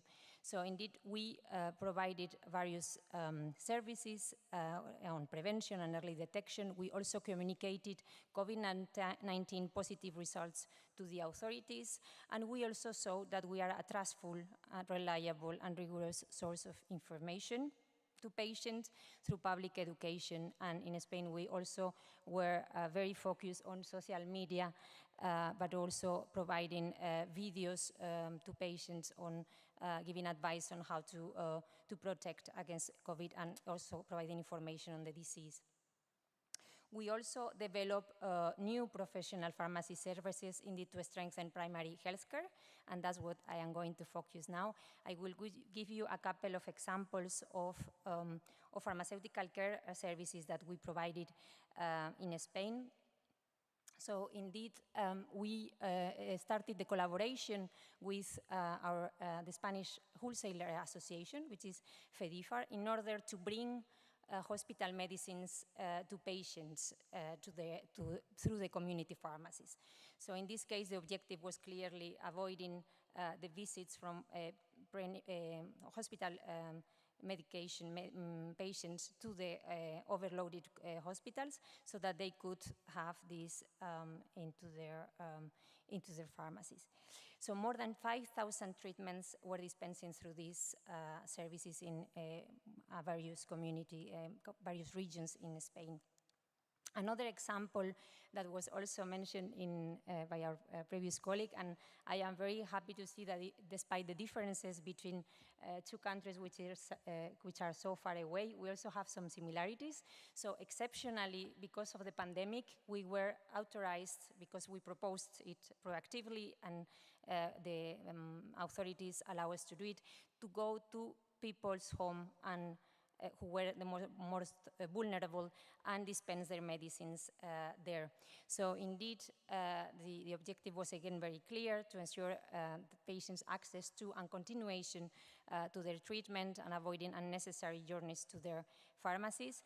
But there were only a group of patients who could benefit from this, and this was mainly the most vulnerable, as I said, people with mobility problems, those who were in quarantine, or chronic patients, or patients with complex or respiratory diseases. And we did that again through effective partnerships, and that I think is something we have to highlight.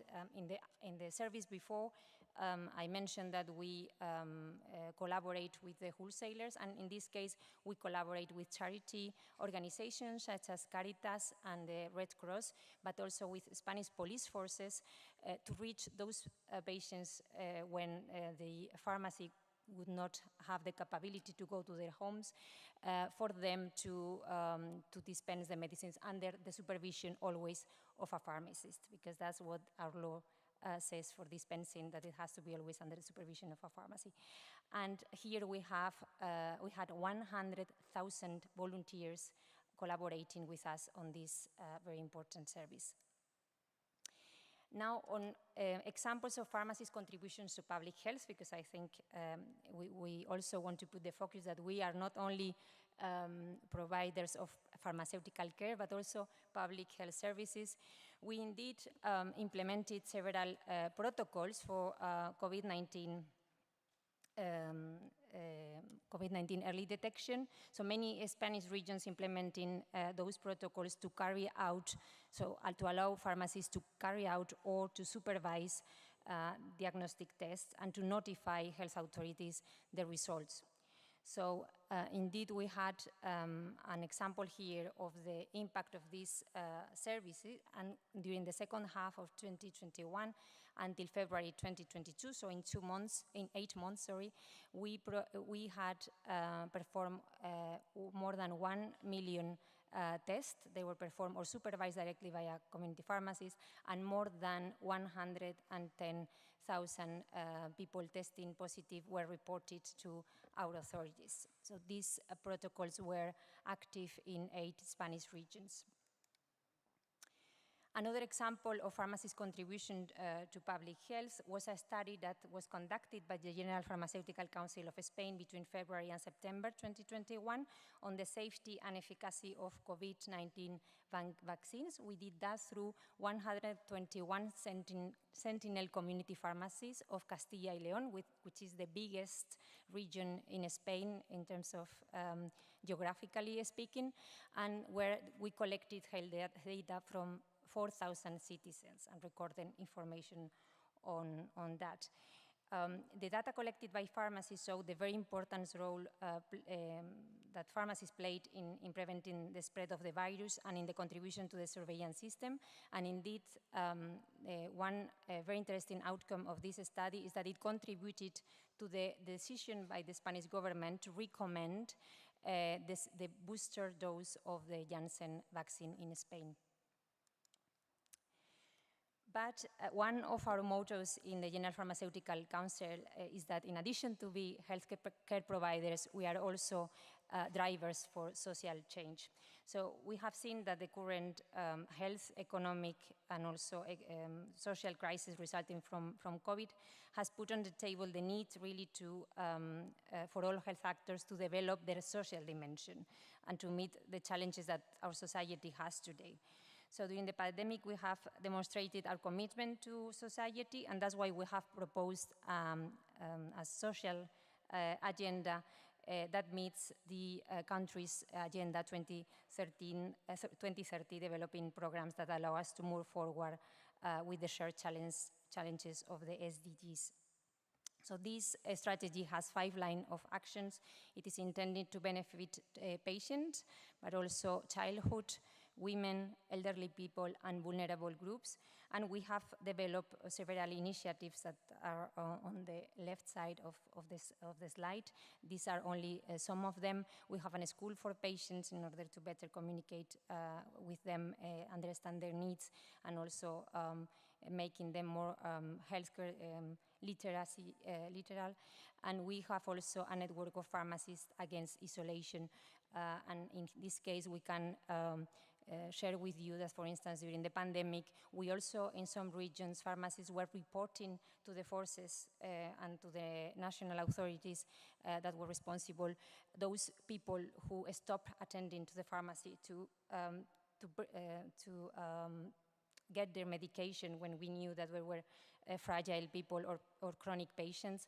And in some cases, we unfortunately found out that those people were dead. So there was a lot of communication between us and the forces that was very important. Another big campaign that we developed during the pandemic was Mascarilla 19. This was an assistance to victims of gender violence in Spain that by asking in their pharmacy 19 masks, an alert was triggered that these women could be victims of this violence, so we immediately launched a protocol where we informed the authorities about it. So more than 17,000 community pharmacies were involved in this campaign in Spain, and it was so successful that it has been replicated in 20 countries in 4 continents in the world. So you have here more figures. I will not read all of them, but we are very proud of this campaign. And last but not least, how to integrate community pharmacies. So that's for us as well an opportunity in the digital transformation of healthcare. I mean, for us, it's also obviously very important, as it is in the case of our Malaysian colleagues, to be part of this digital transformation, and we need a digitalization model indeed that allow us to work in a coordinated manner within healthcare teams.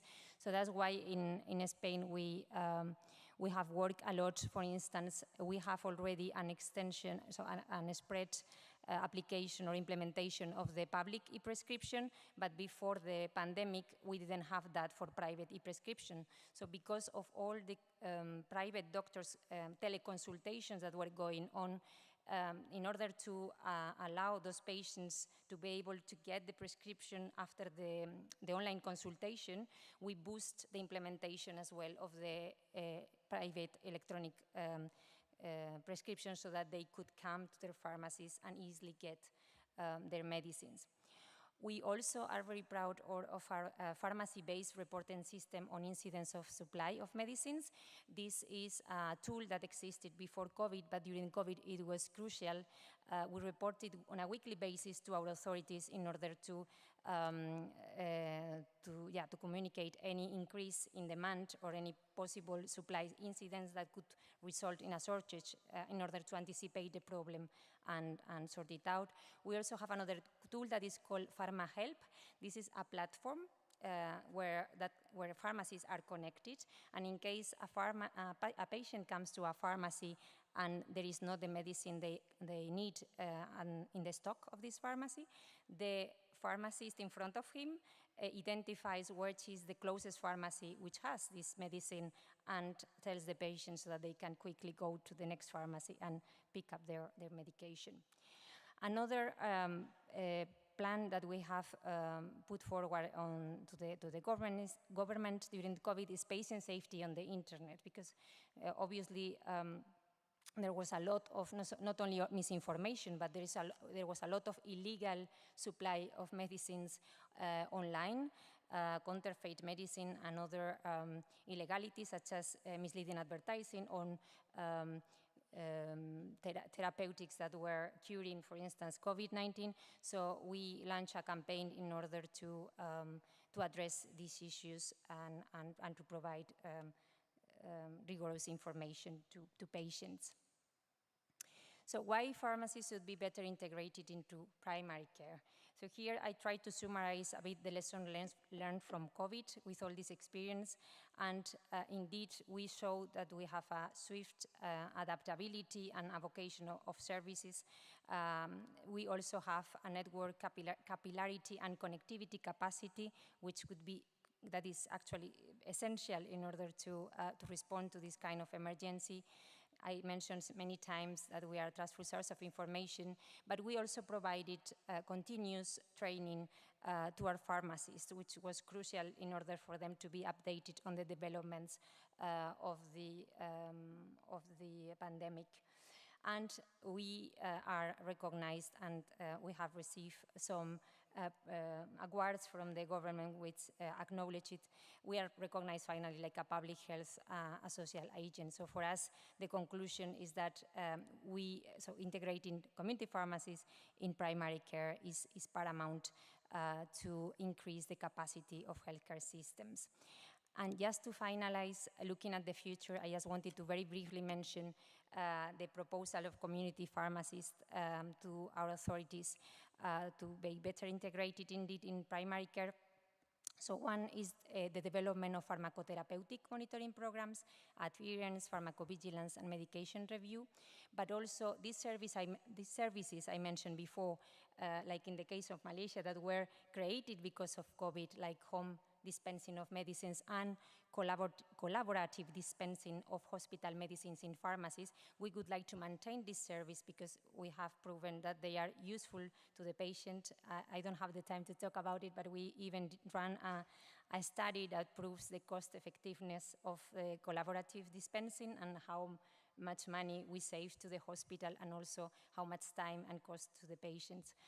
And finally, we want also to say that in order to be able to be integrated in this primary care health, we need to ensure the sustainability of the pharmacy network, in particularly those located in fragile and rural areas that in Spain are many. And with regard to integration of pharmacists in the public health policies, we also want to continue providing the screening programs and early detection protocols that we have been implemented with COVID-19 and do it also with other diseases. Yes, and as I said, I think it's key to take the advantage that we have already a network of pharmacies that are ready to use them not only for pharmacovigilance purposes, as it is done today, but also for public health strategies and services which are crucial for the population. And I just want to finalize with a quote from our president that I think is the main takeaway message from my presentation. He gave this feedback in a meeting at the Spanish Parliament in June 2020. It is not possible to rebuild the health system and public health without pharmacists and without pharmacy. Thank you very much.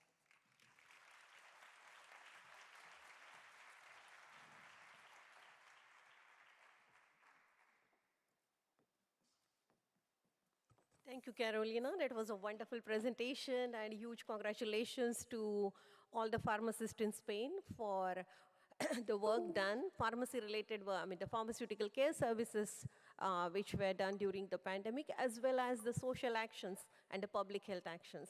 So this will become a case study for many of us, I'm sure. May I again call Carolina and Jack to the stage for the panel discussion, and then we have panelist Dr. Lars Ake. May I please call you to the stage? And Mr. Dara Canoli and Ms. Christina for the panel discussion here. Thank you. Thanks. Yes, please. Thank you, Christina.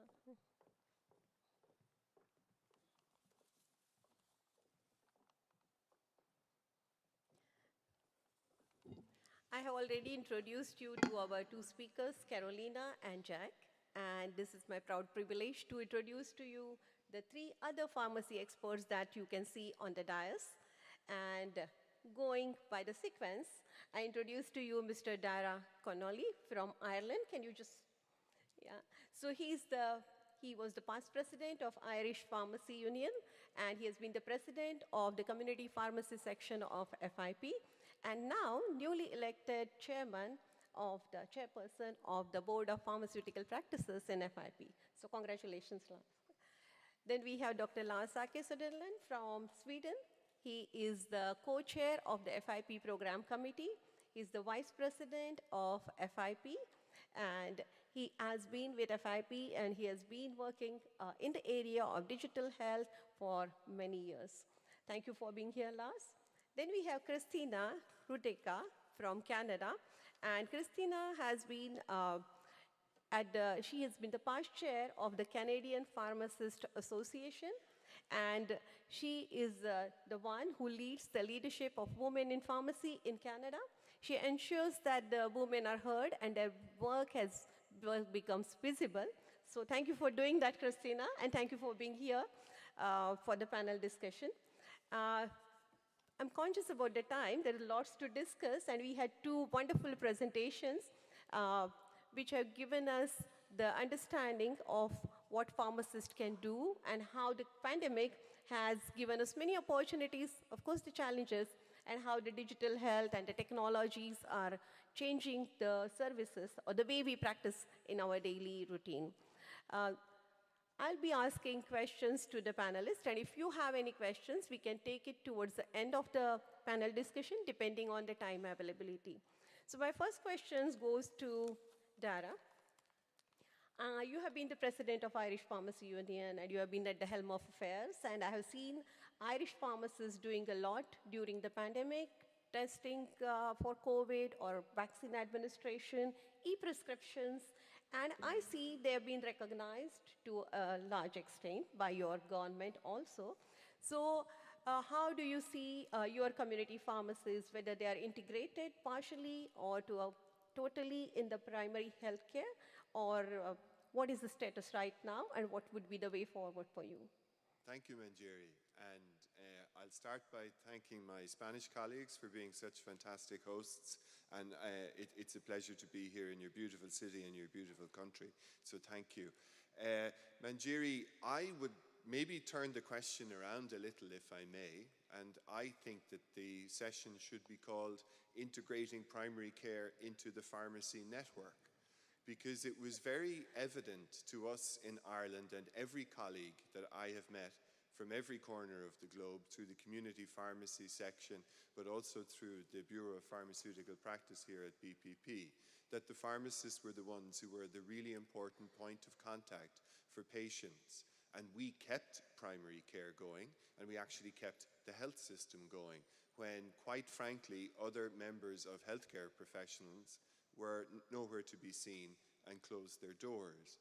So what I would like to think that the learning that we should have from a policy perspective and from a professional practice perspective is that the tools that are needed to advance primary healthcare already exist within the community pharmacy network, and policymakers and regulators need to recognize that, and they need to adapt very quickly. One of the things that I find very frustrating as a community pharmacist is we tend not to have the opportunity to do the best that we can for the people that we serve. And I find that it's really frustrating that policyholders seem to move the system around to accommodate the system rather than putting the person at the center of the system. So we had a fantastic vaccination rate in Ireland because we were able to give lots of people choice and lots of people access to how they would receive their COVID vaccinations. So in community pharmacies in Ireland, through the network that we have, we were able to deliver 1.1 million doses of vaccine, which probably contributed about maybe 20% or so of the vaccines. So I like the idea that patients have choice and that patients have access, and that can only be done if the role of the pharmacist and the teams that they have and the network that they have created is understood, recognized, and then endorsed through healthcare policy. So what we have learned in Ireland is that if you took community pharmacy out of the fight against COVID-19, it is no exaggeration to say that the death toll would have been higher in our country and in every other country as well. So I hope in some way that answers your question, Madam Chair. Yes, thanks, Dara. It definitely did. I go to Canada now, Christina. I heard you strongly believe that you can't be what you can't see. So here we are trying to see the integration of the pharmacies into primary care in all the countries. I mean, there are diverse conditions, and I mean, the number of pharmacies in different countries are totally different. The policies are different, socioeconomic conditions are different. When we talk about Canada, what is the status? How are pharmacists involved in the primary care, and to what extent? Thank you so much, and thank you for having me, and Canada is thrilled to be here. Yeah, I think in Canada, it really opened up some huge opportunities for us, and I'm so excited to say that we have opened in Canada literally walk-in clinics that are pharmacy-only manned. And in order to do that, though, you need technology, a toolkit, and you need payment models. So we've now been able to order lab tests. So if someone comes in, we can say, hey, let me look at your cholesterol, and then be able to prescribe or adjust it. And point of care is another huge tool that pharmacists are getting. So if you come in, we can do an HIV test, or we can do a urinary tract test, and then prescribe. So scope is definitely across the country growing so that pharmacists can prescribe most medications within competency, which is so great to see. And I guess the last thing that's happening is that we're working towards a better care model or a payment model so that we get an assessment fee and a fee for dispensing the prescription. So I think sustainability of pharmacy is critical, and we need definitely, we need payment models that reflect that. So the brick and mortar pharmacy in rural Canada is just so important. Really, during the pandemic, those pharmacists were the only healthcare providers that patients had. And so moving to a more of a care model is critical to keeping those pharmacies open. Great. So I feel very proud to hear the advances in the pharmacy practice in Canada. And I totally agree with you that we need to have good remuneration models for the sustainability of the services. So we heard two examples, Ireland and Canada, where the pharmacy practices are getting advanced and they are being part of the primary care. I go now to Spain, and we heard from Carolina that they're doing a lot, and they also have some success too, and then they have put some proposals to the NHS for your better recognition or integration. So do you see that everything is fine and everybody accepts what you say, or do you face difficulties, barriers at the policy level? I mean, convincing the policy makers, as well as at the pharmacist level. Do they all follow you when you tell them that this is a new service and come in? So, or are there challenges? I mean, I'm sure there are challenges. So at the policy level, as well at the pharmacist level. I think if I ask the audience if there is anyone who doesn't have a challenge with their authorities, nobody will raise their hand. No, of course, we do have challenges with our authorities and with our members, which are the pharmacies, when we propose to expand the services.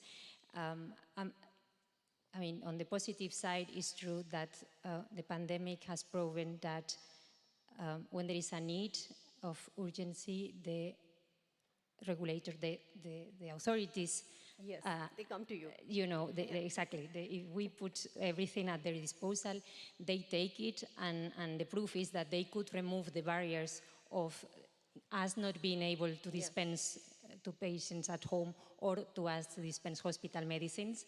But it's true that they did it in an extraordinary context, so we want to go further, as I said, and we want this to be maintained and be permanent. So the challenge is there. Will they, once the pandemic is completely over, allow us to do it or not?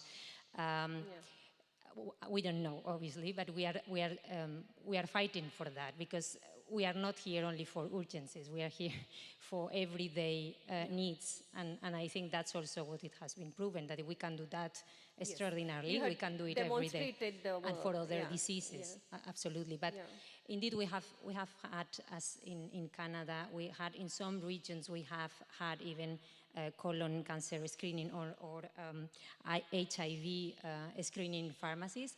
The challenge we also have in Spain is the structure of our health system, because actually we have 17 regions, and the 17 regions have their competences to decide on the pharmacy interventions.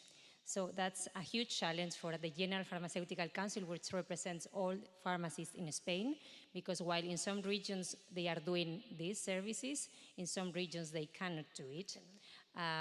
But again, the pandemic has shown that we can do that in all regions if there is a willingness from the authorities. So hopefully we convince them that this is the way forward. Yes, good luck. Thank you.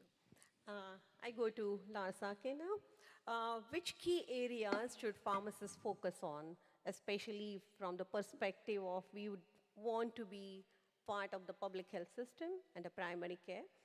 Can you just tell us about which key areas you think pharmacists should focus on? I mean, there are many public health challenges and there are many types of diseases, but which are the key things that? Thank you, Madam Jerry. Yes, first of all, I would like to say it was like listening to a beautiful song when I listened to Carolina's and Jack's presentation, and also from what's happening in Canada. We have seen that the pandemic has actually accelerated the development of pharmacy all over the world. So that is something very positive. And now we need to use these opportunities and advantages when we are creating both the new pharmacy or transforming pharmacy, but also healthcare, because patients demand it and we need to deliver upon it. When it comes to the areas, they are not so new, I would say, because I think prevention, like immunization and also being part of public campaigns is very important. I think pharmacy is an underutilized resource all over the world. We can do so much more. And then detection of diseases, like in Canada, point of care testing, that is extremely valuable because we can prevent people from getting sick or acquiring illnesses. And of course, minor illnesses and minor ailments, but also the fight against the non-communicable diseases. Every year, 41 million people around the world die of non-communicable diseases. We need to fight this silent pandemic. And as such, I think that primary care, primary health care is extremely important area for us, as we also heard yesterday, I think, Catherine mentioning, in our collaboration with the WHO. But also specialty care is growing, as we have seen in Spain and in many other countries. More complex medicines are distributed via the community pharmacy, and that means that we need to educate our staff about this. And also, of course, digital health. I asked a group of students from USA, they recently graduated, and I said, how much do you know about digital health and digital pharmacy? It was not included in the curriculum. And still, this is the environment where we are working today, and it's an exponential development. And also another field of practice is, of course, health analytics. We need to analyze those data. Data is gold nowadays, and now finally we can use it to improve public health campaigns, etc. But the four areas, I would say, prevention, detection of diseases, minor ailments, and non-communicable diseases. Excellent. Yes, I think these are the primary areas, and just adding to your list is another pandemic which is at our doorstep, and that is antimicrobial resistance. Exactly. So if we can prove if we can prove that we can prevent that, reduce that, then definitely the governments may like it, and then they may give us more recognition. I go to Jack now. We heard you, and we heard the new services or the digital technologies that have been used in Malaysia. In general, what do you see as a future role of pharmacist? Lars rightly said that the pandemic has accelerated or facilitated the transformation of the pharmacy services. So where do you see the future role? What do you see it as? Well, the short answer is a bright future. It's something that we can build on. In Malaysia, our main objective now is to not lose the gains that we have got through the pandemic. And I think if you can see what I presented, we actually moved around the fact that we didn't have dispensing separation rights. And we also didn't have a national health insurance scheme. And these things may come in the future, but it is the resilience of the pharmacists that managed to actually move beyond whatever issues that we have, whatever regulatory or legal issues that we actually have on the ground. So I think that's great. And that's something that we should continue innovating and going forward. Yes, innovations. I think Lars wanted to add a point. Yes, as you know, we often say that we advocate for pharmacy, but what we actually do is we are advocating for our patients. Yeah. That's why we exist. Yeah. And in order to do so, we need to be part of every national health strategy. And in this perspective, I say like the auditors, if it's not written, it doesn't exist. It's a desire. So we need to advocate for our patients that pharmacy is included in every national health strategy with clear objectives and clear expected outcomes. And that means that we also will be better prepared for the next pandemic or emergency that will hit us. True. Though we are not hoping for any pandemic in future, but then definitely we should be prepared. The prevention, that is very important.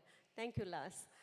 Before I conclude, or before I just go to the last question to all the panelists, if our colleagues here, if you have any question, we can take maybe one or two questions, considering the time that we have left with. If there is any question, our team would support you with the microphone. You have a question? Yes, please. No? Yeah, it's coming to you. Yeah. The mic is coming to you, the microphone.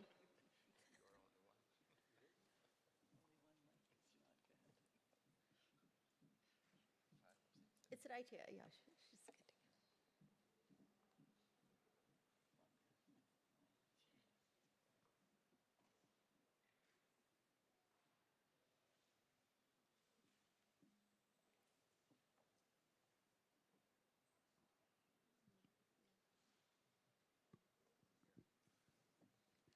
One, two. Yeah. My name is Bertrand Bolduc. I'm the president of the Quebec Order of Pharmacists in Canada. Hello, Christine. I just wanted to say that the pandemic was also an opportunity to expand the scope of pharmacists. Sure. We believe in Quebec we were the first to be able to prescribe Paxlovid since April 1st. And not only can we prescribe Paxlovid, but we can adjust any other medication that needs to be adjusted because, as you know, it has a lot of interactions. But we've been lucky enough to change the regulation so that pharmacists can assess patients and prescribe any drug to prevent or treat COVID in the future. So there will be other drugs as well. And since we've done that, 2/3 of scripts were made by pharmacists. Okay. So pharmacists are drug experts, and when a drug like Paxlovid really need a drug expert, we can really do it. And we hope that other countries in the world will be able to follow. Thank you. Yes. Thank you very much. Yes. So I just want to go back. Yes, there is another question. Can you see that? Two more, and then.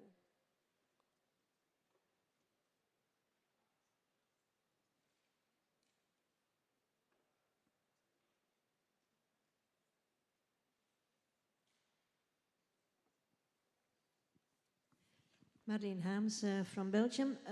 I have a question for Jack and for Carolina.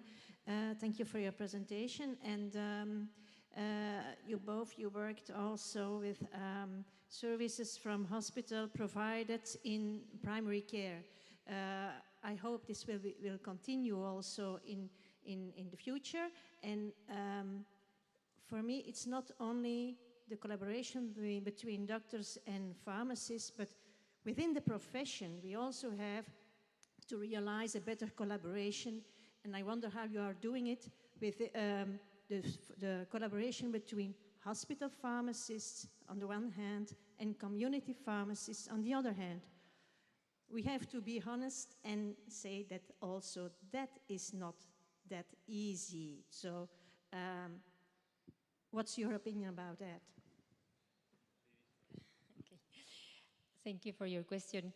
Well, in the General Pharmaceutical Council of Spain, we represent hospital pharmacists in addition to community pharmacists. But it's true that everyone has its own, capacities and scope, and we are all very jealous of our own scope of practice. So sometimes it's true, even if we represent them as well.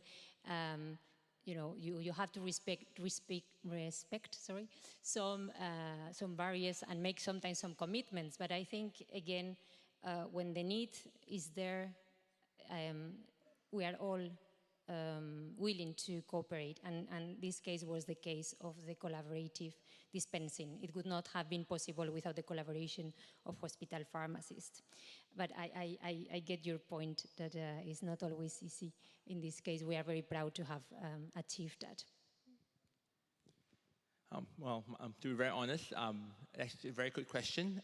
In our case, actually, it's very, very difficult because we operate in different spheres, especially.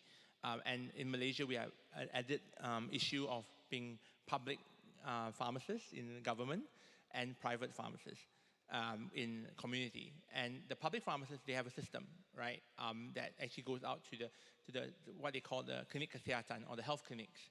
And there's interaction there, so there's a transfer of care. But for hospital to community pharmacies, at this moment, there are hardly that much interaction. But one of the things that we're looking at is also looking at technology, and that's where they are looking into putting patient history and patient information onto the MySejahtera app. and also an overall information system for healthcare. So at least that's the basic part. The second part is communication, right, between hospitals and community pharmacists. That's something that we need to encourage. And MPS, the society, actually does that. We have our hospital chapter, we have a community chapter, we make them talk to each other. They don't have a choice, so they have to talk. And hopefully, by that interaction, an understanding can be achieved. Yeah. Thanks. Yes, please. Okay, Jorge Schlotke from Argentina. Thank you very much for the panel, for your input. Jack mentioned something that I think happened abroad also. It was the delivering of medicines from the pharmacy to the house of the patients. And I want to ask you if you have some kind of information or experience if those people delivering medicines receive a kind of capacitation about that, for example, for delivering medication that need to keep the cold chain, or medication that is potentially toxic or something like that. And thank you very much again. Okay, so with regards to delivery services, actually it's in the guidelines that are that's on the Malaysian pharmacy website. We have a division on that.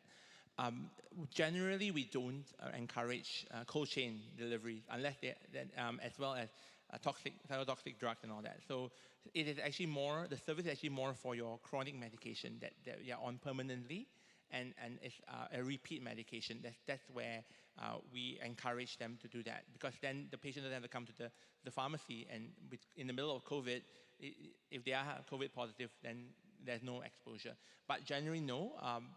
So basically, it's something you have to be smart about. It's within reason. If it's cold chain or cytotoxic, unless you are saying that you have your own riders that's servicing you specifically, and you know how is it going to be delivered, I think it's our duty of care to say that, I'm so sorry, sir, you have to come to the pharmacy to actually collect the medication. Yeah. Thank you.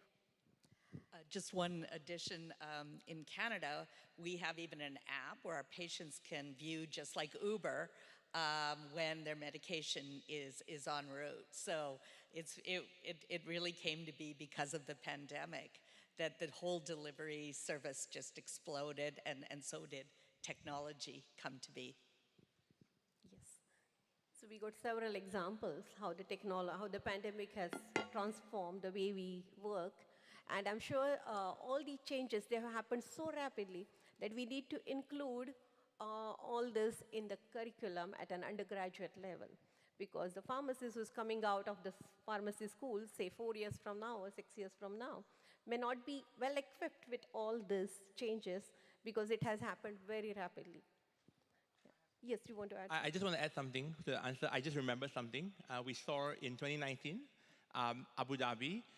Actually, a model you can see is that in Dubai and Abu Dhabi, the UAE, they have a system in place where it's RFID cold chain tracked dispensing. Yeah. So maybe you look up to that. I remember looking at that in Abu Dhabi. Yes, right. Thank you very much. So we are coming to the end of the session, and we got very inspiring examples and a lot of hope the session is giving us. Though we suffered a lot during the pandemic, I'm sure pandemic has opened up a plethora of opportunities for us, and we have been taking advantage of it. So we should continue to do that, and we should, in few years from now, in most of the countries, we should see the pharmacists are in the primary healthcare. They are considered as a part of the healthcare, and they are not working independently or in isolation, and they should be part of most of the national health programs run by the government. So government did not come to us only when the pandemic or the emergency comes, but it should be a routine practice where the pharmacists are part of the public health. I like the take-home message from Carolina, the president of General Pharmaceutical Council, says that when we rebuild the health system, and that's the time we are recovering and rebuilding the health system after pandemic, we cannot do it, nobody can do it without pharmacists. So thank you very much to all the panelists and all the speakers for their contributions, for their time, and for their inspiring words. And thank you very much to all the colleagues here who have been very attentive and interactive. Thank you so much, and celebrate the World Pharmacy Week that we have. This is a time for celebration of the profession. And thank you again. Enjoy the rest of the Congress. Thank you.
Good afternoon, everyone.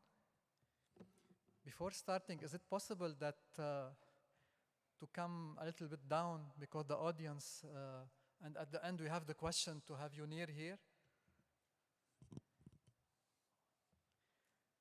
Okay, sorry for the delay due to some technical problems, and we are going to start our session.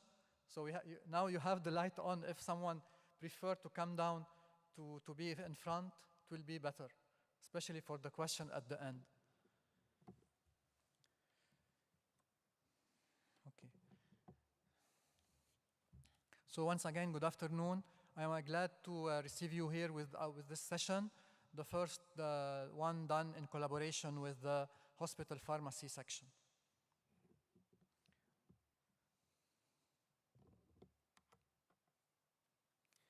So before starting the scientific part, some administrative issues. Our main theme in this presentation will be focused on three. The first one is never waste a crisis. It's learnings for future preparedness, science and evidence supporting the response to COVID-19, and we'll see the experience of each one of the speakers, and dealing with the new extraordinary ethical challenges. Some logistics. Based on the statement used for the declaration, our speakers have no conflict of interest to report for the other speakers and chairs. At the end, we are asked to make the evaluation. Your evaluation will help us to improve the quality of future Congress sessions, educational, and event programs. At the end, you are welcome to ask questions, and whenever there is the question from the speakers, you may use in your book the yes and no cards. The green one is the yes and the red one is no. There will be a microphone circulating between the audience at the end to help in the questions. We kindly remind you that no recording of session is allowed. You may not download the speaker slide at the end of the session. They will be available by 1 of November after the approval of the speakers. And we will email the link to the slides to all the registered in this session, in the Congress also. You are required to use the social media and use the hashtag FIP-Congress or FIP2022.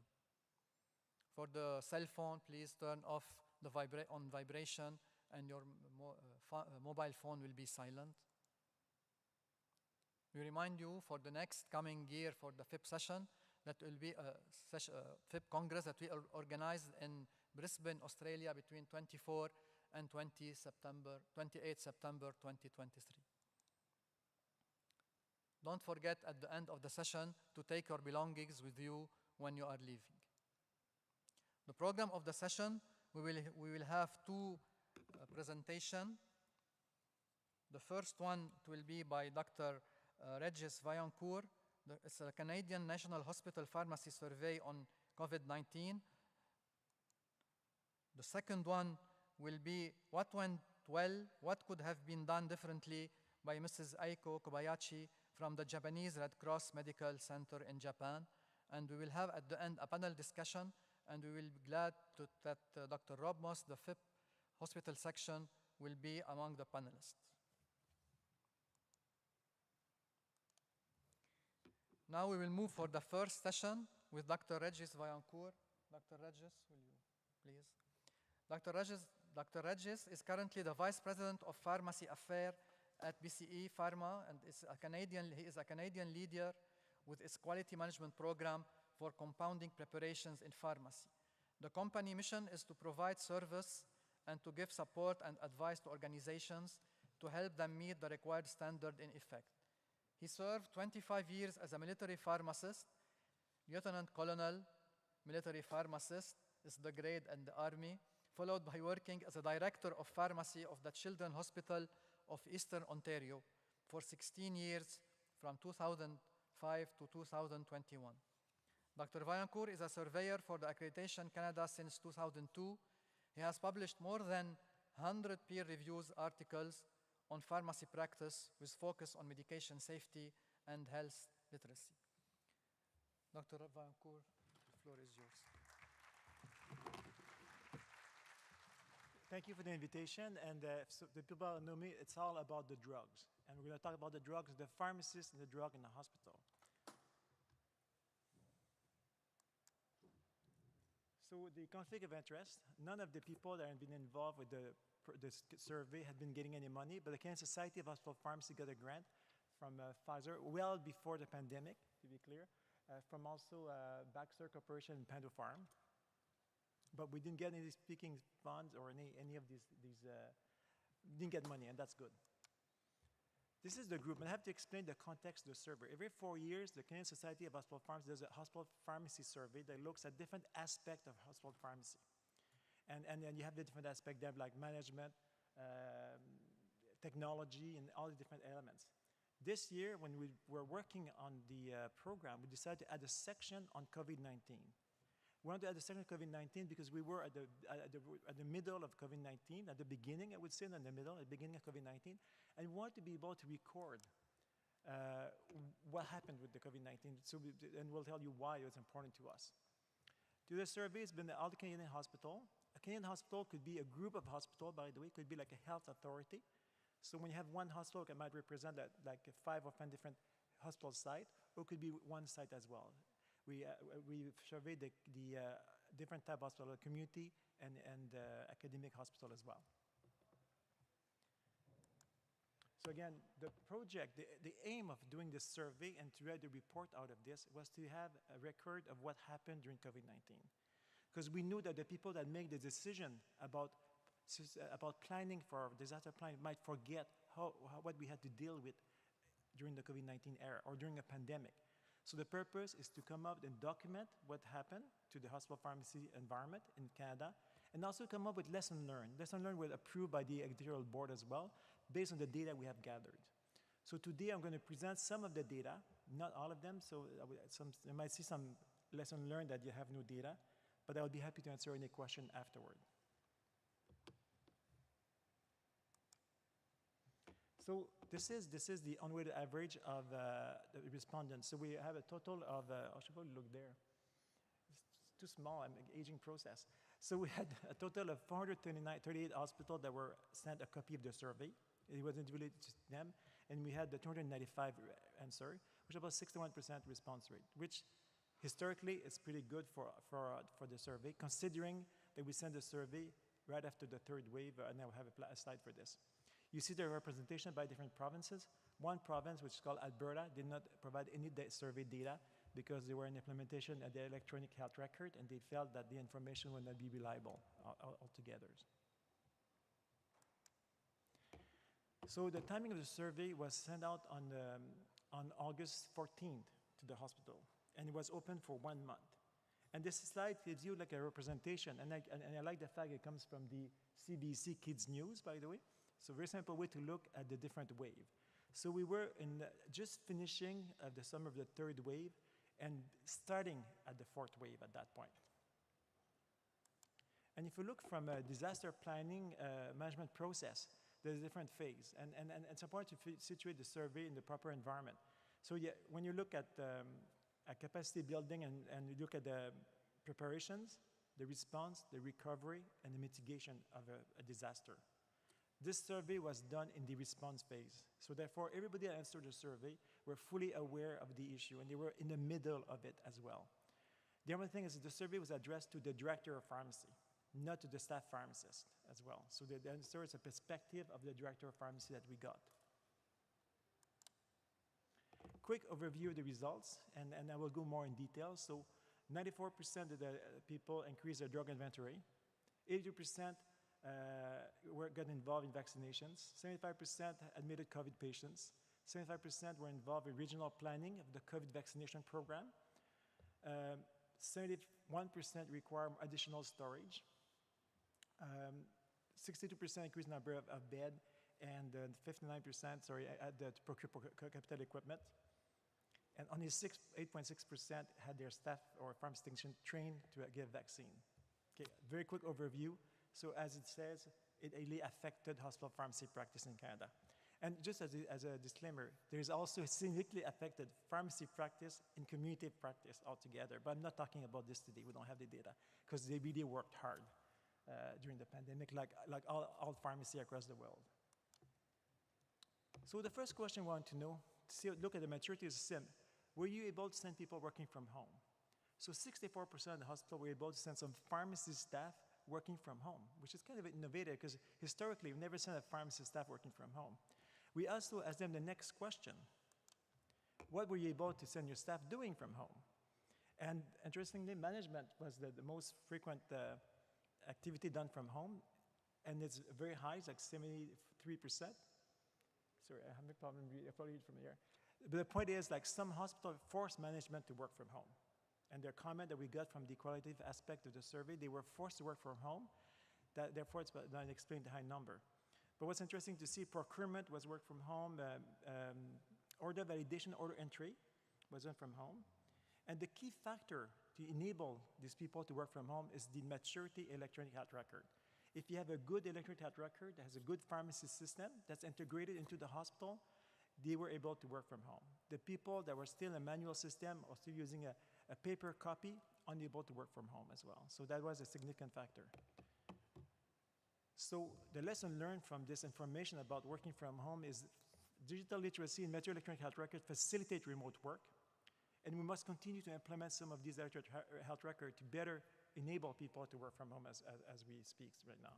And I can tell you, I left the hospital about a year ago. I knew that the pharmacy informatics group still works from home because you don't really need to be physically in the building. So that makes it very interesting. First lesson learned. We asked a question, were you able, in Canada, the academic institution rely on hospital pharmacists to provide rotations to their pharmacy students. And I know when this pandemic hit in Ontario, I sent all the students home. We didn't know what to do with them. We were like, just go home, and really affected their education for a while. So we asked them, were you able to provide rotation during the pandemic plan, the pandemic? And don't forget, they were between the third and the fourth wave, fairly still active environment. Only 23 or 70% of the hospital provided clinical rotations to their students, or rotations. And this is a type of rotation. The most common one was pharmacy student rotation. And I did some of them in my hospital, so because the team was meeting through Zoom, through our electronic health record, we were able to integrate the pharmacy students. Some of them did more like specialty rotation, where they could also, like mental health, had a program as well, they were using Zoom. So whenever there was a bit of care that was provided through, I'll call it Zoom, but that's what we used in our hospital when I was a director, but it could be Team, it could be whatever electronic communication system, they were able to provide rotations. But the lesson learned from this is that we need to get better prepared to have an education that would be supporting experiential learning remotely as well, because we were not prepared for this, and it really affected the students across Canada. Drug shortage. Oh my goodness, how many drug shortage we had. Drug shortage was due to many different factors. It was due to the fact that patients in the community started to stockpile, and in Canada, there was a rumor there was not enough inhalers for all the patients, so they would go and get a bunch of inhaler refilled all at once. It was the fact that some borders were closed, or some plants they were closed because of COVID outbreak. It was all these different elements that brought in the drug shortage. So 90% of the pharmacy in hospital pharmacy in Canada increased the inventory. So we wanted to know what type of drug do you increase inventory? Because really at that point of the pandemic, we're running out of critical care drugs and anesthetic drugs to sedate the patient completely. But if you look at the data and the numbers you have, like for anesthetic drug, 2.9 is the 2.9 month of supply that they increase their inventory. For narcotics, 2.9 months, so that fits in with the pandemic. But they also increase antibiotics, which we well know that it doesn't work for COVID, but we were concerned that there might be another shortage, so they increased the antibiotics stockpile and the critical drug stockpile. Oncology drugs was also increased, even though there was no oncology issue with this, but there was already a previous shortage of oncology drugs, but they increased it again. So that compounded the issue of the drug shortage, because all these hospitals across Canada ended up stockpiling. The community pharmacy stockpiled a bit, but not as much, I don't think, but the patients were stockpiling their drugs as well. So that compounded the whole issue altogether. What's the lesson learned? Oh, sorry, I think I have another point about that. Then we asked the hospital, did you get more staff to be able to do this? So only 26% got more staff to manage the drug shortage. And we asked, do you require more storage space? That's what the data at the top said. Most of them did not have enough storage space to handle all these drugs. So we ended up using a library or some other places to store our drugs. We kept them secure. I see some people from the college here, so we keep them secure. So lesson learned is the just-in-time inventory concept that the finance people put on pharmacy and hospital. Like, you're supposed to the drug comes in, goes out automatically. Does not work in a pandemic environment. So we have to rethink how we supply or keep the supply in the hospital and provide enough space for these pharmacy. And what will be the optimal stockpile, or what should be in the inventory for most critical care drugs, or most drugs? It should be 3 months supply, because that's pretty much what everybody did during the pandemic. So again, the administration would think that now the pharmacy should keep 3 months supply. And one of the questions, we didn't provide the data because there's too much data. So we asked them, did the clinical pharmacists get involved in providing recommendation to the clinical team to provide alternative? And yes, the clinical pharmacy were quite at the forefront of this drug shortage on a regular basis. It was done either at the original, in Ontario, it was done at the provincial level. We don't have enough of this drug.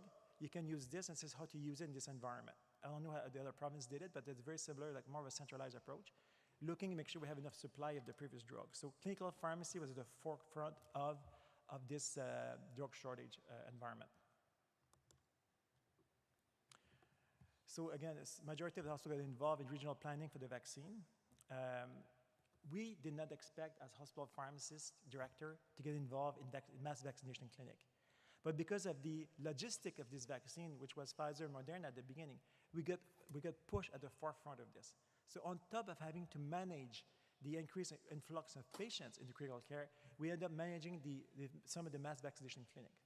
So now, for future pandemic, we need to think that hospital pharmacists would be involved in stockpiling, into mass vaccination clinic, and have the proper environment and equipment to be able to do this, because that work. And public health in all the provinces were not equipped enough to be able to manage this type of mass vaccination clinic.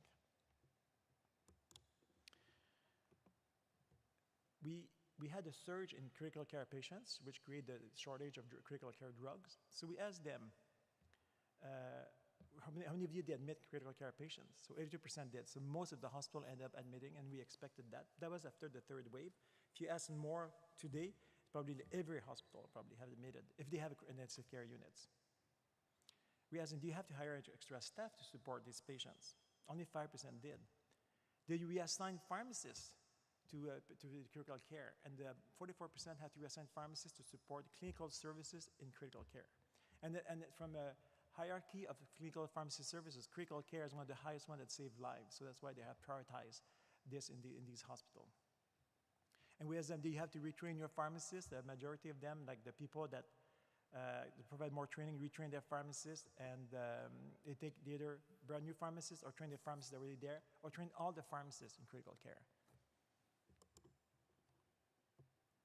So again, it's part of pandemic plan now that we know, we learn, that we better have capacity to train more critical care pharmacists, because it's where the demand is. And we were not ready for this altogether. And so at the early sign of pandemic, we should probably put more energy for training them through university, through a program, any type of programs. That's kind of important, because that's where you can save life. So the other aspect we ask, what's the impact on pharmacy staffing? What happened in your pharmacy? And again, it's not at the end of the pandemic, in the middle of the pandemic. So at the beginning, like 18% lost staff to early retirement. So people were afraid to come to work. Okay, 13% were lost to resignations. And I'll tell you an anecdote. So in my pharmacy, in pediatrics, that wave, the first wave, the second wave, sorry, we were not affected. We had no pediatric patients. The nursing home became responsibility of the hospital. So I sent 2 pharmacists and 2 technicians for a month taking care of doing patient care, like to nursing home patients, not pharmacy care, patient cares, because all the people left the nursing home at that point. So it really affected, and we were fine that we had no patient coming in for a while, so that was fine. It changed towards the end, but that shows what happened in the real environment. So how many of them had positive staff? 70% of the positive testing positive, and it varied between 20 and 50%. Lesson learned, so we have to recognize that we should be integrated in the pandemic plan at the beginning, because the staffing plan has been one of the more sore point in the pandemic planning from the hospital perspective point of view. What type of involvement you get in vaccination? So we see that 82% of the hospital got involved in vaccination, so 76% involved in storing the vaccine. And you go back, I have another slide talking about a percentage of them had to buy freezer. Then involved in distribution of the vaccine, involved in the reconstitution of the vaccine, involved in preparing the individual dose for this mass vaccination clinic. So we had the technicians, they were looking for a technician to prepare the dose, so either pharmacist or technician working that they could give, administer the dose to mass vaccination clinics. Only 22% had their staff giving vaccine. And in the qualitative data, it shows that they were so busy doing all the logistics of vaccine, they could not spare any staff. Logistics of vaccine and taking care of this sick patient, they didn't have to could not spare staff to go and give vaccine, even though they were able to vaccinate within the scope of practice. We also in Ontario gave authority to pharmacy technicians to give vaccine within a month of the pandemic. So with the amount of getting the vaccine in Ontario, they were able to give the vaccine to facilitate the process. Again, they were involved in transporting the vaccine or setting up mass vaccination clinic. We asked them, how many extra staff did you get for this, to do all this activity? On average, it's 4 full-time equivalent. So they got more staff to manage drug shortage. They also get more staff to manage the mass vaccination clinics. They were not necessarily at the same time. Keep that in mind. So again, lesson learned is we need, as I said earlier, maybe I said too early, we need to be prepared to have hospital pharmacists enrolled in pandemic planning for mass vaccination. We did not expect that at all. It was a big surprise to all of us. And we should have an HR plan that's aligned altogether.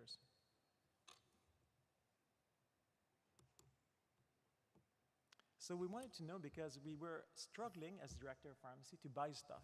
Like not only drugs, but we need equipment. They open beds and they did all these things, and they have a number of beds that have been opened. So what else did you have to buy during the pandemic?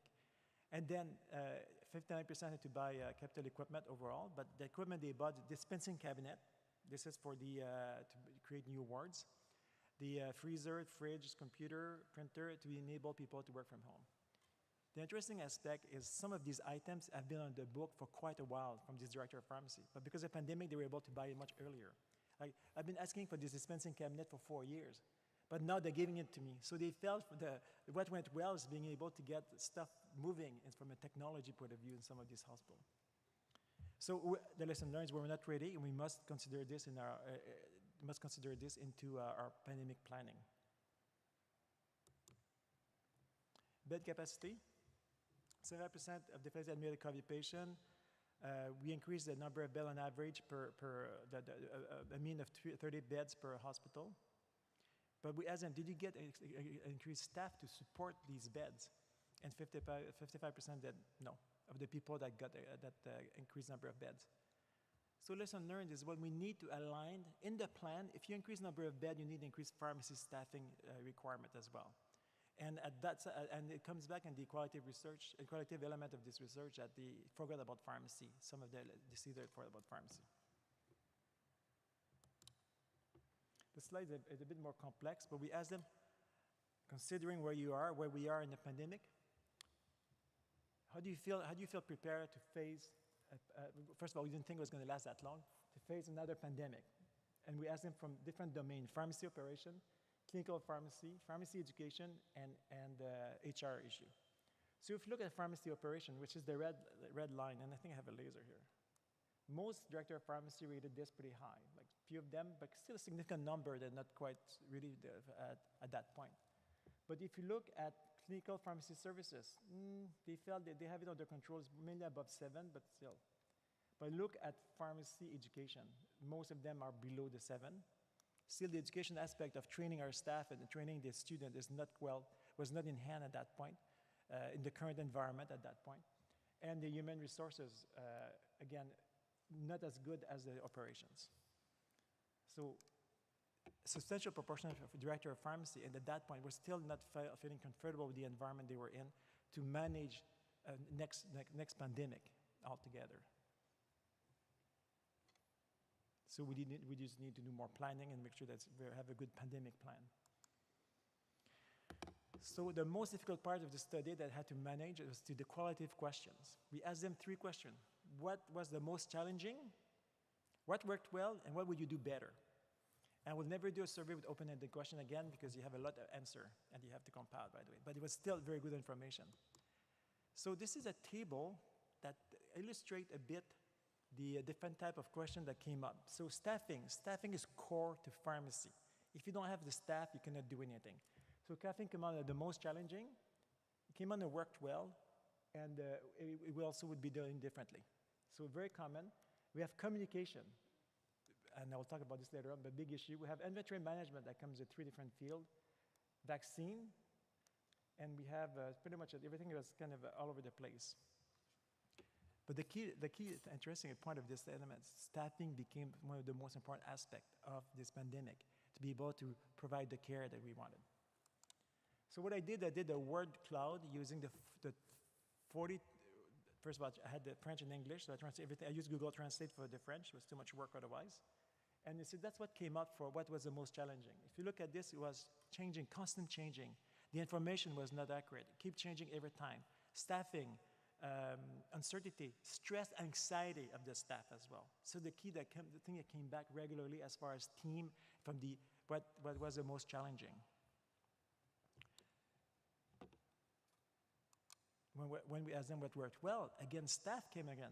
It's the collaboration that came back. It's the pharmacy working together, working with the other team worked quite well in these working well. The support they got from management at some point also was one of the elements. And what we do better, again, planning, better staffing, better earlier recognition of all the different issues that we will be facing. So that came out. So the lesson learned from all of this, and this is just giving you a quick overview.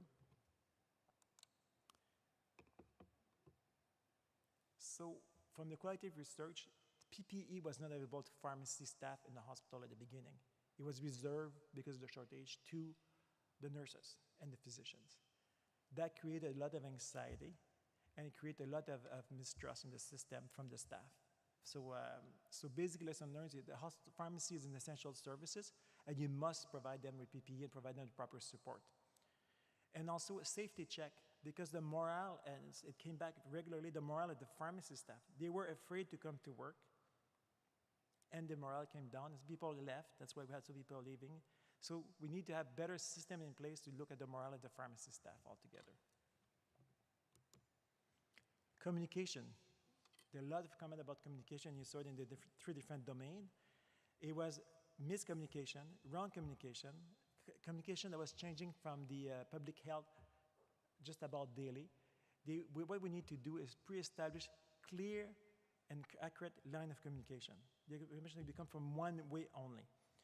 In hospital, when I was in the middle of it, we were getting it from public health and from our, we have infection control within hospital, a nurse that does this, and there was conflicting information as well. So it's important to have one source of truth and have clear communication and what's going to happen in the hospital. We have daily brief in my hospital about what's the plan for today. So we know what was happening. The lesson learned from the qualitative approach from drug shortage is that we were independent. We would do our stuff on our own, or sometime within the other hospital next door. We became regional, we became provincial, most of them. That really facilitated the whole process of managing the drug. And we were not alone in managing it. We all had the same issue, and we're working together with the clinical team to make it work as well. So that was a very positive outcome. The buying group also helped, and this decentralization at the provincial level. And I remember an anecdote. Quebec had the drug, they bought the drug well in advance, and there was none left the rest of Canada. See, we have the president of the College of Pharmacists in Quebec here.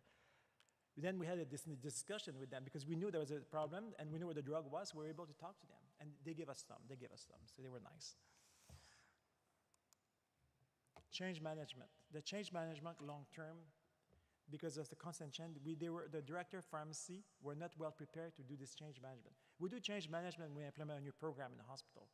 But the change that happens so frequently, all the time, and the change fatigue was really something that we were not prepared to bring resilience into our pharmacy staff and resilience into the pharmacy management team as well.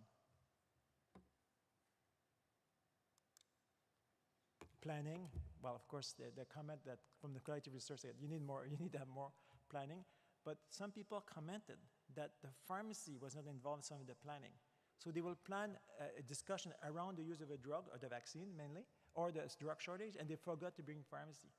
And they realized at some point, and the comment would be like, they didn't involve us at the beginning, but they had to involve us at the end because what they wanted to do did not work. So the lesson learned is at the beginning of a pandemic, involve pharmacy. Because at some point, you will need drugs to take care of it, hopefully, or to manage the patients. The comment around collaboration, it worked well. The pharmacy staff got together and they provide continuity of care. They were able to provide care effectively. Within pharmacy, within the hospital, between hospital and management. So the team just came out like, we got together to face this pandemic, and we did well. Well, we did well. We did the best we could. So that came out very clearly. Some directors were very happy about that. Again, my comment earlier, implementation of AEHR, CPUE, dispensing cabinet were put at the forefront to be able to support the care remotely, support the care more effectively without having to touch a patient. So there was kind of a positive outcome of this. The other positive outcome is the staff, like they have to learn how to use technology. Like some of the pharmacy staff were not used to use Zoom and all this other technology, and they quickly learn how to use this. And I'm not making any money from Zoom. I should not be using Zoom anymore, but that's just an example. So, conclusion, we were not prepared. We were not ready to face this pandemic. Like most of us were not ready. But what we have done right now is documented what are the key issues are, and we want this document to stay on for the planners, for the next planning phase, so that they can consider some of these elements in the next pandemic plan. Then the follow-up to this is the Canadian data. We're working with the hospital pharmacy section to create data from different countries to have a similar documentation of how hospital pharmacy managed the pandemic, so that we can use and centralize through the FIP, but also can be used internally within that country to remind the people, this is what happened. We need to have to consider this element in the pandemic plan from a hospital pharmacy perspective. This is my last slide, sir.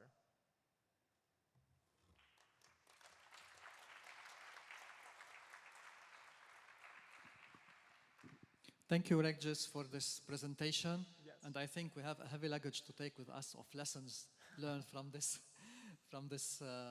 pandemic. Okay. So thank you. Our next speaker now is Mrs. Eiko Kobayashi.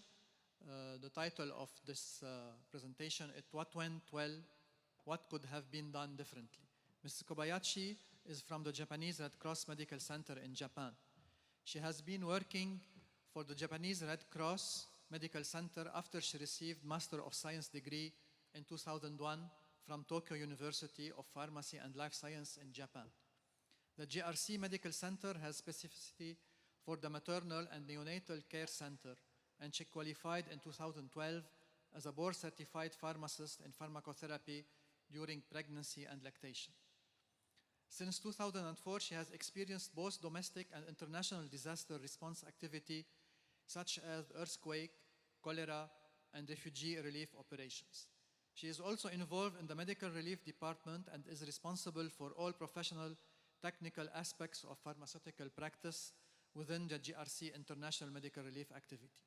She has organized some educational training programs for disaster relief pharmacists and medical logisticians since 2012. Mrs. Eiko, the floor is yours and you are welcome.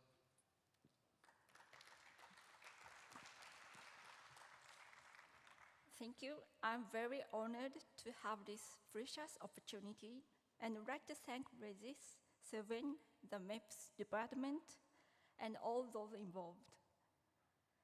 Today, viewing the COVID-19 infectious disease pandemic as a disaster, I'd like to share our practices and challenges inside and outside the hospital with focus on disaster management.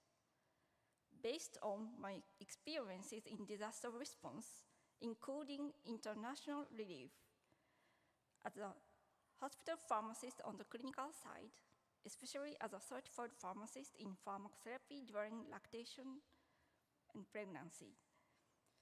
Anyway, I hope to share some key points that will lead to a better response in the future. I have no conflict of interest to disclose in relation to this presentation. Here I showed the trend in the spread of COVID-19 infection in Japan since February 2020 until now. Today, as my topics, I'd like to share these three practices we have experienced. The first one is, at the very beginning, we responded the outbreak on the cruise ship.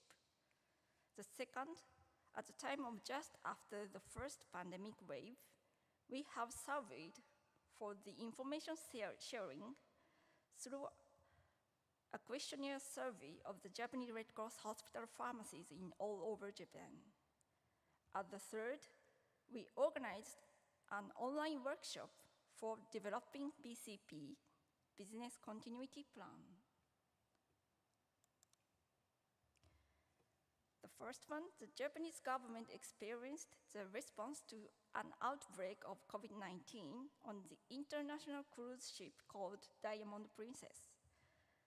On 5th February 2020, COVID-19 infection cases were confirmed and 3,711 passengers and crew from 57 countries on board were quarantined for 14 days and requested to remain in their cabins.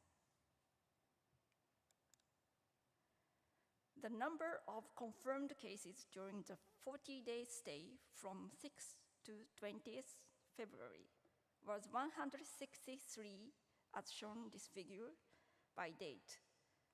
The blue bars indicating the number of passengers and orange bars indicating of crew. In total, 619 cases were confirmed. 60% of the passengers were over 60 years old. In addition, 75% of confirmed cases were over 60 years old. For maintenance of physical and mental health for passengers and crew, general medical care was secured by disaster medical assistance team, disaster psychological assistance team, and many other relief personnel. We, pharmacists, was also gathered from many organizations and supplied their regular medications such as chronic disease medicines. I was on board during 10th to 12th February and worked in the pharmacy team.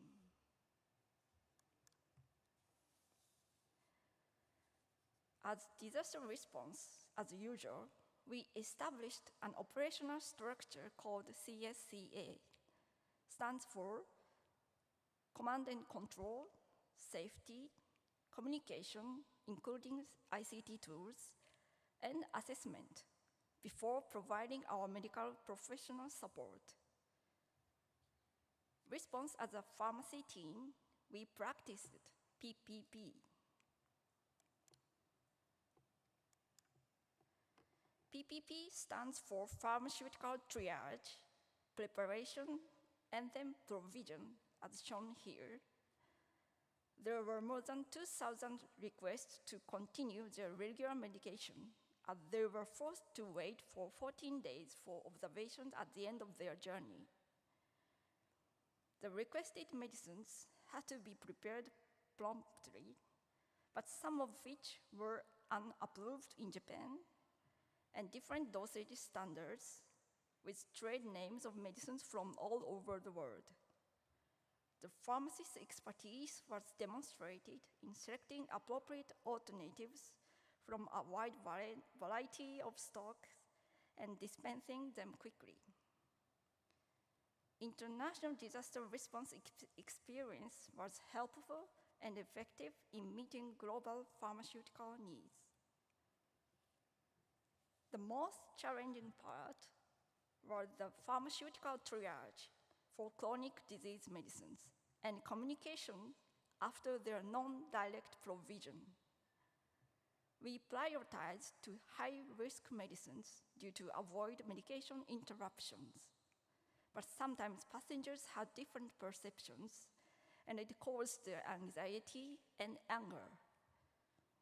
We learned the effectiveness of medicines formulary and conversion table to standardize our response. As a result, we were able to manage inventories and respond quickly, especially in non-direct provision. It's necessary not to omit detailed written instructions for alternatives, to keep record for our side, and to use communication tools to support psychological aspect. Just after the first infectious pandemic wave in Japan, we have surveyed within our 91 Red Cross hospitals all over Japan. The purpose of this survey was to share our situations and experiences to respond COVID-19 cases in hospital. 83 Red Cross hospital pharmacies replied, and 80% experienced COVID-19 cases, but we found only 35% had developed hospital pharmacy BCP before this pandemic, and 75 faced a shortage of PPE and disinfectants. By sharing infection control measures and the status of pharmacists' response, it was possible to prepare for the next wave of infection outbreaks, improve each facility's response capacity, and strengthen measures for pharmacist operations. Our hospital is under the direct of the headquarters, and thanks to TV media reports of our response to the pandemic and the current shortage of PPE, we received many donations from individuals and companies, in addition to the support from the government. The medical supply department was over capacity, so I used my experiences in disaster warehouse management to help organize and supply the right item to the right staff. I checked the quality of N95 masks and variety types of gowns, and discussed and secured priority for each item with the infection control team.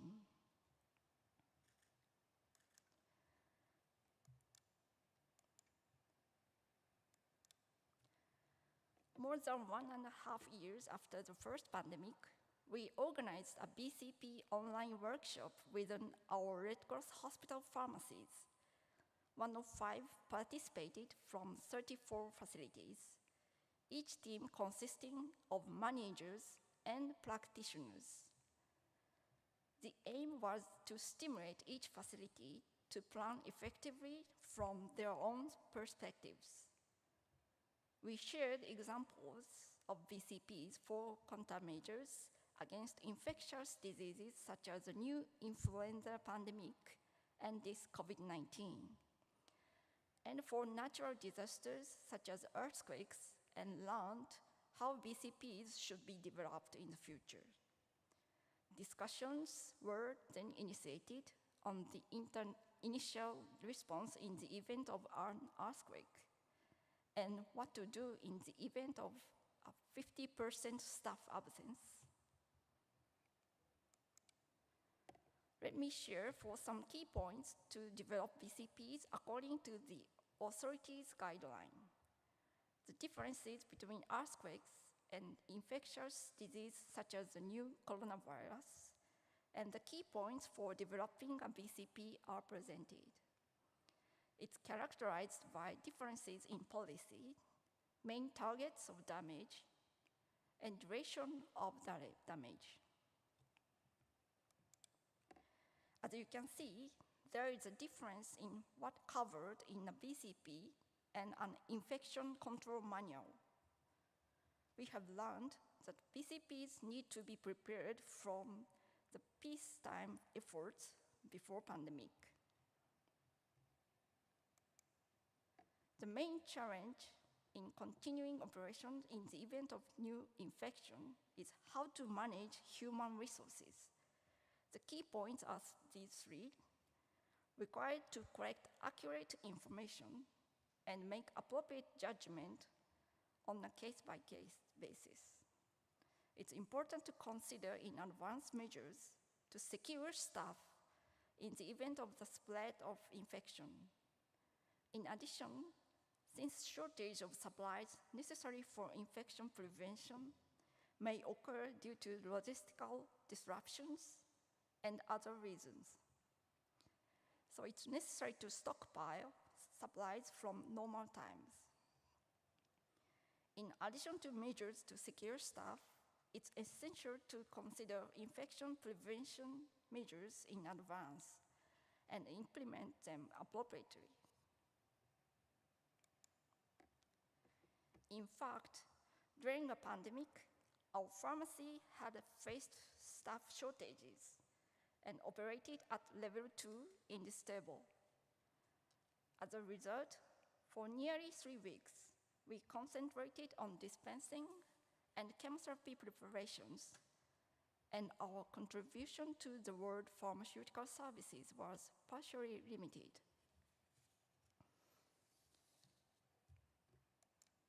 Here we summarized the overall contribution to COVID-19 response as hospital pharmacists from the aspect of pharmaceutical care.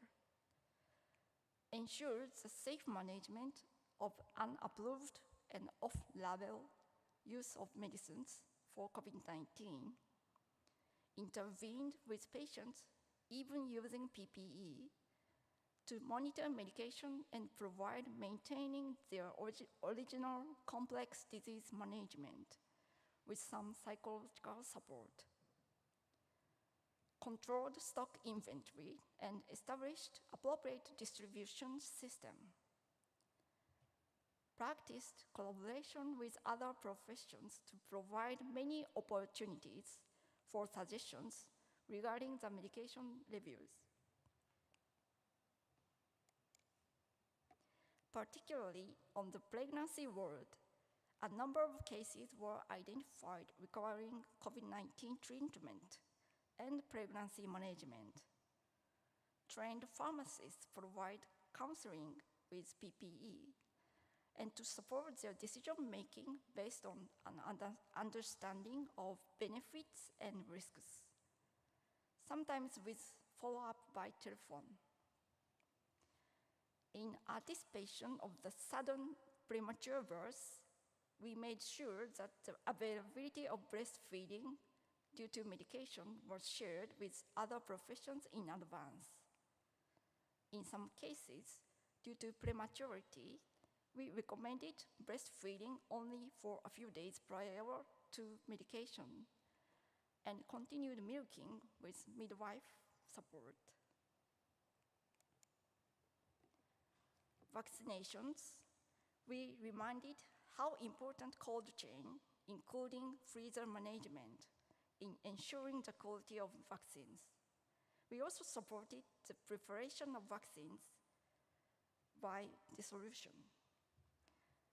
For oral medicines for COVID-19 treatment, we collaborate with community pharmacies by sharing patient information with registered pharmacies. Especially due to the high number of drug interactions, ongoing medication support by the community pharmacists on discharge from hospitals is essential for resumption of treatment. As Japan has only 0.1% beds for infectious diseases, further collaboration of pharmacists is needed in providing oral medication to home care patients. Overall, the good points were that the infection-certified pharmacists played an active role in pharmaceutical care as hospital pharmacists by collaborating with other professions. It was also a good opportunity to review working arrangements and operational efficacy through securing staff during the pandemic. what can be done differently? If a wider range of hospital pharmacists had been aware of disaster response, more coordinated activities by pharmacists inside and outside the hospital could have been promoted. Disaster education needs to be enhanced to prepare for further disaster response, including the BCP development process and the assumed response to simulation drills. At last, I would like to share take-home messages. Be prepared medicine formularies for the better response to chronic disease medication during disasters.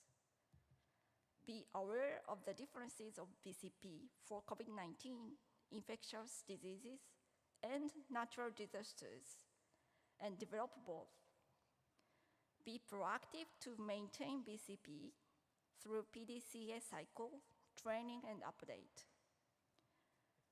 Be responsible for medicine supplies as pharmacists. To respond, both pharmaceuticals and people are important. Be interactive for heart-to-heart, face-to-face communication, in addition to utilize convenient online tools. Actively engage in heart-to-heart and face-to-face communication, because we are all pharmacists. So, thank you for your attention.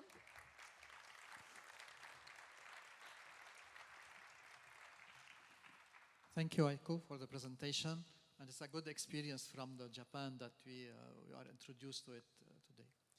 Aiko, will you please, I will ask Regis to come to the stage, and our panelist, Dr. Rob Moss, also to be on the stage. Thank you. Aiko, please have a seat.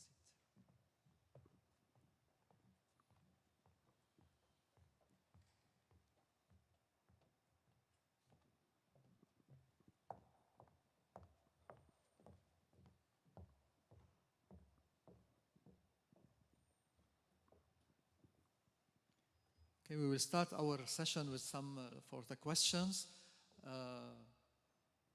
I will start with the first question, and then we will pass to Rob for his intervention. My question is to Regis. Do you think now, as we know now, we are at the end of, it seems, of this pandemic, COVID pandemic, do you think we have enough time to be ready for the next pandemic, and do we have enough supplies and everything like this?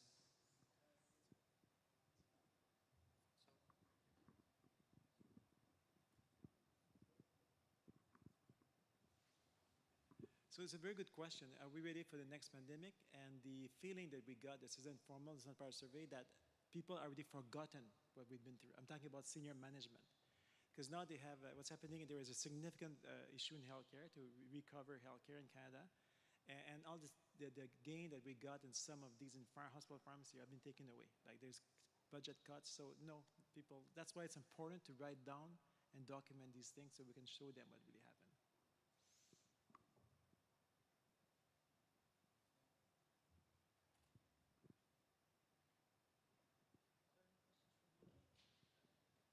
Okay. If any questions from the audience, there is a microphone that is circulating. You can raise your hand and the mic will go to you.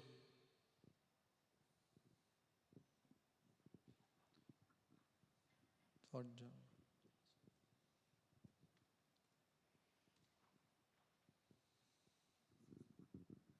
Hi, I'm Jonathan Pam, Senior Lecturer at the School of Pharmacy, University of Sydney, Australia. I was very interested in Canada's response and how they felt confident with pharmacy operations and clinical services, but less confident on how to train students during a pandemic. I'm still not clear how to train students during a pandemic, and I'd be interested in all the panelists' thoughts on how we can make sure we have that workforce coming through that's not impacted from their education perspective.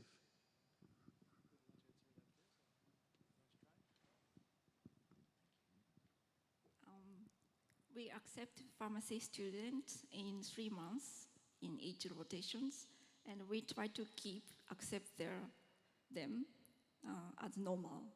So with doing the precaution, but sometimes we have done the online lectures program, but basically we accept it. I think from a Canadian perspective, it goes with the electronic health record implementation. If you have a good integrated electronic health record, doesn't matter where you physically are, if you can integrate it into a clinical team. So, and I did it in my hospital. We took like 4th-year student with their last rotation, less student because of the staff shortage as well, but we still take them. But if you don't have a fully functional electronic health record, I don't know what you can do with students. So I don't know from that perspective. What's your point of view? No, I totally agree there. It's in a disaster world, you know it better than I do.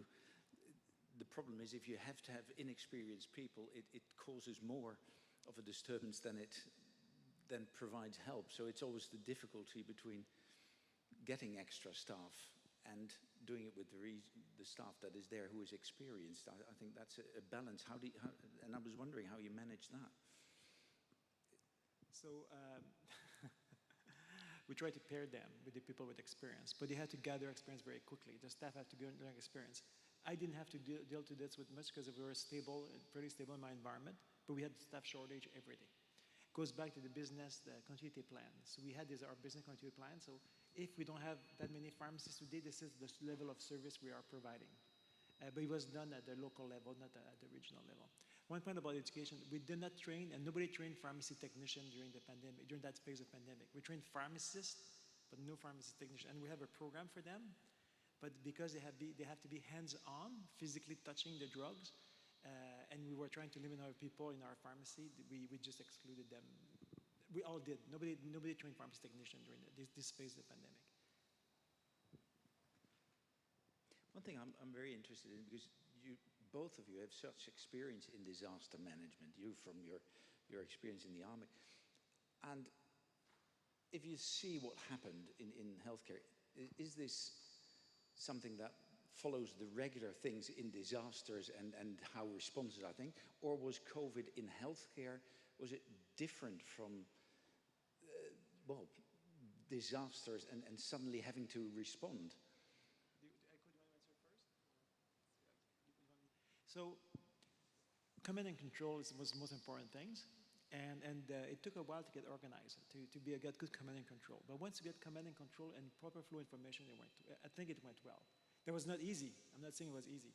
But once we have command and control, and that's what you require in the disasters. So from a Canadian perspective, it was not easy, but good command and control and good collaboration as well, which we expect. So like I'm just looking at the community of pharmacy, a physician, like we work together fairly well. But I think in Canadian perspective, it worked well. Iko, do you want to answer that question? You don't know.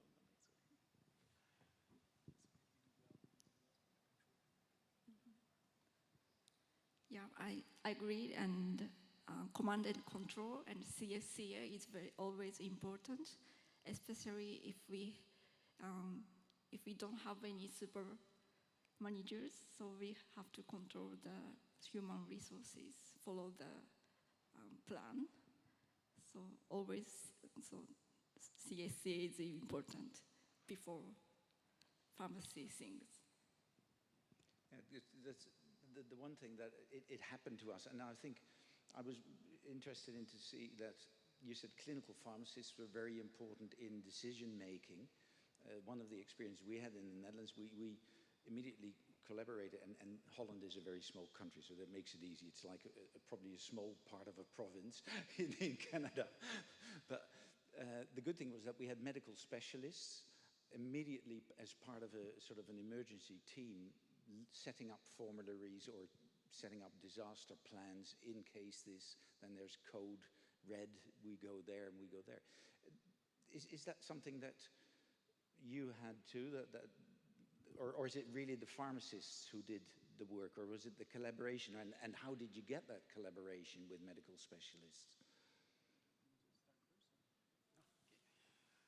So one of my items was collaboration within the hospital. So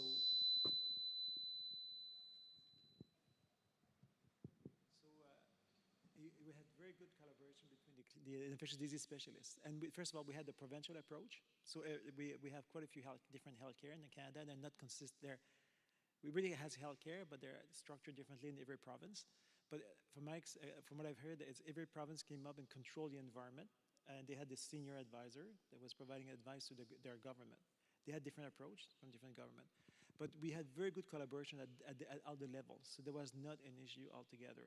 And that's something that came back from the qualitative questions of the survey. What worked well is collaboration with infection control, with infectious disease physician. As we were gathering informations, because things was changing regularly as far as the treatment, for example, of COVID, how to approach a treatment, how to standardize. So the specialists got together, they were getting good collaboration. So not easy, but good collaboration with these teams. We have a questions from the audience.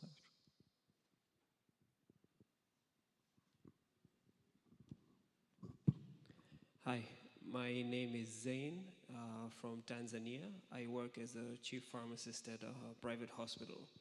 Am I audible? Right. Yes, yes. I don't so see you, but I can hear you. I definitely agree with your storage requirements going up, space going down, clinical pharmacists being the key personnel, especially with procurement of critical care medications and whatso. But in countries such as ours, where health policies are quite stringent, registered medications are rarely available, the life-saving drugs like noradrenalines are unregistered. It's a very tricky bit. My question here is, when you're saying you prepare, I agree preparation is very important, but I feel like that's an oxymoron as well at the same time, because you prepare for one wave, the other wave is much more harder. You prepare for treatment with ivermectin, the entire treatment protocol is changed.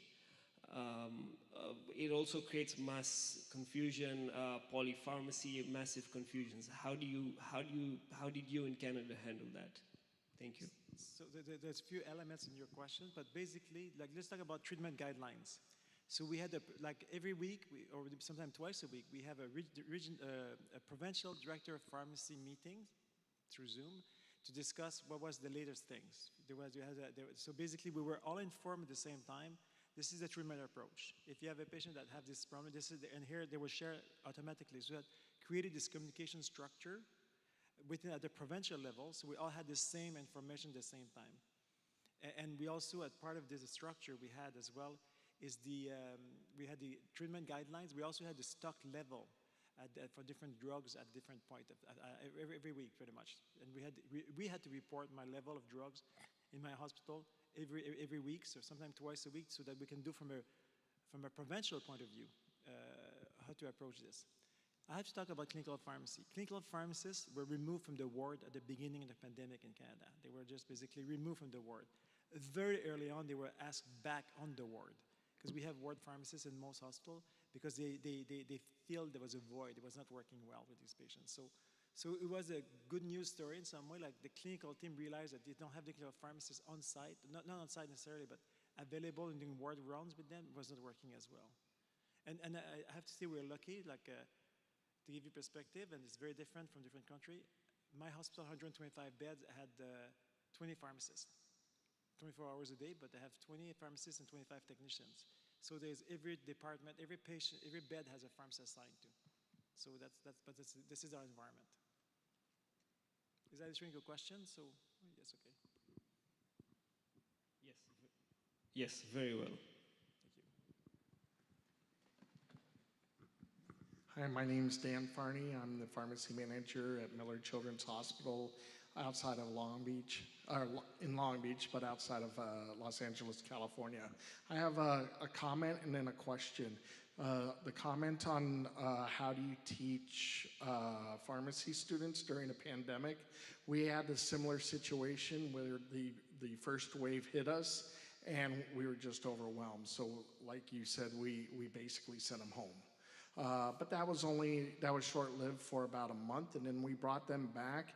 In California, the pharmacy students have intern licenses, and so we just utilized them to the maximum of their intern licenses, such as doing vaccine clinics and doing some of the clinical work that the pharmacist is and using them as pharmacist extenders up on the floors for medication history taking and those type of things. So from the curricula point of view, it wasn't exactly what we were doing pre-pandemic, but from a practical experience point of view, it actually worked out better for them because they lived through the pandemic just like the rest of us and got the education that they had. So just food for thought on that. My question is for the young lady. You mentioned the different models for between a natural disaster versus infectious disease. How would it have changed if it was kind of like a hybrid model for example, like the Fukushima nuclear reactor where there's a lot more medications that are needed, or say a bioterrorist attack or some sort of infectious thing where you'd need to use much more medications, but not as much as, say, a full-blown infection type thing. Thank you.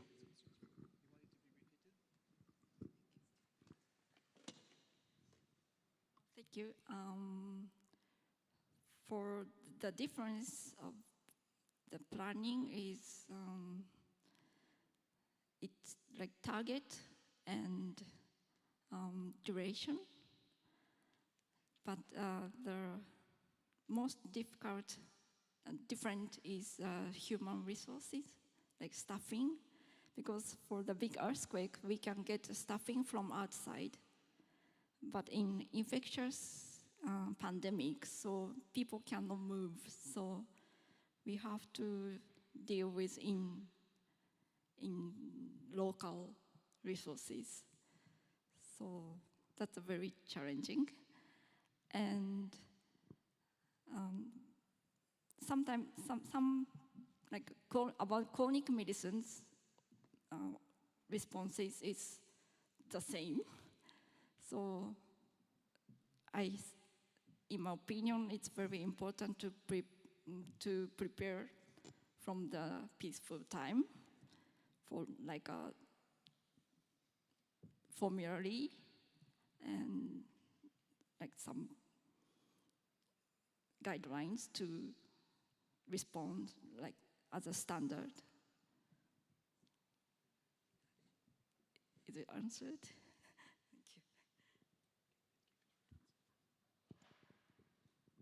Any other questions? Yes, we have one in front, please.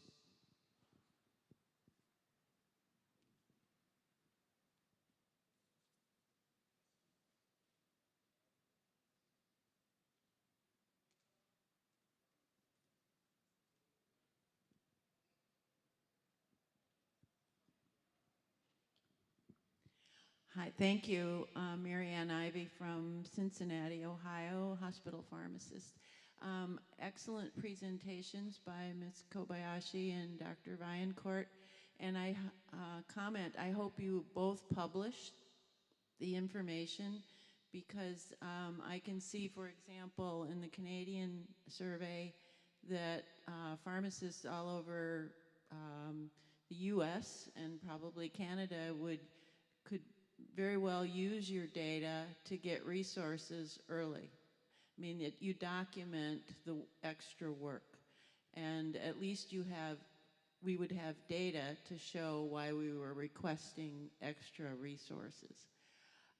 The question for Ms. Kobayashi, I understand that Japanese pharmacists are not authorized to give immunizations.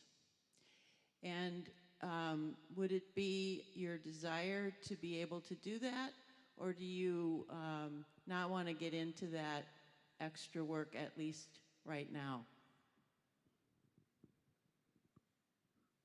It's difficult to answer, but I think in Japan, so we thought we have enough nurses to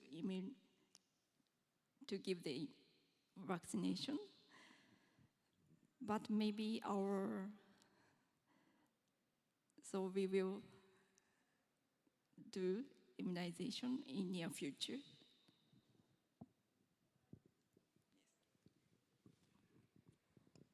Thank you, Marianne, for your comments. So one thing I want to say, it's going to be published. Like, I give you a quick overview of the report for COVID-19, but this fall it's going to be published through the Canadian Society of Hospital Pharmacists. Because again, we want this documented and stay somewhere so that for 4 years from now, or monkeypox can look at it, hopefully it's not going to happen, can look at this is what we need to do now. So that's very important. What's the other question? Sorry, that was yours. Oh, vaccination. I was part of the task force to how we're going to implement the vaccination on Ontario. And we were able to use pharmacies based on postal code, based on determinant of health. So we had the level of, based on the income and based on on the national, I don't know the English word, or the survey, basically we have this, sorry, I have a blank, but basically we know what the income of per postal code, and we're able to target this pharmacy to get the vaccine first when you didn't have enough vaccine, so that the people in this area who are more at risk of disease would be vaccinated first. So and the nurse were needed in the hospital from our perspective, from Ontario perspective. We wanted the nurse to be in the hospital taking care of the patients, and we wanted the pharmacies that were in this area, they're more at risk. And we even aligned this pharmacy with the mortality rate. Like we had this very depressing graph that looks at mortality rate based by postal code and based on determinant of health. So that, to me, the pharmacy were very critical from that point of view. There's even pharmacy open 24 hours just to give the vaccine at the beginning. Any other question? Maybe last one. Hi, this is Josep Guiu from Hospital Pharmacies from Spain. Congratulations for your presentations. During the beginning of the pandemic, we used some drugs that they showed to be useless, hydroxychloroquine, ivermectin, lopinavir, and it showed up to be useless because some of the registers of the efficacy of these drugs and some of these studies or observational studies were performed by hospital pharmacies that contributed to gain evidence on that, but it seemed that they were not enough prepared to share data, and some of these studies were piloted by alone institutions. Do you think for the next pandemics we are prepared to share more data and to construct the evidence in a faster way? I'm afraid not. I think it's a good idea, but I don't think we're quite ready for this. I think it's important. But it goes back, and we had the discussion. It's a very good point. Because if you have a good electronic health record that's accurate, you can get the data out of the electronic health record. But in Canada, we're not consistent. Everybody has just not consistent about which electronic health record you have in the institution, and you don't necessarily talk to each other. But yes, if you have a good electronic health record, you can find out which drug you give to that patient and what the outcome of the patient is. But not everybody is there. I don't think we're quite ready. I think it would be a good idea, though. Okay, any last message from our speakers, from our panelists? Well, I would like to ask one more question, because one of the important things, I think shortages is a relative thing. Sometimes there are real shortages, but very often, and we're being an international group here, were shortages because of distributions to, well, different countries. And I'm not even talking about real inequities of countries not being able to afford it, but even within the countries who could afford it, there was stockpiling. So you were mentioning the 3-month pile, and I think everybody is now almost trying to get a 3-month. But during the phase, one of the things that we noticed is that we would not, well, even global offices of medication were sort of redistributing on either old patterns or new patterns. And I didn't hear you talk about planning on what you would expect. So putting scenarios in, we expect a new wave then and then, so we would expect to be able to need that. When we did that with one of the countries, we actually always got what we needed because they said, you're the only one who's not just asking, but actually predicting. We did not do this. We were responding to the demand. We did not do this, but I don't think we're going to be able to go there for quite a while, to be honest with you. Yeah. That's a very good point. So also, talk about like, the US might have some drug they're not allowed to sell to Canada during the pandemic. There's all these rules. Even the manufacturer is in the US. They are not allowed because of the there's an act that prevents them from staying outside their country if they have a crisis in their own country. So that created a barrier. I remember the Pfizer vaccine, they had surplus in the US, but they were not allowed to sell to Canada. Our Prime Minister, the provincial minister wanted to go and pick them up himself, but he was very gung-ho. But yes, there's all these different policy and politics that plays into this. Okay, any last message, Aiko? Something at the end. Thank you. Any last message? Word of wisdom. I'm very surprised that hospital pharmacists in Canada have done the remote work. So it's very surprising. But so we'd like to do something for the future. Thank you, Aiko. Regis? My last word, let's document this so that we can get better prepared for the next time, because there will be a next time. Hope not very soon. I can really only agree with that. It's amazing that we never were prepared. I once heard somebody talk about preparing in a battle. You always prepare for the worst. And within healthcare, we sort of seem to be preparing for there will always be a better time. And I think we should have more of an awareness of being prepared for something, a disaster, and being better prepared. And it's an attitude, and we don't have to be negative, but it's a change in attitude. Thank you for your participation in this session. Thank you for your attendance, and see you in next one.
slightly hung over you.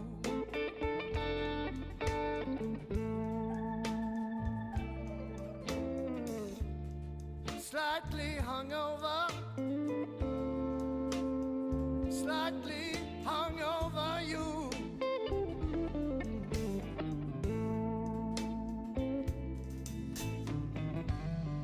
You shouldn't lie, baby, no, no, to someone who loves you.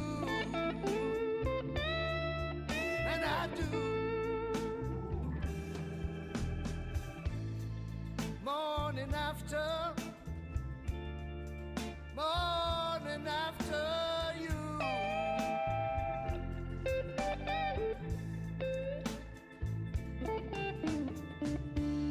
Morning after, morning after you.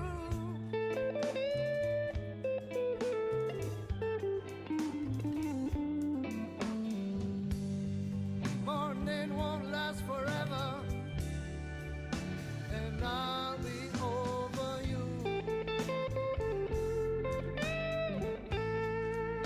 And I'll be over you. And I'll be over you.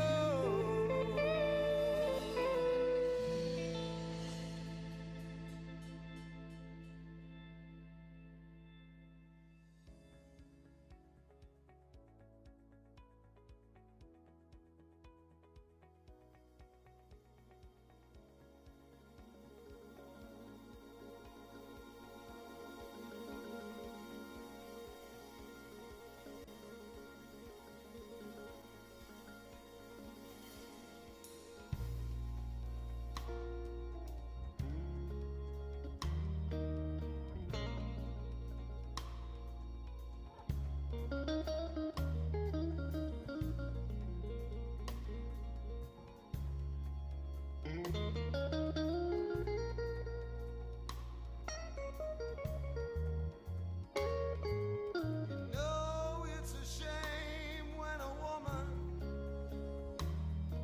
spends all her time alone.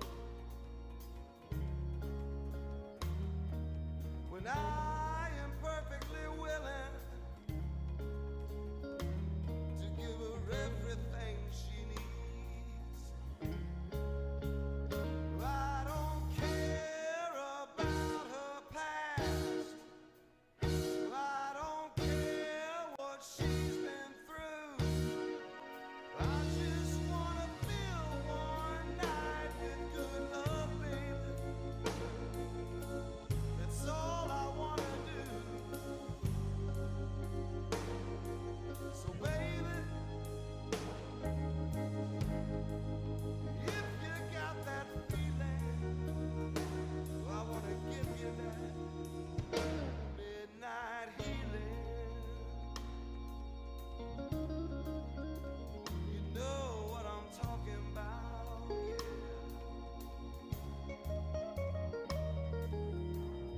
Just turn the lights down low. Come right on over here to me. I know you don't want no commitments, baby. I just wanna set your body free. And I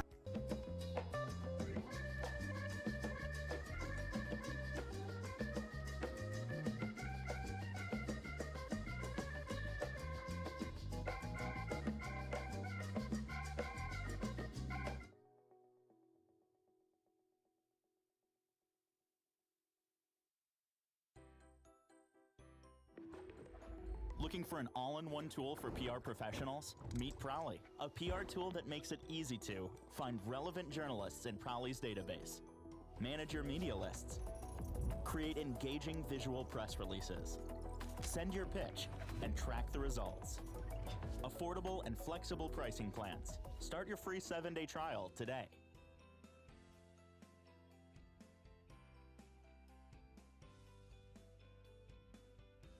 I don't care what's going on in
hearted woman, stop treating me